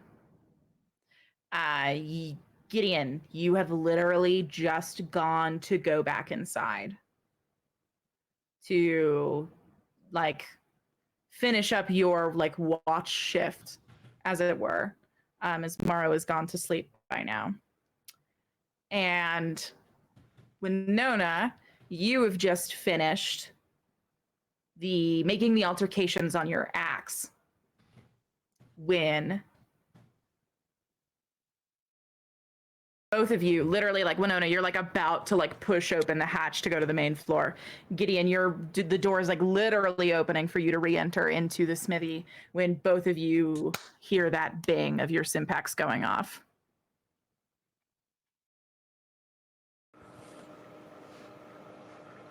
Gonna crawl out of the little hutch and then also look up at and look around to see who else is looking up, because I heard more than one Sympax go off. It's like, you know, when you hear like the text message a couple times, like, oh, who else had just got texted at the same time? So I looked to Gideon instantly. Yeah, Gideon's I'm, the only right one to. next to you. Yeah, Oh, Gideon's sorry. really the only. No, you're saying I was going to reinforce you. Gideon's really the only one to look at because Morrow's sleeping, Chade is sleeping. Lildrir is weeping downstairs, and Crovalone, you can't tell if he's sleeping or dreaming awake or whatever it is that he does, but he's fine. So I'm gonna walk up to Gideon and we're gonna read our Sympaxes at the same time. Yeah, I think I want to see if mine looks the same as Winona's, because my phone has had weird, strange, altered pictures. So like comparing them to make sure it's like looks the same too while we look at Kurt's message. Interesting. Yeah, so you sidle up, and here, Current, you describe what Winona sees on her phone, and I'll describe what Gideon sees on hers. Little game. Jesus. Oh my gosh. So the first thing that Winona would see is the picture of the shrimp gun that says other side on it. Followed by verbatim, I woke up outside of the heart, Monarch gone, Ula gone, and then followed by the picture of the locket, and then it also would say the core is literally fractured. I'm Monarch ? And then Current. What the fuck?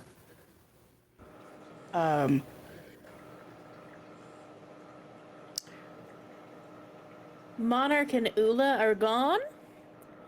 The Current is Monarch? Where Ula go? Monarch Yeah, before you get too far into this revelation between Winona and Gideon, you're comparing the two. And that photo is very similar looking, with one small difference.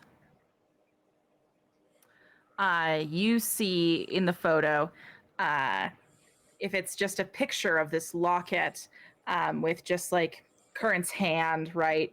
And then the floor in the background, you see the necklace on the hand, and you see a pair of feet facing Current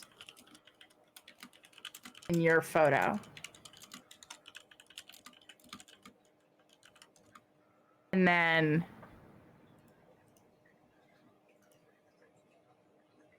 you begin to read the messages of your text. And the second your eye finishes a word, you see it replaced with the word blah. So just as you start going, it becomes blah, blah, blah, blah, blah, blah, blah, blah, blah, except for the words that say, I'm Monarch.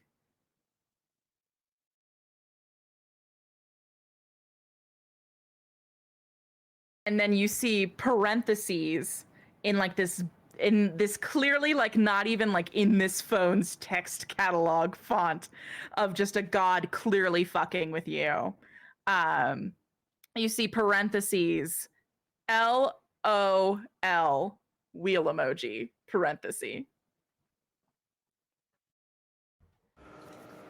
And besides that, the message is completely the same. I look at Winona. I mean, Discord gave Current that card before they went into the core, right? That's information we know, right? I Yeah. believe. Yeah. So like that was clearly like on purpose to do something, because it's not like Discord was just like being nice. Right? So Right. Current having that card going into the core may have. Purposeful. Yes.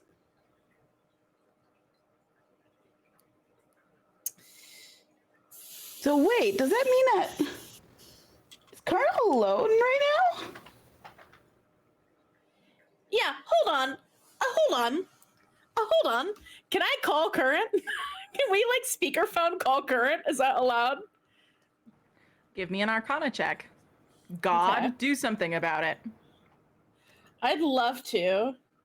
Roll to call my friend. A nat 20? So it'd be a 26. I am Star Wars hologram in the core to Current. I teleport Current to me.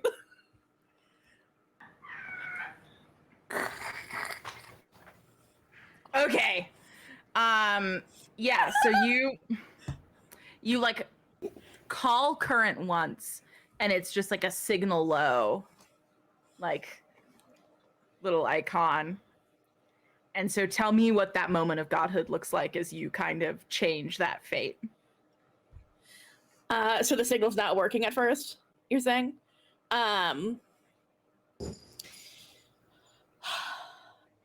What did Winona's magic look like when you fixed my phone? Like, what color was it? I would say it was like a pinkish purple. I think, like, as Gideon gets, like, pissed off and kind of grips their phone with their free hand, they hold Winona's hand and, like, kind of anxiety together. And I think, like, pink and purple sparks start flying out of the phone as the Sympax fully changes color into, like, watercolor pink and purple as the bars then go full. Ooh. And we are, like, FaceTiming Current. Like, we can see Current. It's not just, like, a phone call. Shit. Like, we are, like, looking at Current.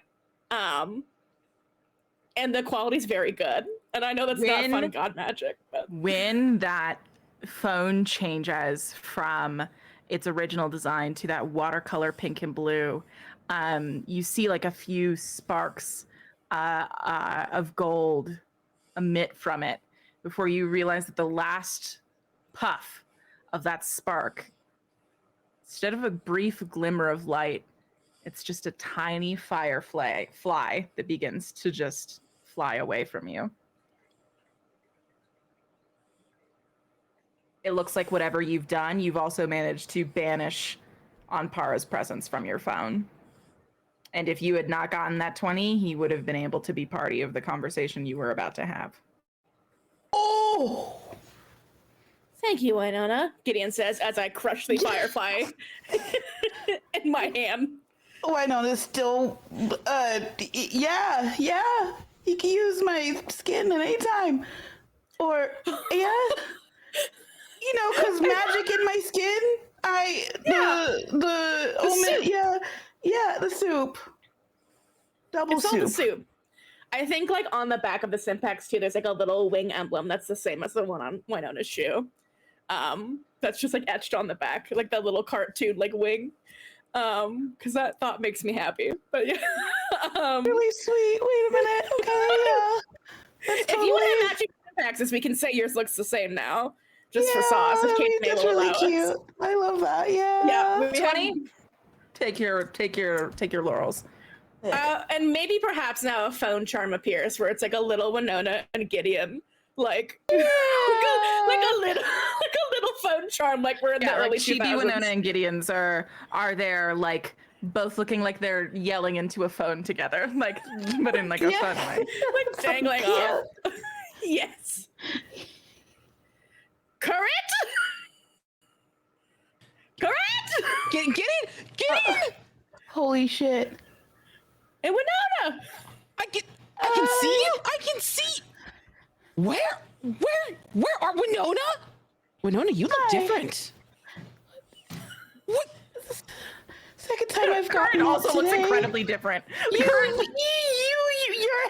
hair. It's beautiful. It looks really fucking cool. I don't know what happened. I came out of the heart. I was alone. Monarch was with me. We went in together, and Monarch was gone. And then there was this magic person. He made me drop all my weapons. And then there was flying crystals. And then I spelled out things. And then a voice spoke. And then I fell. And then I woke up and Gideon, I have Misha's gun. That can't be possible, right? Sure. I mean, where did you go in the core? I met Monarch and we walked up to this portal and we walked in together and then I was alone.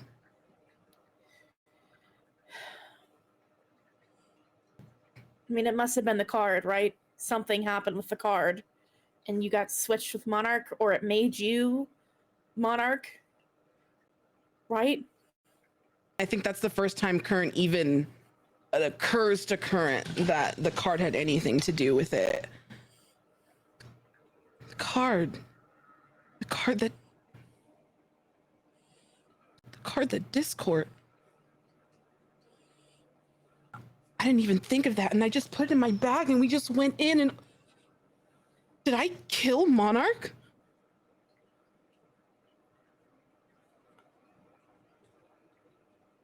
And the compass, there's there's this compass that I got.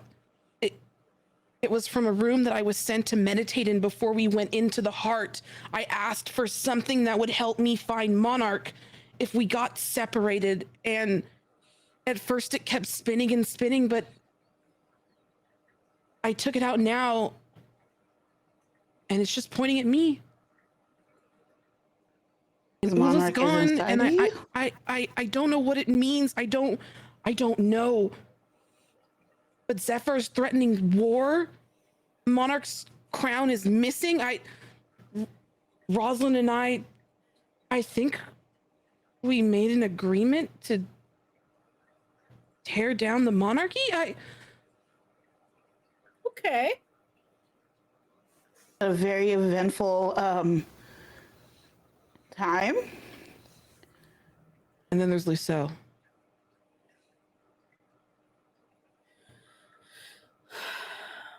I'm pretty sure that Lucille, Merrick, and Karina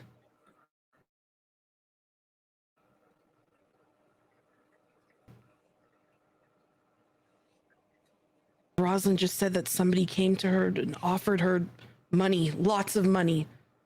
For me, they said it was time that I went home. Ugh.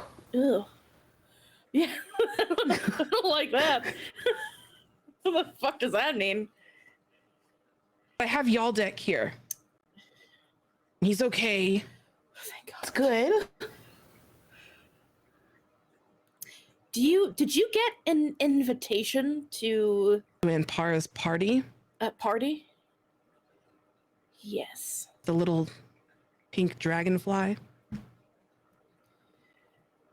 Yes, we are on our way there. On our end, Brian is gone. We will be getting Brian back. That is on the list, top of the to-do list. Doxon took my invitation. I have not run that by Winona yet. But Wait, so that Doxon? happened. The god.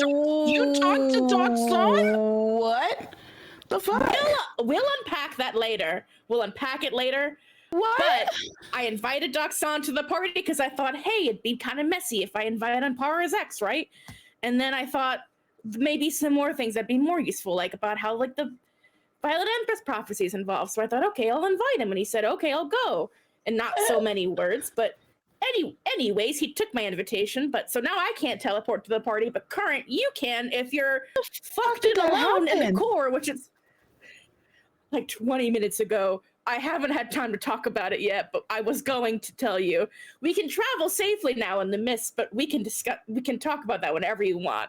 The talk went well. It was a good talk. I'll say that.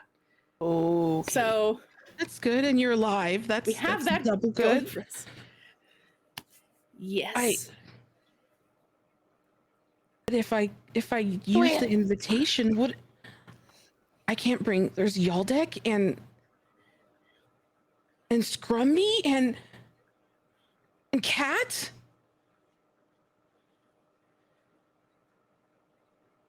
I mean, is the ship safe? And could you pilot it out of the core? It was through a volcano. Through a volcano. Well, I did think that maybe Opheles would be around and I'd be able to. But they were sent. The Legion Corps, a lot of them were sent away when. Well, actually, I don't know why they were sent away. Our ship crashed because of colossals. Mm-hmm. And then they came to help fight them, I think. I've been here telling you all of the fucked up shit that's been happening to me, and your ship is crashed by a colossal? Mm-hmm. Where's everybody? Mara, where's Brian?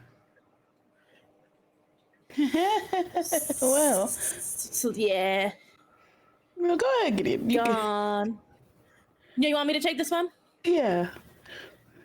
Yeah. Brian's gone, but we were promised if we went to the party, we would get Brian back. I don't know if you were promised anything, but that's what I was told. Yeah. So we know they're alive somewhere. Oh, also, I can do magic now. You can do Yes. magic. A Fuck dead yeah. girl kissed me, and now I Oh. exude magic. How do you feel about the dead girl kiss? I don't know. Okay, we can unpack that later if you want. Yeah, that's Okay, but yeah, your magic. That's pretty cool. yeah. So I guess it's not all bad, but it's pretty bad. Yeah. I think I'm something called an omen soul. At least that's what she. And it sounds Yeah, scary. that's what she said. And I'm just gonna kind of let that do its simmering thing. But Okay. magic fingers now. Okay. I mean, I think I'm having a panic attack. I think that's what this is right now. But you know, I feel like from what's happened, that's okay. That's okay. You're alive. We think that we hope that Brian's alive. We all have to get to this party. I can't fly a ship. Well, I have an idea, and it's purely just a shot in the dark. But Ampara seems to really like rules, but like fluid ones, right?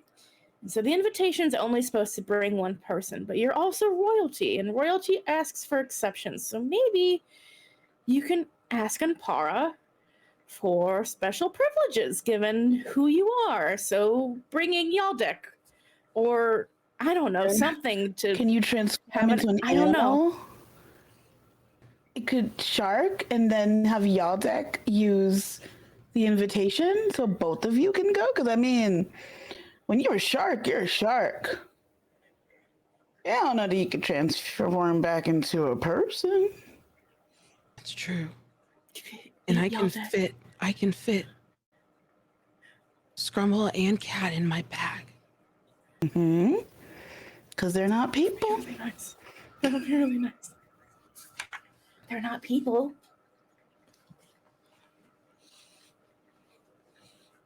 I do have business with Luceau. But as long as Luceau's alive, I guess Luceau can wait.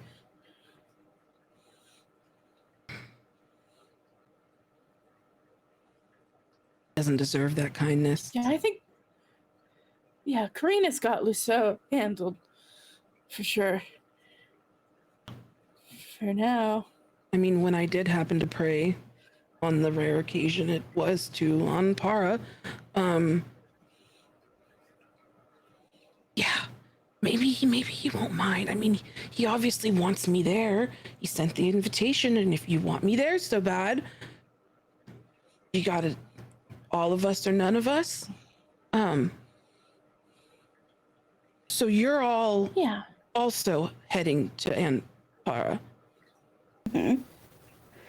Yes, on foot in the wilds. Okay, and who all is with you and the part of the ship that crashed with you? Morrow, Jade, Crovolone, Lildrir. Oh, did we tell Kern about the bunny? Did we tell Kern about the bunny? Found a bunny? We have befriended. Yeah, well, no, you befriended Cinnamon Truly. Oh, so I can also like talk to animals with this new Omen Solary. Yeah, but this bunny is a monster to Star Gray's Grimoire. Wait, the bunny's what?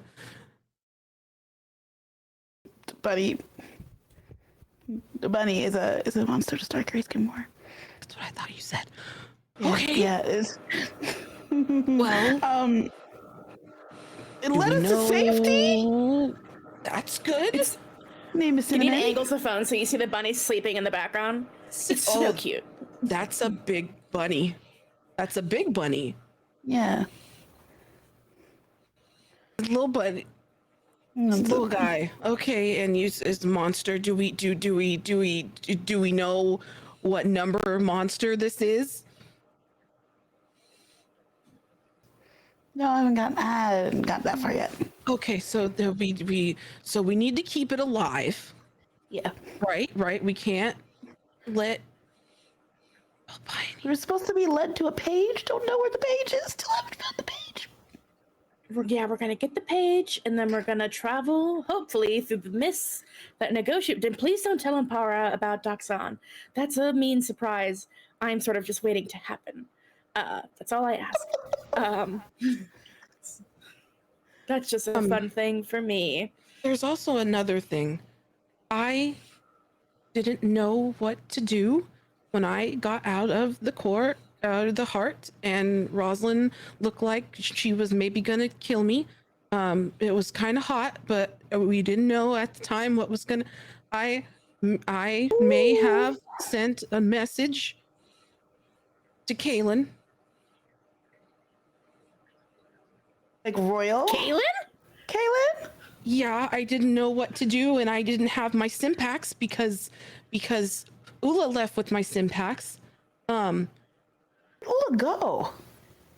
Ula left a letter, and I'm going to take a picture of the letter and then send it so that y'all can read it. I mean, in a way, I can't blame them. Oh, get it out loud. Goes like something that we should talk about at a time. I'm sorry.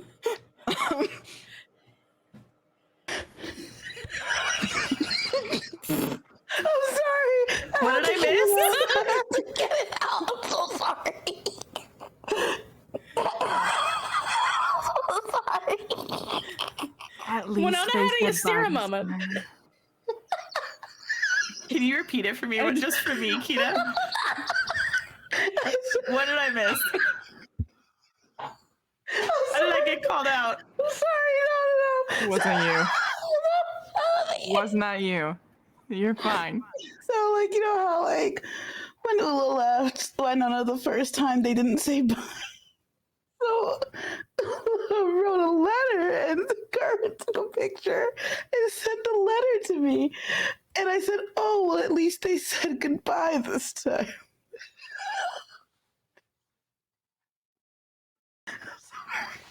I'm sorry. You've been hanging out with Shade too much. Winona's tired. She's been through a lot. I'm so sorry. You know, I'm not gonna. You probably have reason why you said that, and I'm gonna believe it, and I'm gonna.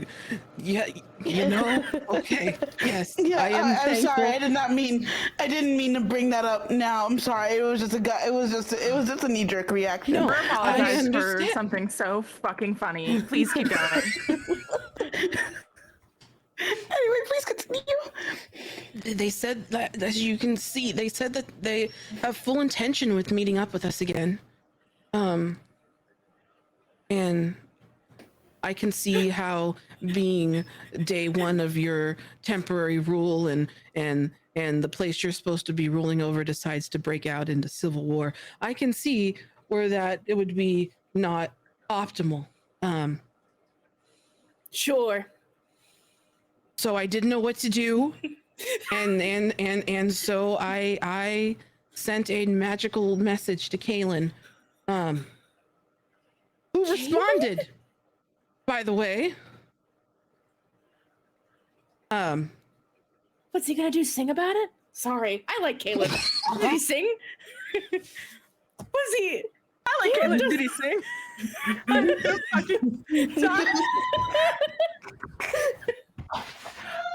And with that, we're gonna take our second break. We'll see you here. Wait. We're doing a dice giveaway. We're doing a dice giveaway during this break. So hope you're ready to roll some dice. See you after break.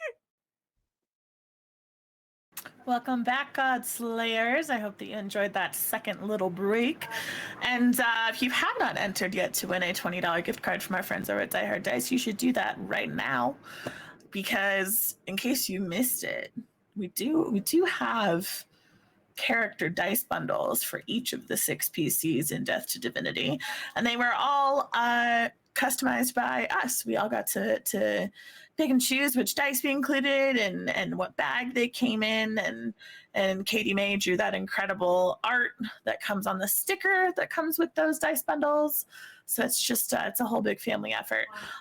Real quick, just gonna remind everybody, if you're purchasing metal dice, crystal dice, or even just your average everyday polyhedral dice of any kind, you should also be buying a dice tray. Die Hard Dice has a large selection of them. They're beautiful. They're also super accessible because they're magnetic on the corners rather than snaps. So these are wonderful for 3 reasons. Number 1, they protect your dice, which are an investment. Number 2, they protect the surface that you are rolling on, which is probably also an investment.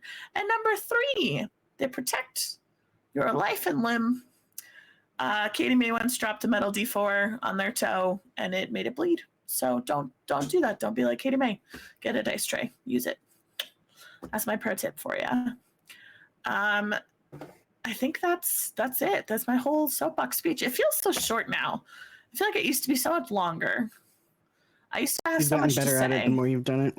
Yeah, I've done it now. I could do it in my sleep probably. I probably have done it in my sleep. Oh God. Yeah, probably something like it, huh? All right, but this is your last chance to get in on that getaway! Exclamation point sauce in chat. Go! Your final moments. In those final moments, sweet players. Christine, congratulations on winning that $20 gift card. Please make sure to use code Death2Divinity for 10% off that order. Mention us in the comments. You might get some extra swag. We love Die Hard Dice. And that's it. That's all I got. We ready to do this epic 6-hour sprint towards the end of this episode? I'm ready. It does not feel like 6 I feel hours, like but we've maybe been that's because I playing had for such a an sexy hour. conversation. It wasn't. We were on starting soon when we were dealing with those tech issues. We had bad tech issues for a half hour, but it's fine. So yeah, it feels short. Right? Like I would do this for 6 more hours. Toxic. Absolutely. But we should maybe stop making 20 hours of content in less than a month. No. At some point. Literally never. So hello. Kaylin. Last I picked up, I think just like I'm trying to like roll my little memory tape back. Last we left off, if I recall correctly, you were walking back from a cute little well with your paramour, I believe it was. You know, a little a friend with benefits. Yes, with the benefits of not knowing your real name. Yes, Fang, who knows you as Kamizu, has appeared and asked to join you in your adventure and is now being led back to the rebuild weeds with you. Unfortunately, you know for a fact, because this is part of the reason that you were able to become so connected to Fang, Fang does a lot of what some might call undercover work in Kurthis, and a lot of that happens in the weeds. Yes. So I would have him probably oh gosh, now I'm thinking, I'm like, is it better that he's in this recognized as in the weeds or not recognized as it? You know what? We're just sure he's gonna wear his normal weed stuff because that's the decision I'm making. Perfect. Great. See what happens. I don't know. Okay. So the two choices were have Fang go in his flux form and no one recognizes him, but you have to explain why you brought a flux in the house, or he goes in his disguise and then you have to explain, hey, why is this guy who we are pals with, who didn't make it out with us, also out and also here now? Mm-hmm. So it's just one of those, which one do you want to get away with explaining? Yes. We are going with option number 2. Great. Yeah. So tell me, yeah, no, then let's discuss Fang's little alter ego. I think Fang like completely like morphs Yeah, form. totally. So let me just find that. Oh gosh, I'm so indecisive. Are you doing anything else on the walk back though? Are you preparing for it in any way? Are you giving him any like instructions of how to talk and or act, right? Is there anything like that? Yeah, I'm definitely gonna make sure he knows he's not allowed to hurt anyone in any way, shape, or form. He's not allowed to kidnap anyone. He like everybody who is there has to be left there in exactly the state that we find them in when we get there. And you know, just telling him like, listen, be nice. Just be nice. Cordial. I'm always nice. Oh, you're mostly nice. Sometimes.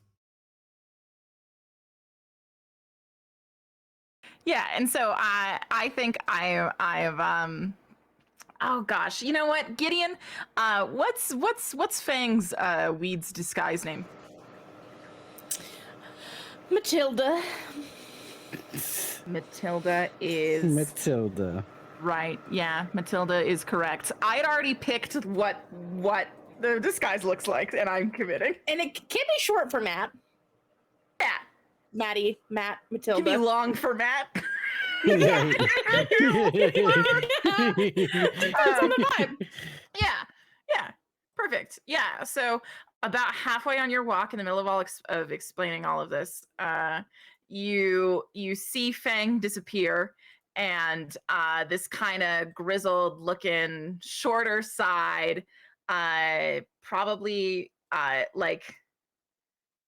just like a little just like grimy kind of looking elven man, with this just like with this like big puffy like fur like lined coat, just real grumpy looking motherfucker named Matilda.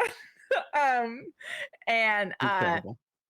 he even starts like talking like on the way back, like, yeah, hate to see it, hey, yeah, just the whole way back, just so you watch that transformation. Great. Mm-hmm. All right. Okay. So, and what pronouns does Matilda use? That's a great question, Molly. All? Truly all All pronouns. pronouns. Matilda uses all pronouns. I can't Yeah. wait until Molly can see what Matilda looks like. Okay, I want okay. to see Matilda very badly. Okay. I've sent you a picture of So- Matilda. Okay. So with that, Oh, okay. Where has Kalen gone? He has disappeared. oh, I put you by You Matilda. put me back. Okay. Where? Okay. I will search for them, and I'll bring you over. I can bring you over. Okay, good. No Thank you. worries. I have no idea where on this map we are. Wonderful. Okay, it's Kalen and Matilda. Absolutely. It's me. Yeah. Mhm. You Okay. can call me Till. Till. Right, of course. Till. Okay. All right, Till. So as we have mentioned, no harm is to befall anybody in this area. Even if they hit me first. Nobody's gonna hit you. Well, I guess I can't actually promise that, but probably, likely, nobody's gonna hit you. So you'll be fine, and don't worry about it. I'll just let me handle it if it happens. Okay. You'll defend my honor. Sure, I will do that. All right. Let's go. and I will lead him in. And now, remember, do have to talk to my friend, and she is going to put you in a cell. But it'll be worth your while. Trust. Yeah, can we get that part over with first? Let's go ahead, and I will bring him in to see Mel. Yeah, you hear the distant sounds of Mel like angrily pacing back and forth before you even converge on her location, which is this actually nearby ship to you. Yes.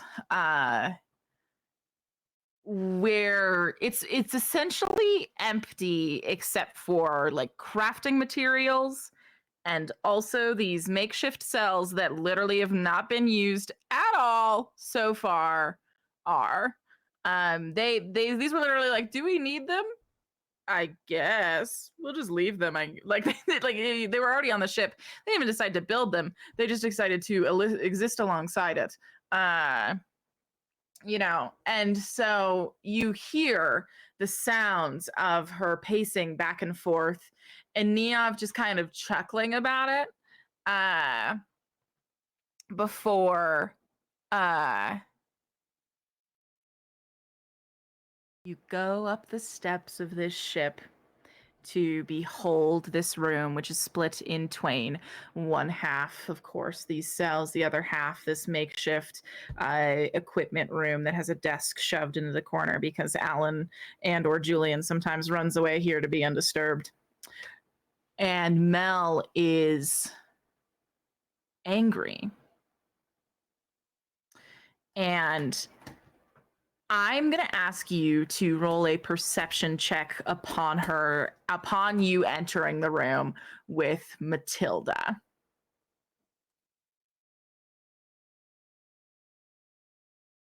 Okay. That's going to determine some things for me personally. Ooh.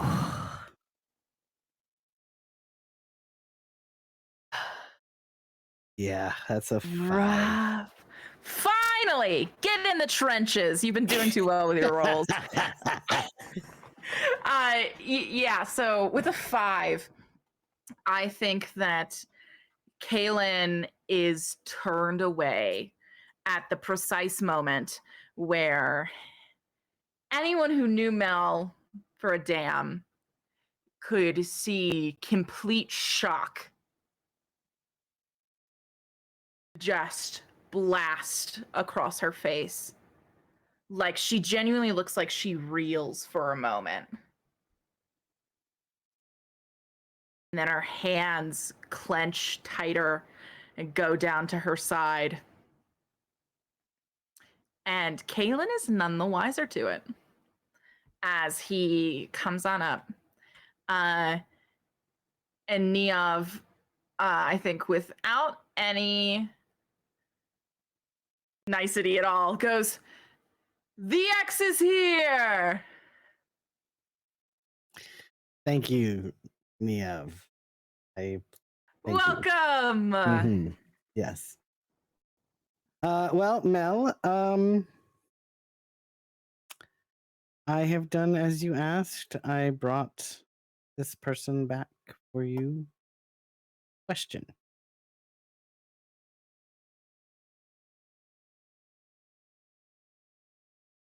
And Mel goes, "This person?"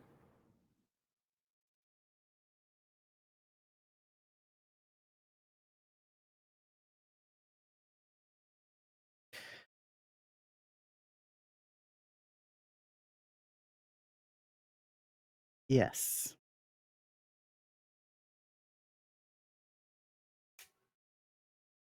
Get 15 minutes right. Make it 20. I'll see you when it's over then.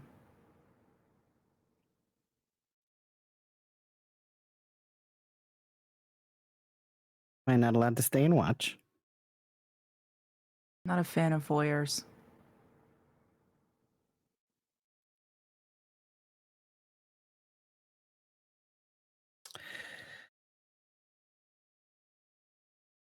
And what exactly? I mean, do you know him? Do you?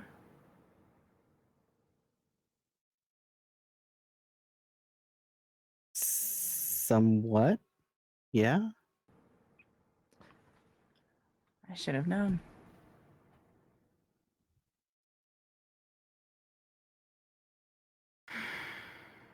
I should have known.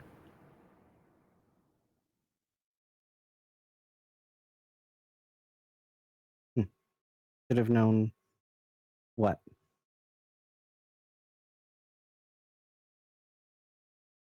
An Osterov is always an Osterov. And you will never be able to fool me otherwise. What does that even mean, Mel? I don't owe you anything. Least of all, an explanation. Our deal was 15 minutes. You can take your extra 5 and leave with it.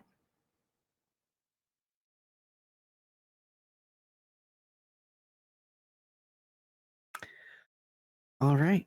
Well, have fun. And Neov, looks like I got 15 minutes free. What shall we care to go somewhere? Neov goes, yes, absolutely. Great. It's going to be more interesting than a murder, though, right? Because if it's not, I'm going to stay here and watch that. Well, I think you'll have a better time with me.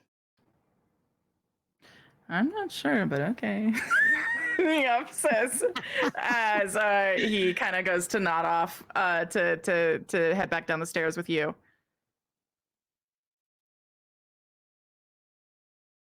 Do you leave?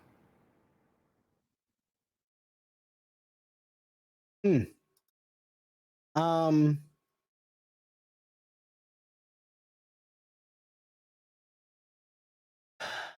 so I will leave, but I'm going to I'm gonna find an object, small object in the room.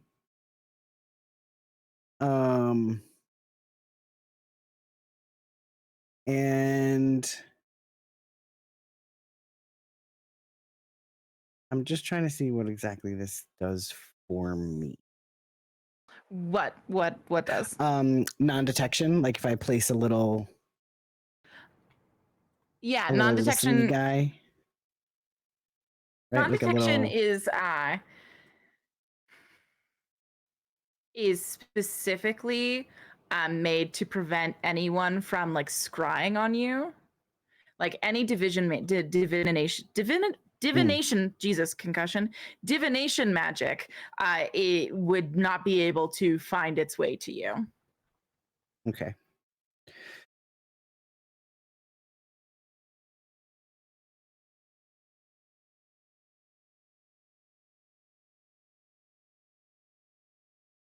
Okay, Lynn. Mm-hmm. You go. I think before he gets the chance, Julian shows God. up with Key. Let's fucking go! Absolutely! Yeah! Sure! Yes! Fuck yes! Absolutely, let's go. Yeah, so like, yeah, Neov is like wandering over to begin to bring up like leave with y'all. And then you hear like the sound from downstairs of like clearly Kiara complaining about something. And Julian like doing his best to evade it. Oh, and they walk into the room. Yeah. Yeah, they're Yeah, like, and I think "I'll what go you up the hear from stairs." Julian as they're walking into the room is, I understand, Kiara, that you were sent down here with very little knowledge of what to expect, despite several hints and clues being provided in the Chosen One's dossier. And I understand that you'd like to speak to Prince Kalen. I also think it is important to note that things have changed significantly, not just here in the wilds, but also in Kurthis, which is the entire reason that we are here now, thus giving you the opportunity to present those complaints. And then I think he looks up and sees Kalen and goes, oh, thank God. Kalen. Oh, hello. Key, Oh my God, how are you? Kalen, no one here has been able to tell me if the people of Arborion are okay. Yeah, here's the thing, Key. I can't either. I don't know. What do you mean you don't know? Listen, because the last thing that I saw as Where is your shirt? left Kurthis, you know I never wear shirts. Get out of here, Key. All right, listen. The last thing I saw leaving Kurthis, I looked back to our lovely flying city, is that there was a big ball of light that it was and it just was taken over, and it just, I don't know, Key. And also the void ghouls And are you're in sure it Kurthis. wasn't fireworks? The god Discord has laid claim to the city of Kurthis, Kiara. There you go. That's exactly what's happened. So I can't tell you what if the people are fine or not. Yeah. Wait, do we know it's Discord, or do we just think it's Hierophant? I think we just think Did it's Current tell Hierophant. you in your message? Yeah. No. I think Then no. Then Current no, said you don't know. just- Hinted at it, but unless Kalen Julian figured it doesn't know out. yet. That's right. Okay, never mind. But we do suspect Yvonne. So even though we don't know that Yvonne is Discord yet. So I will just edit that to say, Hierophant Yvonne has laid claim to the city of Kurthis, Kiara. We don't know what that means. We don't know why. Yeah, she released void ghouls into the city, which is why we had to leave. Oh my God. What What did have you Nakata been do? up to since? Great question. I don't know. I don't know a lot, to be quite honest, because I only had so much time to make so many decisions. There was a lot of things happening, as you might imagine. So, what have you been up to for the last few weeks? Oh.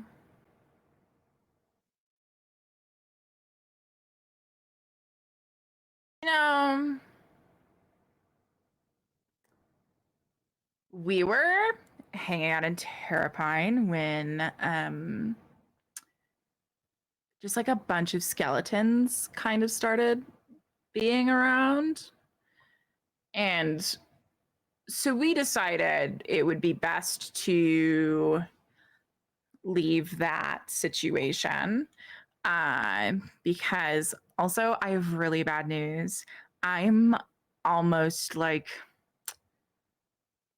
100% sure that the other team got the map to the temple. Okay, what makes you say that? I'm pretty And sure which they team? like robbed a bank. What?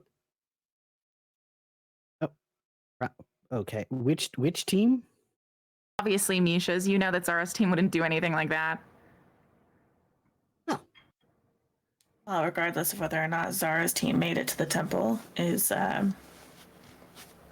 wouldn't help now, anyway. That's not true. What do you mean that's not true? Just because Hierophant and Yvonne, who I'm agreeing might need to be voted off, right? That I'm on Kiara, board. it's been an incredibly long couple of weeks, so I'm just going to say this, and I'm not going to couch it. Okay. Princess Zara was killed by the void ghouls. What? I think it's safe to assume that anyone left in Kurthis was as well. We don't know who all managed to escape.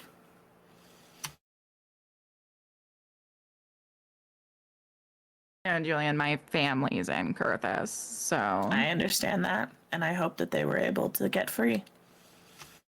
And then Mel, for the first time since Kiara walks in the room, just faded into an angry little corner she has. She speaks up here for the first time and just goes, "Good riddance." Amelie, no, it's not the time. His head like whips. And he goes, "You know, Winona isn't here to keep you safe right now, Amelie. I'd fucking watch it." We do not have time for squabbles like this. We are in the wilds, and the wilds will kill us before any of us are able. You think I didn't know that? I've been out here forever. Key, you're boring me. What did you come here for? I'm sorry. I went into the wilds to help make you king, and now you're calling me boring? Yes. Are you fucking kidding me? No. You tell me that my family might be dead, and then you call me boring? There's worse things to be called than boring, Key. Let's be real. Okay. Like a jackass to start? Maybe? Sure. What the fuck? Yeah. So, how can we help you? What do you need?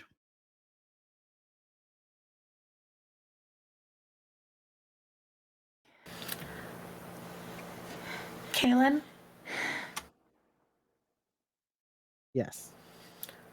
Is there a reason we have a Flux prisoner? Not Flex, in a disguise. Sorry. Is there a reason we have Matilda from the weeds. a new visitor in this encampment? Oh, I'm Matilda. Have we not met yet? Yeah. This is Matilda.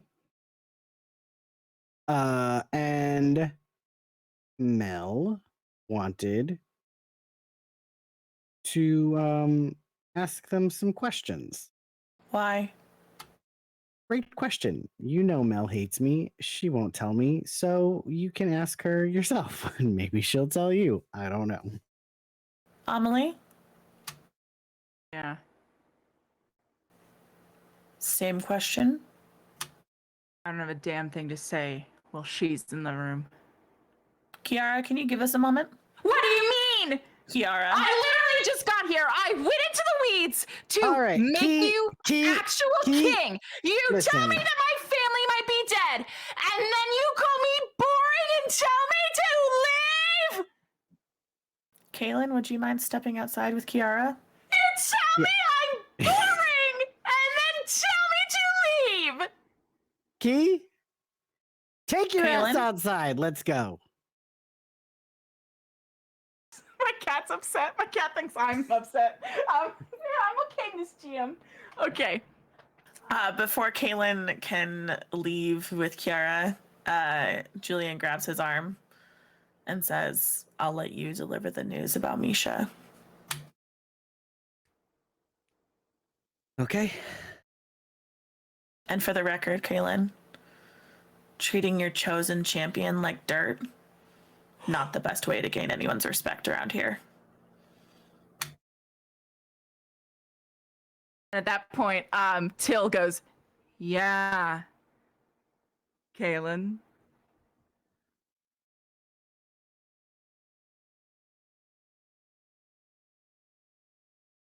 All right. So, y'all have a great time in here. I'm going to go talk with Key, which I'm sure will just be wonderful. And Kaylin leaves. Okay. Yes. Julian, please take your headphones off. Oh, God.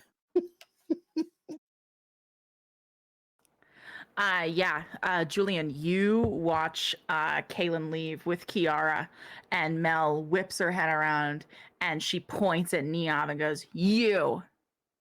Neov goes, she goes, "Out." Neov goes, and just kind of slinks away to follow Key and Kaylin. Julian, with that, it is you in this room with, let me drag out the appropriate parties. Neov, gone. Key, gone. Kaylin, gone. Matilda, ever present. All right, here we go. Terrifying.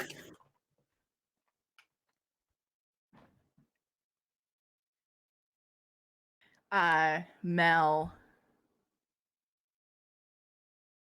points a finger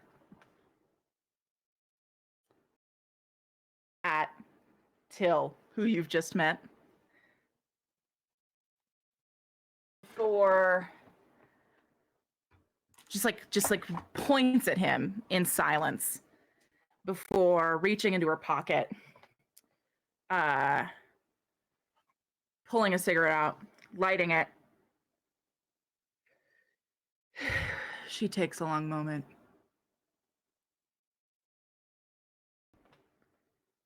You have 5 seconds to take that disguise off before I peel it off your skin. Is the first thing Mel Malone says to your new friend Till. I was going to ask if I could roll an insight check on the way that Till said Kaylin. Sure, you don't need it anymore. Surprise. I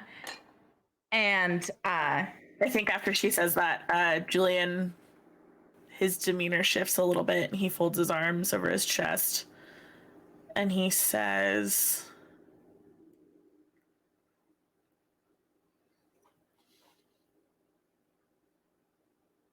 "Not a very nice way to treat guests, Amelie. What has this one done to wrong you?" Bad way to treat guests. Plenty kind way to treat an enemy. Agreed. Fang, show me your real form. And with that, Matilda's form drips away and is replaced quickly with the adoring form of Fang. And I assume it's pretty obvious that this is a flux. Yeah, he's got wings. And Cool. he's pink and he has neon green hair. All of it kind of sells it right away. Julian recoils. Nell points again and goes, "Tell me right now, do the names Chance and Aurora mean anything to you?"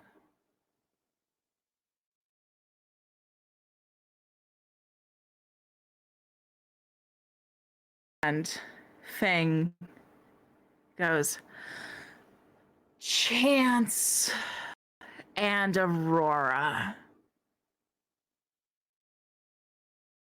Yeah, I've heard those names before."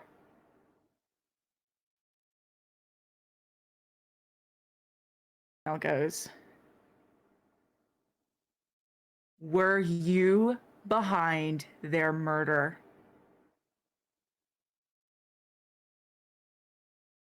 And goes, "Me? Oh, me? No. That was not me. That was not me."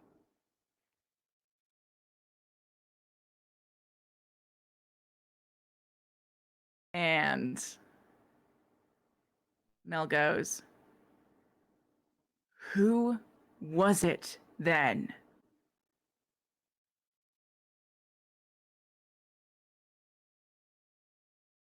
And Fang goes, oh, all you Girthinians look the same to me. I don't know.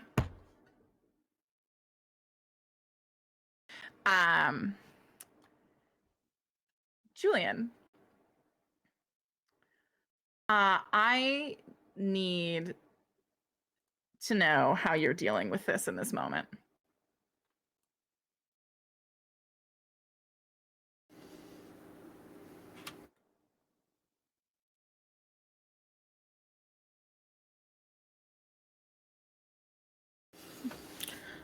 How much time has Julian spent with Mel? Ooh, how was Julian ever in the weeds? Only when he was with Kaylin, I think, or when he was like out doing like research. So probably not a ton. Yeah, you don't know her very well. I don't think that I think that like whether or not you hate her by association because she's nothing but a jackass to Kaylin at every opening that she has ever had, that's on you to decide. No, I think she's been mostly valid in those criticisms, so I think that doesn't bother him too much. Sure. What I want to know is if at any point, because I know that she talked about Kaylin, she talked about the Oserovs sending her best friend into the weeds, into the wilds to die. That was something that came up in the one shot, I believe. And so if Julian had asked about that anger that she holds, would Mel have talked to him about it? About just like Winona in general?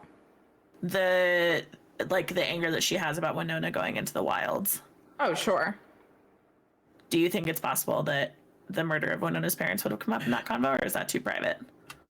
Maybe, probably not. Mel keeps that pretty tight to her chest. I have no way of telling Julian that he is not muted, but it is killing me inside. I know, it's so funny.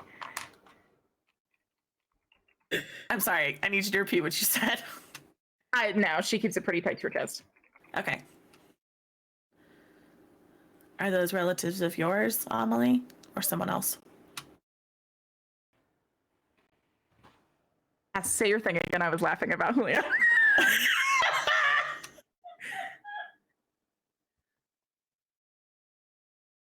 Julian's down, literally on the ground. The funny thing about, oh my God, floor boy, get off the ground. The funniest thing about that is Julian literally messaged, this is the longest headphones off, when I think every player who's here right now is like, no, it isn't. No, it isn't. It just feels like eternity when you're a player with your headphones off.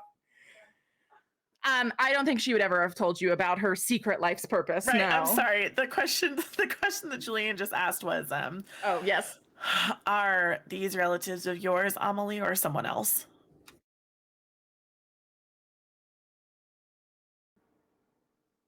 They were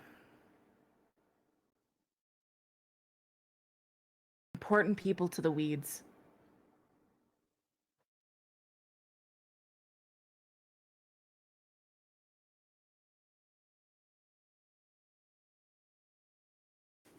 I need like a second. Do you think something about this is funny? I can't look at Julian. Hold on.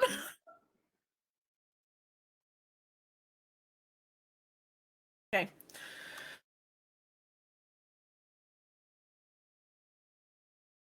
Understood.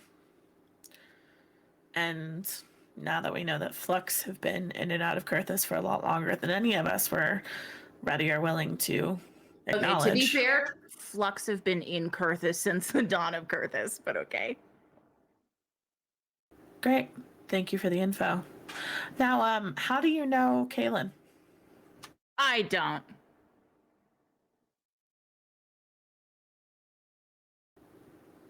But you're the paramour that came to see him, correct? Mel goes, that's right. So I'll repeat the question. Knowing that you can't tell a direct lie,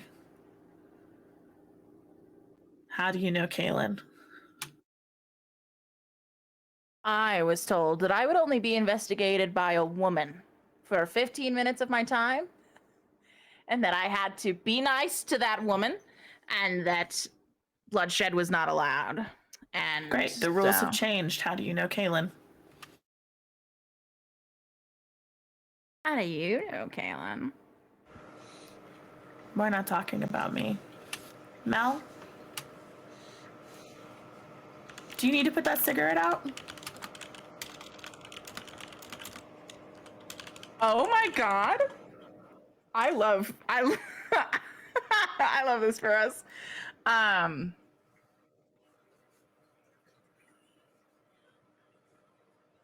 Mel kind of shakes her head and goes, I'm fine. Fang?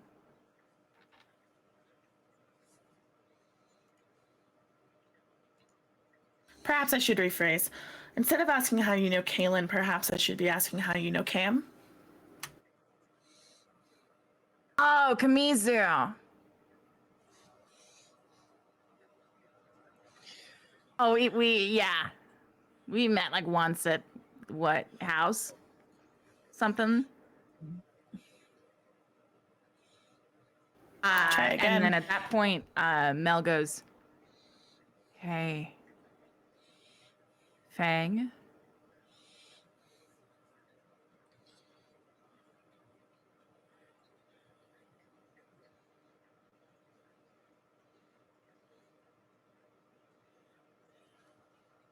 Do you know Kaylin Osirov for the same reasons you know Renat Osirov?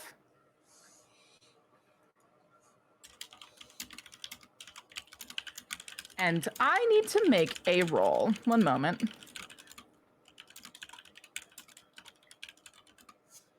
All right, trying to beat a... Oh, it's a pretty high DC. All right.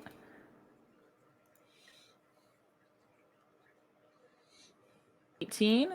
All right.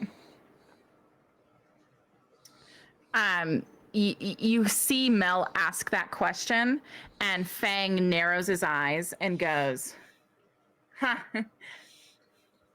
Lots of... Well, in fact, most Garthinians don't know that spell. Seems like Amelie's everyone a in unique this... one. Oh. Didn't realize I was around unique women. I'm sorry, I'm used to not done being a misogynist. I was just too tempting. Okay. He goes,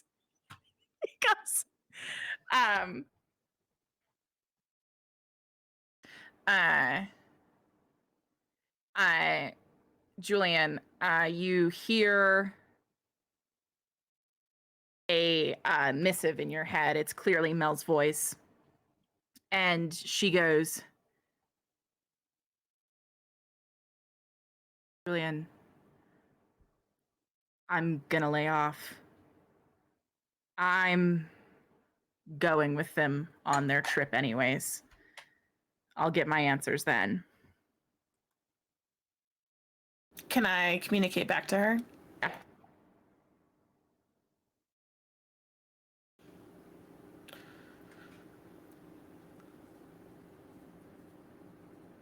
Why did you ask that question about Renat?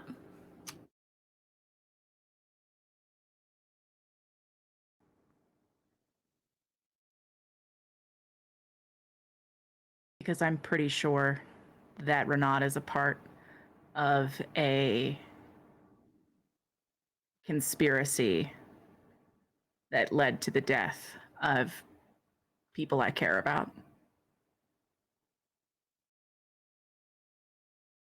And if Kaylin is complicit, I'll have his head too.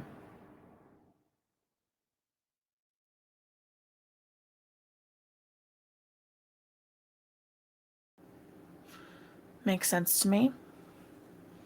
Can I ask you a favor? Yes. Find a way to stay in touch with me while you're gone. Don't let Kaylin know. I'll have Carlo loop you in. Sounds good. In the meantime, what do we want to do with this? You ask that, and Mel finally throws her cigarette on the ground and stamps it out, looks up at Fang and goes, Fang, I gotta apologize. Losing the weeds. It's done a lot to me. But I can realize when I'm in a new place and need to adapt.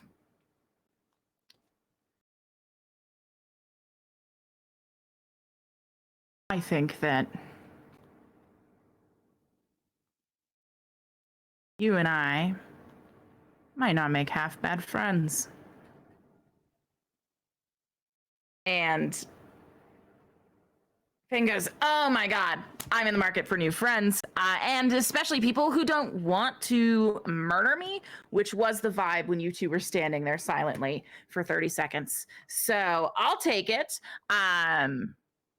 Mel, Julian, lovely meeting you both. Can I get back inside of my little comfort suit now? And Mel just gives a single nod of yeah, sure. And Fang melts away, and Matilda re-emerges. And with that, I will welcome Julian back. Can I do one more thing? Oh yeah, what's your one more thing? As he's kind of slipping back into that disguise, Julian says, well, I respect that Mel is done asking you questions. I haven't gotten the answer to mine. At least not the real one. So tell me, how do you know Cam? And at that point, Mel comes and wraps her kind of arm around Matilda's shoulder and shakes her head and looks at you like she doesn't care a bit for you and goes, oh, come on. Julian, don't ask questions you're not ready to hear the answer to. Julian's gonna leave the room to go out to Kaylin and Kiara. All right, perfect. Well,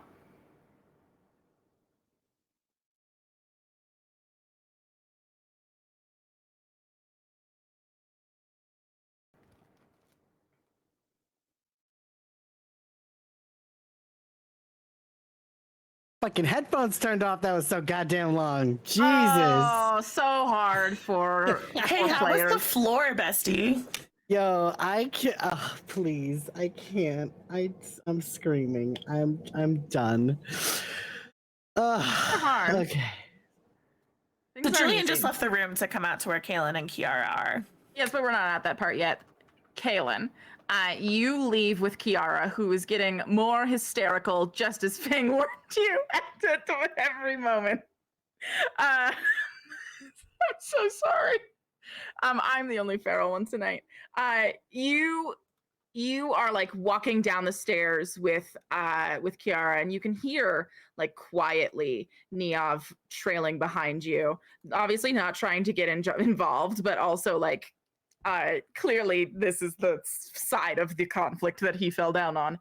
And Key is just talking your ear off as you guys are going down these stairs. She's like, is this a genuine prank? Because this is so Kaylin, this is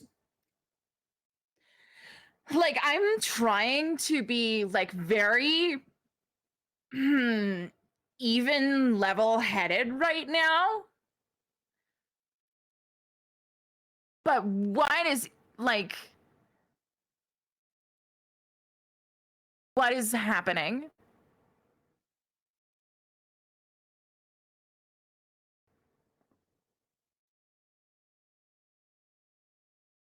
I don't know.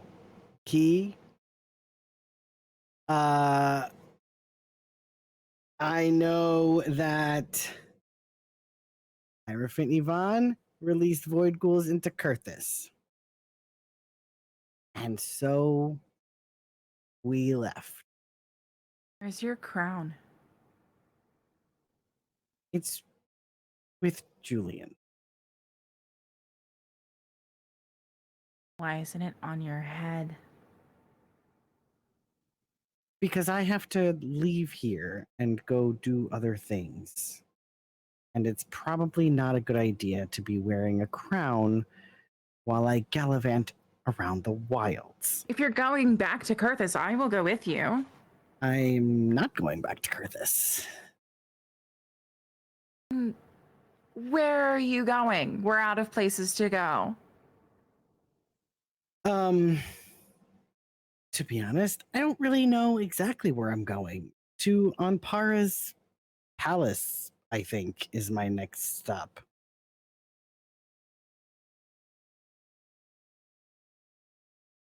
Yeah. Hey. Are you okay? Yes. Why do you ask? You're just like not wearing your crown. And I just learned some really terrible news up there about someone who is incredibly close to you, even. And you're talking about going to the sun god's palace.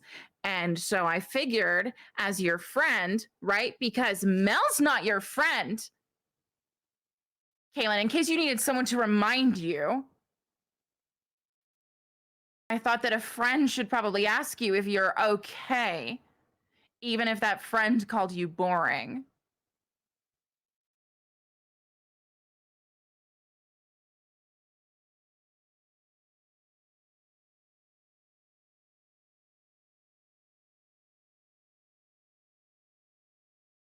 A friend, Key, wouldn't need to ask me why I'm not wearing a crown. They would know.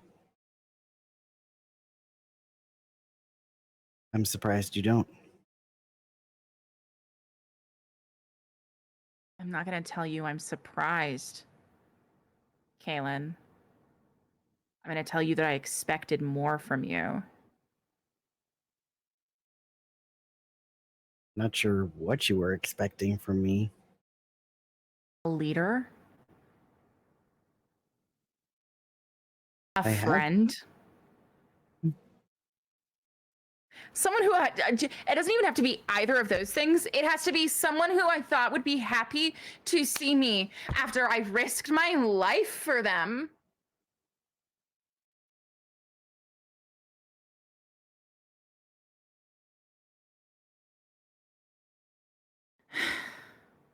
You're right, Key. I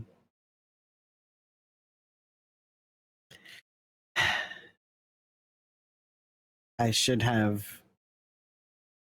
been more respectful and understand the risk that you took on.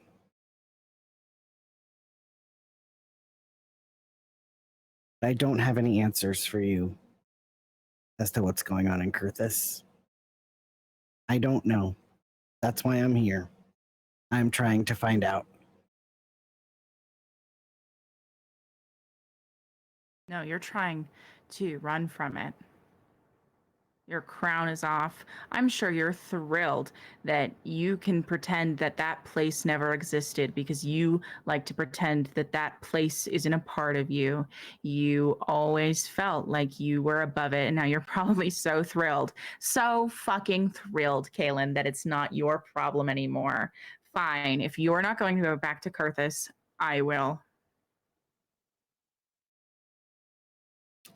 I wouldn't recommend that. At least not yet. And what would you recommend for me? Stay here. Or what? A bunch of people who hate me? Learn to make nice.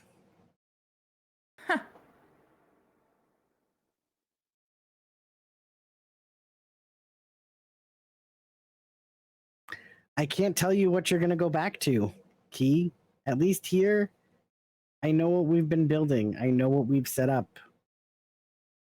I don't know what's going on in Kurthis.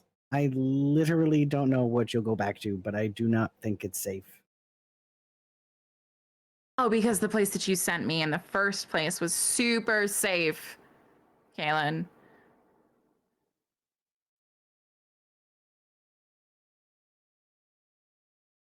I thought it mattered.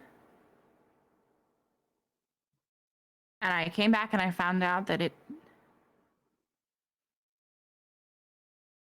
didn't Yeah, I matter thought at it all. mattered too, Key. No, I don't think you did. I don't think you ever thought it mattered, which is why you picked me and not him.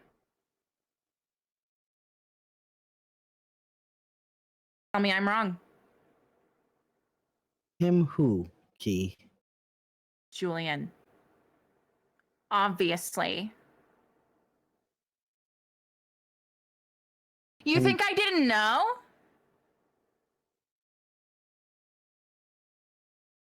I'm not Zara, Kaylin. I pay attention to my surroundings. Fuck, and I just was a bitch to a dead person. And that entire last bit, Julian, is what you hear as you come down the stairs.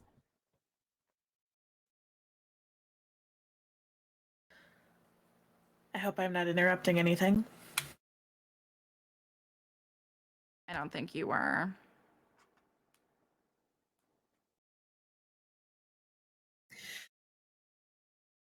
Key, I sent you because I knew you could get it done.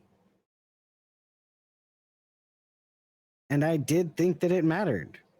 And in the time since you've been gone, a lot has changed.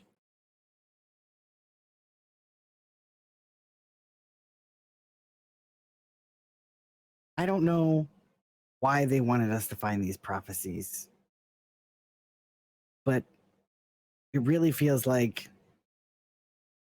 they were just sending us out. They were just sending people out for no reason. Because I really think at the end of the day, Arif and Yvonne just wanted control and wanted all of us, especially me and my siblings, dead. And she's succeeded with 2 out of 3 of us. What do you mean? I got a message from Current.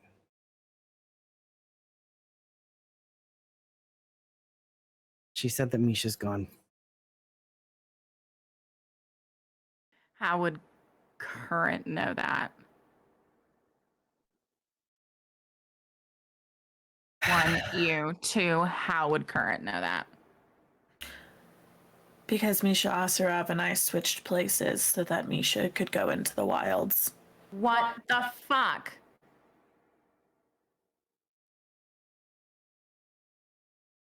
Yep.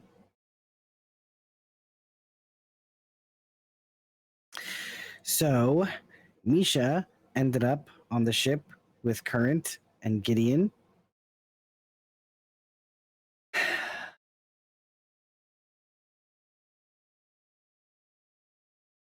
And I'm not exactly sure. And I've also met a few other folks who have corroborated Current's story and told me specifically that Misha was harpooned and fell into the abyss. So I'm the only one left, Key. So I understand if you think that me taking off my crown means that I'm not taking this seriously, that I don't care about Kurthis and that I just want to be away from it all. And that's fine. And you can feel that way because I'm certainly not here to change your mind. I know what I'm doing out here. I know that I need to figure out what's going on and why Hierophant Ivan released the Void Ghouls, tried to get both me and Zara, truthfully, all of us. They didn't know that Misha went out on this boat with Current and Gideon. And on my last night there, Zara texted us and called us many times because even Zara thought that Misha was Misha, insisting that we come to the astronomy tower. She said that one of the boats had returned, that their prophecy had been found. There was nobody at the astronomy tower. Certainly not enough people for celebrating the return of a prophecy. We were set up, Key, and I want to know why. Roll a persuasion check.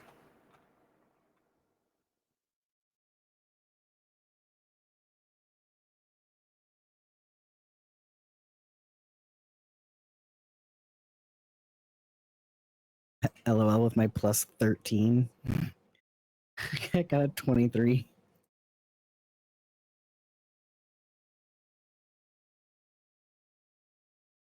Yeah, she kind of crosses her arms and so then what? So what now then?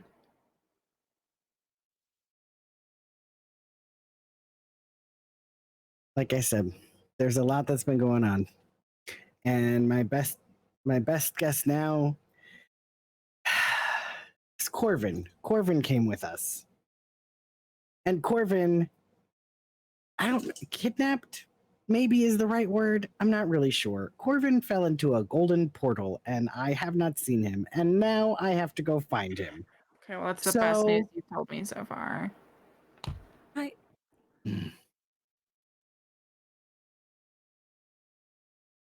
That's where I'm heading to next. Is to go and try to find Corvin.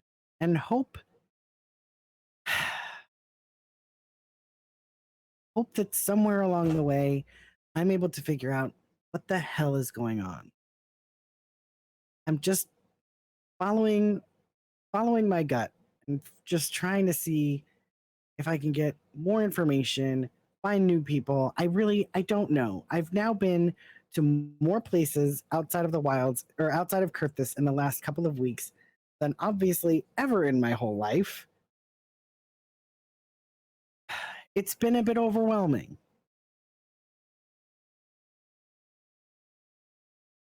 But I don't really have much of another choice. I can't go back to Kurthis until I know what's going on in Kurthis and why. None of us can go back to Kurthis. It's been overrun by void ghouls. We don't know that for sure though. We know for sure. Where is your proof? I watched it happen. You left. So you don't know what the aftermath looks like. Kira, if you want to risk your life by returning to Kurthis to see what I've already told you, that is your choice. I was actually working on having a productive thought, Julian. I was actually thinking to myself that Kaylin can have a kind of eat, pray, love thing going on while he obviously, and she kind of just puts a hand on your shoulder. You're dealing with things that are awful and terrible.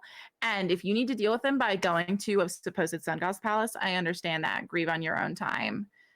I am going to continue to be a champion of Kurthis. So this can't be everyone who got out. So I will take the fake glass ship and I will try to find survivors and bring them back here. That sounds like an excellent use. Thank you, Kiara. I didn't need you to tell me that. Key, I'm gonna need you to rein it in. Okay. She doesn't need to rein it in at all. Her feelings are completely valid. Yeah. Anyways, you still suck. I am so sorry, Kaylin, that you were having such a hard time. And I'm sorry that I got upset with you. You are obviously going through it. I will do my processing on my own time. And until then, I will just contribute what good I can while staying as far away from the people in the weeds as I can.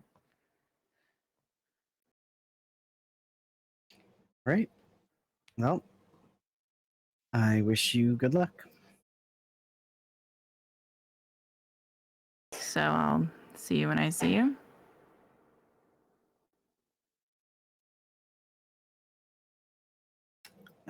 Yeah.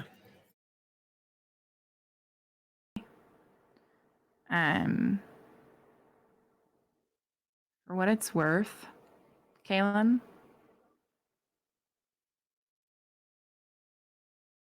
I was willing to stake my life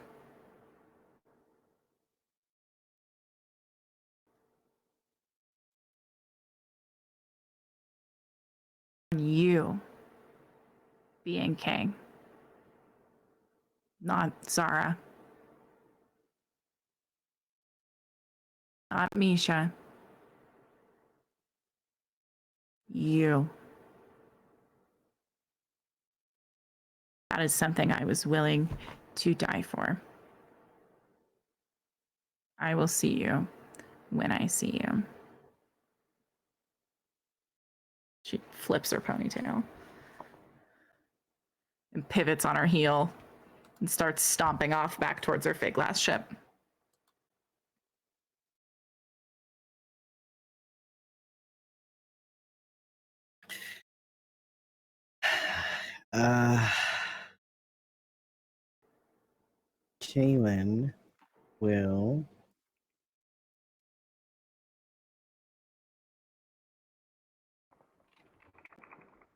Kaylin will call after her and say, Key, just wait. And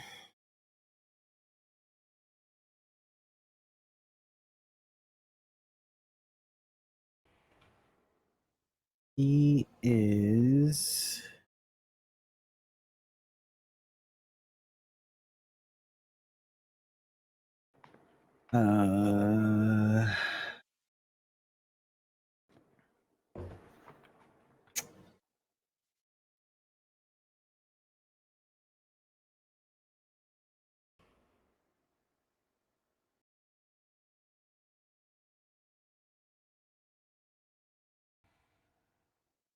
What is Julian looking like while all of this is happening?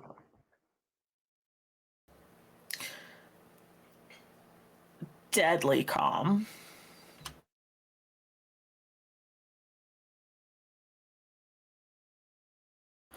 Does Kaylin go after Key? yeah. Before you leave? Mm. Julian takes a step closer to you. He says, Kaylin.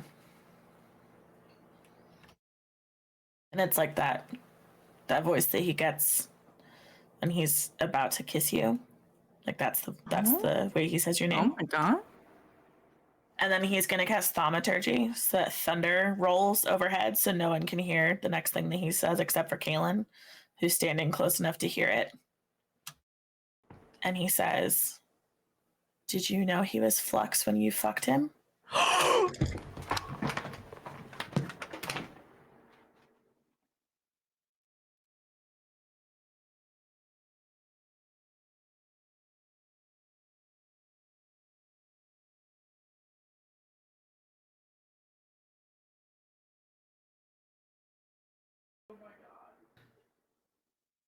Oh, our DM is broken. Katie May is standing behind the screen.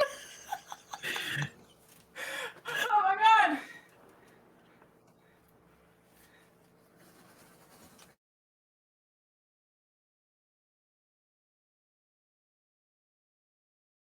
Yeah. I did.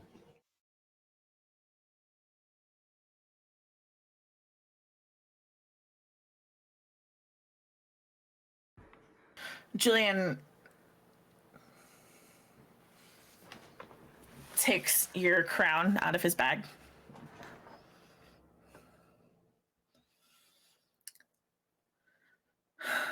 And stops the spell. So the thunder stops. And then spots Charles walking past. And he says, Charles, can you take this to the weaponsmiths? Have them melt into the sharpest daggers they can.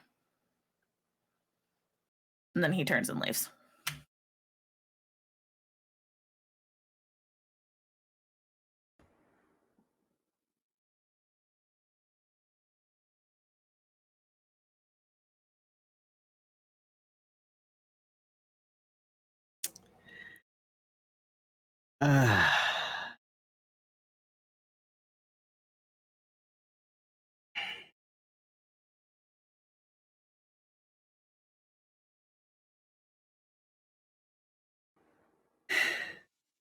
Kaylin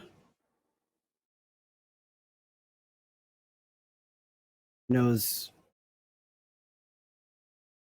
better than to try and change Julian's mind. So Probably the right call, huh? So he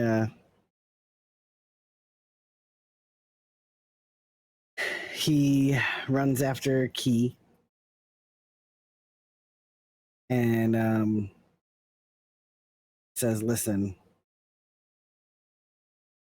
if you're gonna keep traveling through the wilds, then I want to give you my ring of dancing.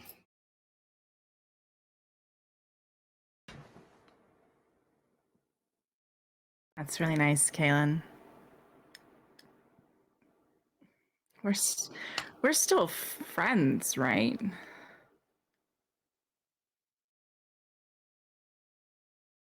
Yeah, Key, we're still friends.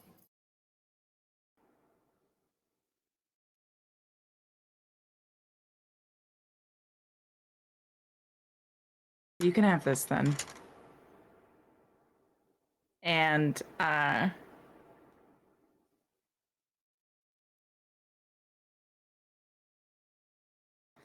she takes out this thin envelope and hands it to you. Chaos. Are you fucking kidding me? Oh, Well, now that my envelope has to God. be incredibly important, doesn't it? Holy shit. Thank you. I'm screaming. I am also screaming. I can't handle anything. Oh my God.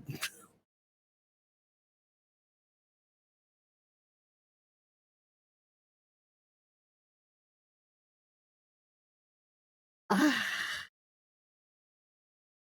Ah.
So,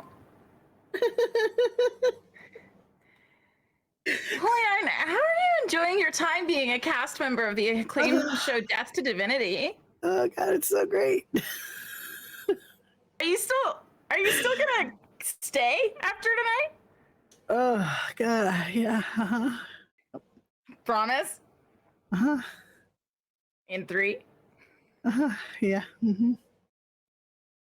Cool. Cool. Okay.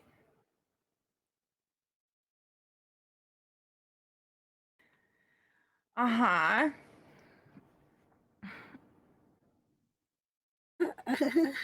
So yeah,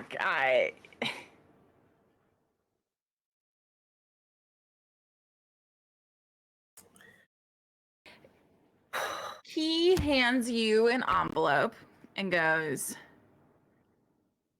"You can have this then."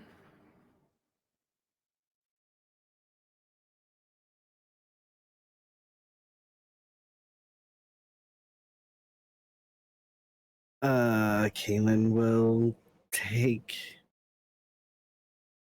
the item.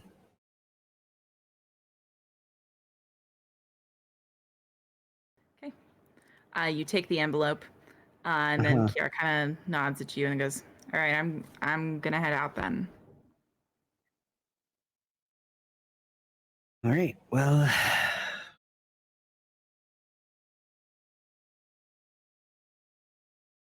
good luck. Try to stay in touch, and I hope to meet up with you again soon. Yeah. Yeah, I'm just a Simpax call away if you need me. Same. Okay. So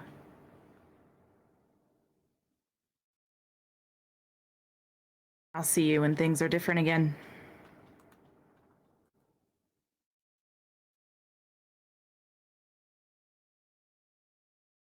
And if Right. you ever see Winona out here in the wilds, do not trust her. Okay? Just like a professional tip from me to you. Got it. Okay. Don't I'm like trust Winona. serious. Okay. Don't trust Winona. Okay. Do you just pretend to write that down?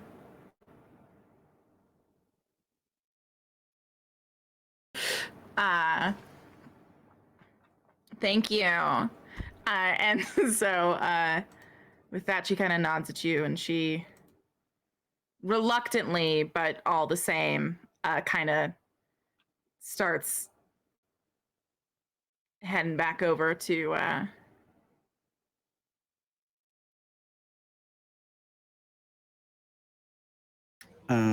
Yeah. Kaylin's gonna open the letter. yeah. Uh every other player can take their headphones off then.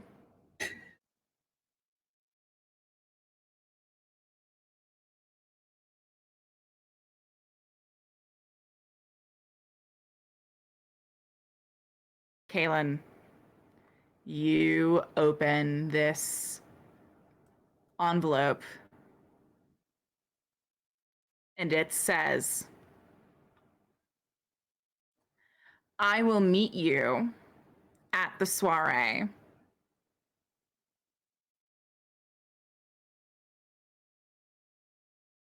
You will need leverage. I have provided it. Anpara does not know and will not know, so you needn't worry about it."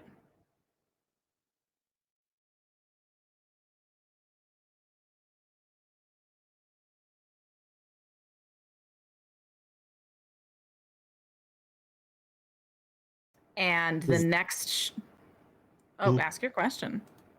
No, don't go ahead. Okay. And the next sheet of paper, and I will not read it out right now. The next sheet of paper has actual like gossip and blackmail for near every attendee of Anpara's soiree.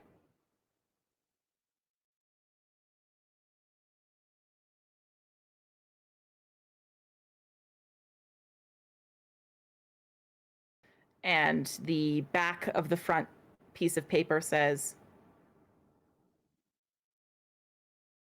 I trust you to use this wisely.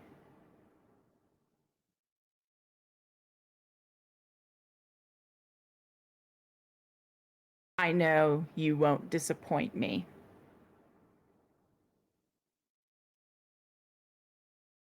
And it is not signed.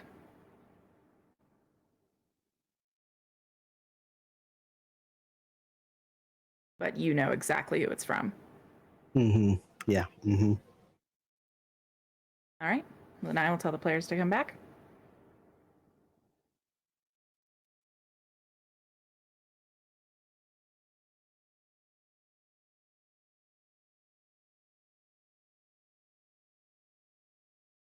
So what do you do with that letter, Kaylin?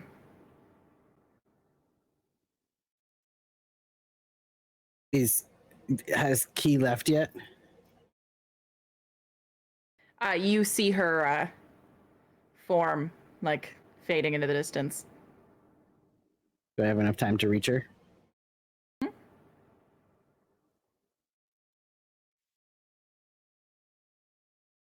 I will run after her and say, Key, where did you get this from? He turns back to you and goes, where did I get what from? This envelope that you just gave me. I've never seen that before in my life.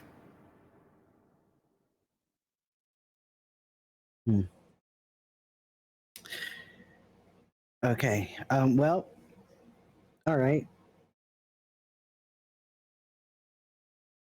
Cool. You have that ring of dancing. Make sure you use it. And I hope to see you again soon. A second goodbye, Kaylin. I'll see you later. Dweeb. He turns around and walks away. Sorry, not Nakata. Oh, well, sorry, I was looking at chat. Key kind of just turns her back and does the same.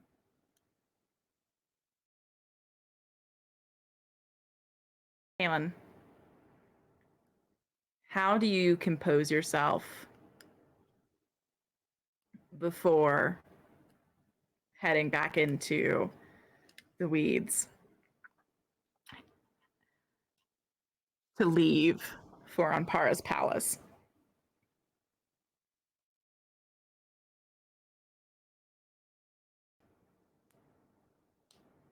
I think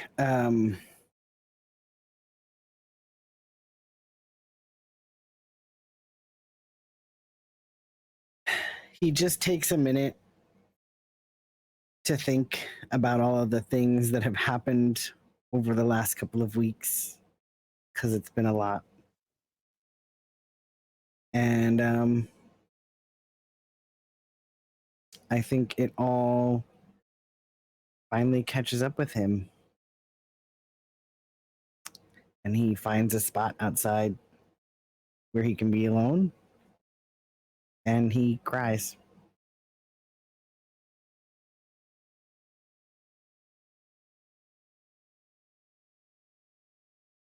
Kaylin, you begin crying. Your back pressed against one of the trees. And you cry for a while. Tears that have been repeatedly asking you, when do I get a chance to just be? Everyone is asking me to be something. Can I have a moment to just be? Tears.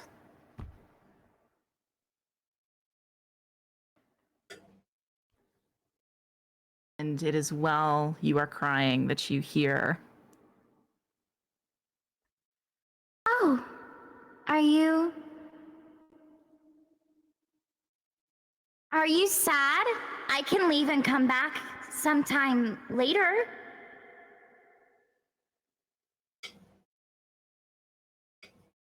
Hi, Mirafel. Hi.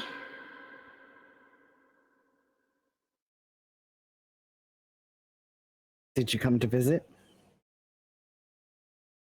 She literally hanging upside down from a tree like a bat while talking to you.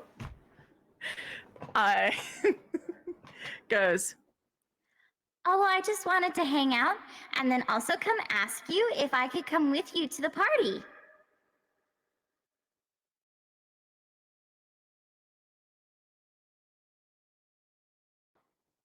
How did you know about the party? Mom says I wasn't invited. Well, that's rude. You should absolutely come to the party.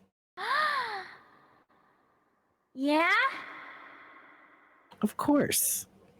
Who doesn't love a good party? I heard them whispering. Gideon might be there. And I'm sure you would love to meet Gideon, right? Hopper, yeah. Yeah. I think that'd be a lot of fun. What a better time to meet your sibling than a party? Yeah. Yeah. Totally. You can come with and us. she straightens her legs out and she literally hovers upside down slowly toward the ground and then just rights herself at the last minute, landing on her feet. Okay, do I have to bring a party gift? You know, that's a great question. What would you like to bring as a party gift? Oh. I don't know what gifts to bring to parties. I've never been to one. I could make a mud pie, or I could give a hand. You know what? I think a hand, perfect party gift. Perfect. Will you help me paint its nails? Of course. Thanks.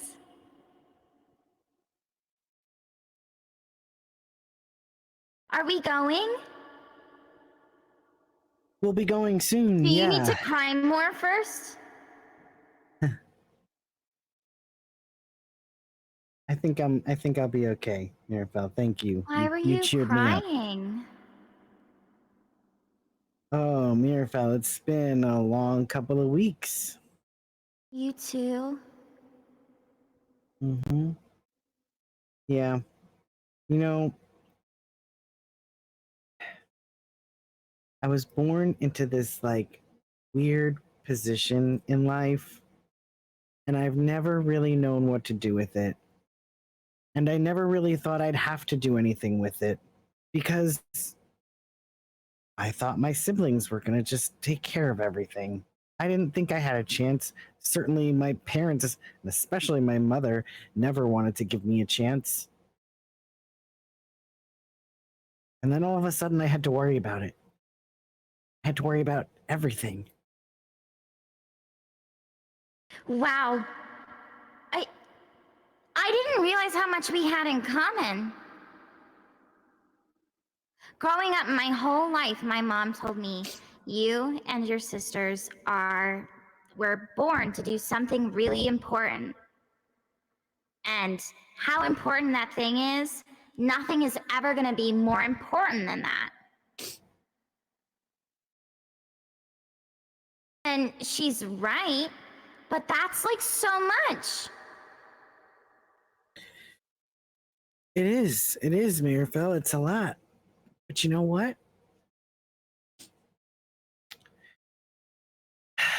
Over the last couple of weeks, really had to say that even though I've had to face coming to terms with like maybe actually doing something in this position,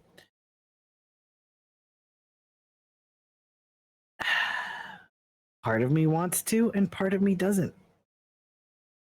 And I think it's just been a lot. It's been very draining, and I don't think I've always made the right decisions, and I don't think that I've always been the best towards towards the people around me. And I think it's because I just didn't know. Wow. And some of those decisions might be might make some big impacts. So I think those are things we have to consider, you know, when we're in special positions. Yeah. Kidnapping Nakia felt like a really big decision.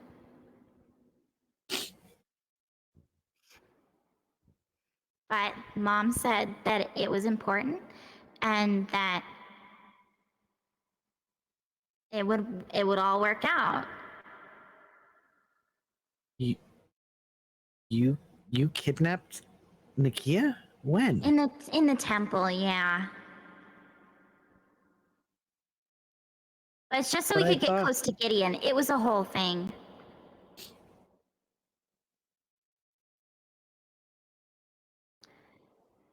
But I think I'm realizing that something bad has happened to you.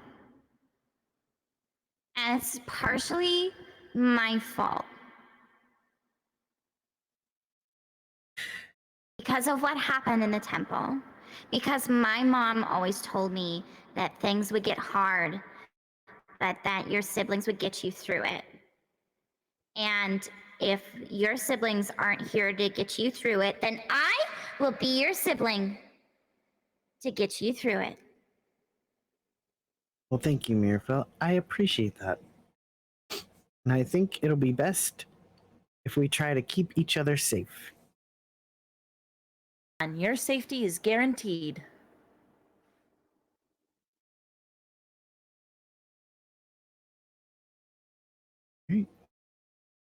Well, feel free to tag along with me until we leave for the party. Sounds good. Do I get to go into the cool jungle gym? I assume she's pointing to the weeds. Sure, Mirafel, knock yourself out. Am I meeting any of your friends? Do they need hands? You will be meeting some friends, but let's have no hands for a while. Let's take a pause on the hands, just until, because we want to make sure we have the best hands for the party. You're right. Right. All right. And she stands up from where she was sitting next to you and she kind of dusts her little cape off, her little cloak off. And then she says, she holds out her hand and she says, All right, stand up. We gotta get going. All right. Let's go. I like you a lot. I think we're gonna be pretty cool friends. Yeah, I think we're going to be cool friends too, Mirafel. And I believe with You're still doing it. You're still doing the Mirafel voice. oh, fuck. I believe with that, with Kaylin being led by the hand to the back of the weed structure by a tiny little tiefling with hair covering her face to a horn sticking out and a giant cape that occludes all of her limbs. As Kaylin gets pulled back into the weeds, that is where we are going to end our session, dear players. Give yourselves a pat on the back. You've been through so much tonight, and so much more to come. Oh, this is only 3 of season 3. There's like, what, 12 more of these? Here's where you're going to find us for the next 13 weeks, except for those weeks that we take off for the holidays because we're people. So just to join us here, if you are not already vibing in our Discord, screaming in our Discord, I'm worried that the more feral we become, the more feral the Discord will become. So if you would like to participate in that turnabout, make sure you're heading over to the Discord to hang out with us in between the weeks. It's where we talk about Patreon streams. It's where we do our scheme times. Scheme times are on Wednesdays if you want to come plan these sessions with me. It's a real fun time. You get to learn a lot of secrets. Highly recommended. Scheme time is on Wednesdays. But besides that, I think we will be here same time next week, where we finally, I do believe, might get our entire party in the same room. Won't be real until we see it, though, God Slayers. Until then, stay slaying, and we'll see you next time.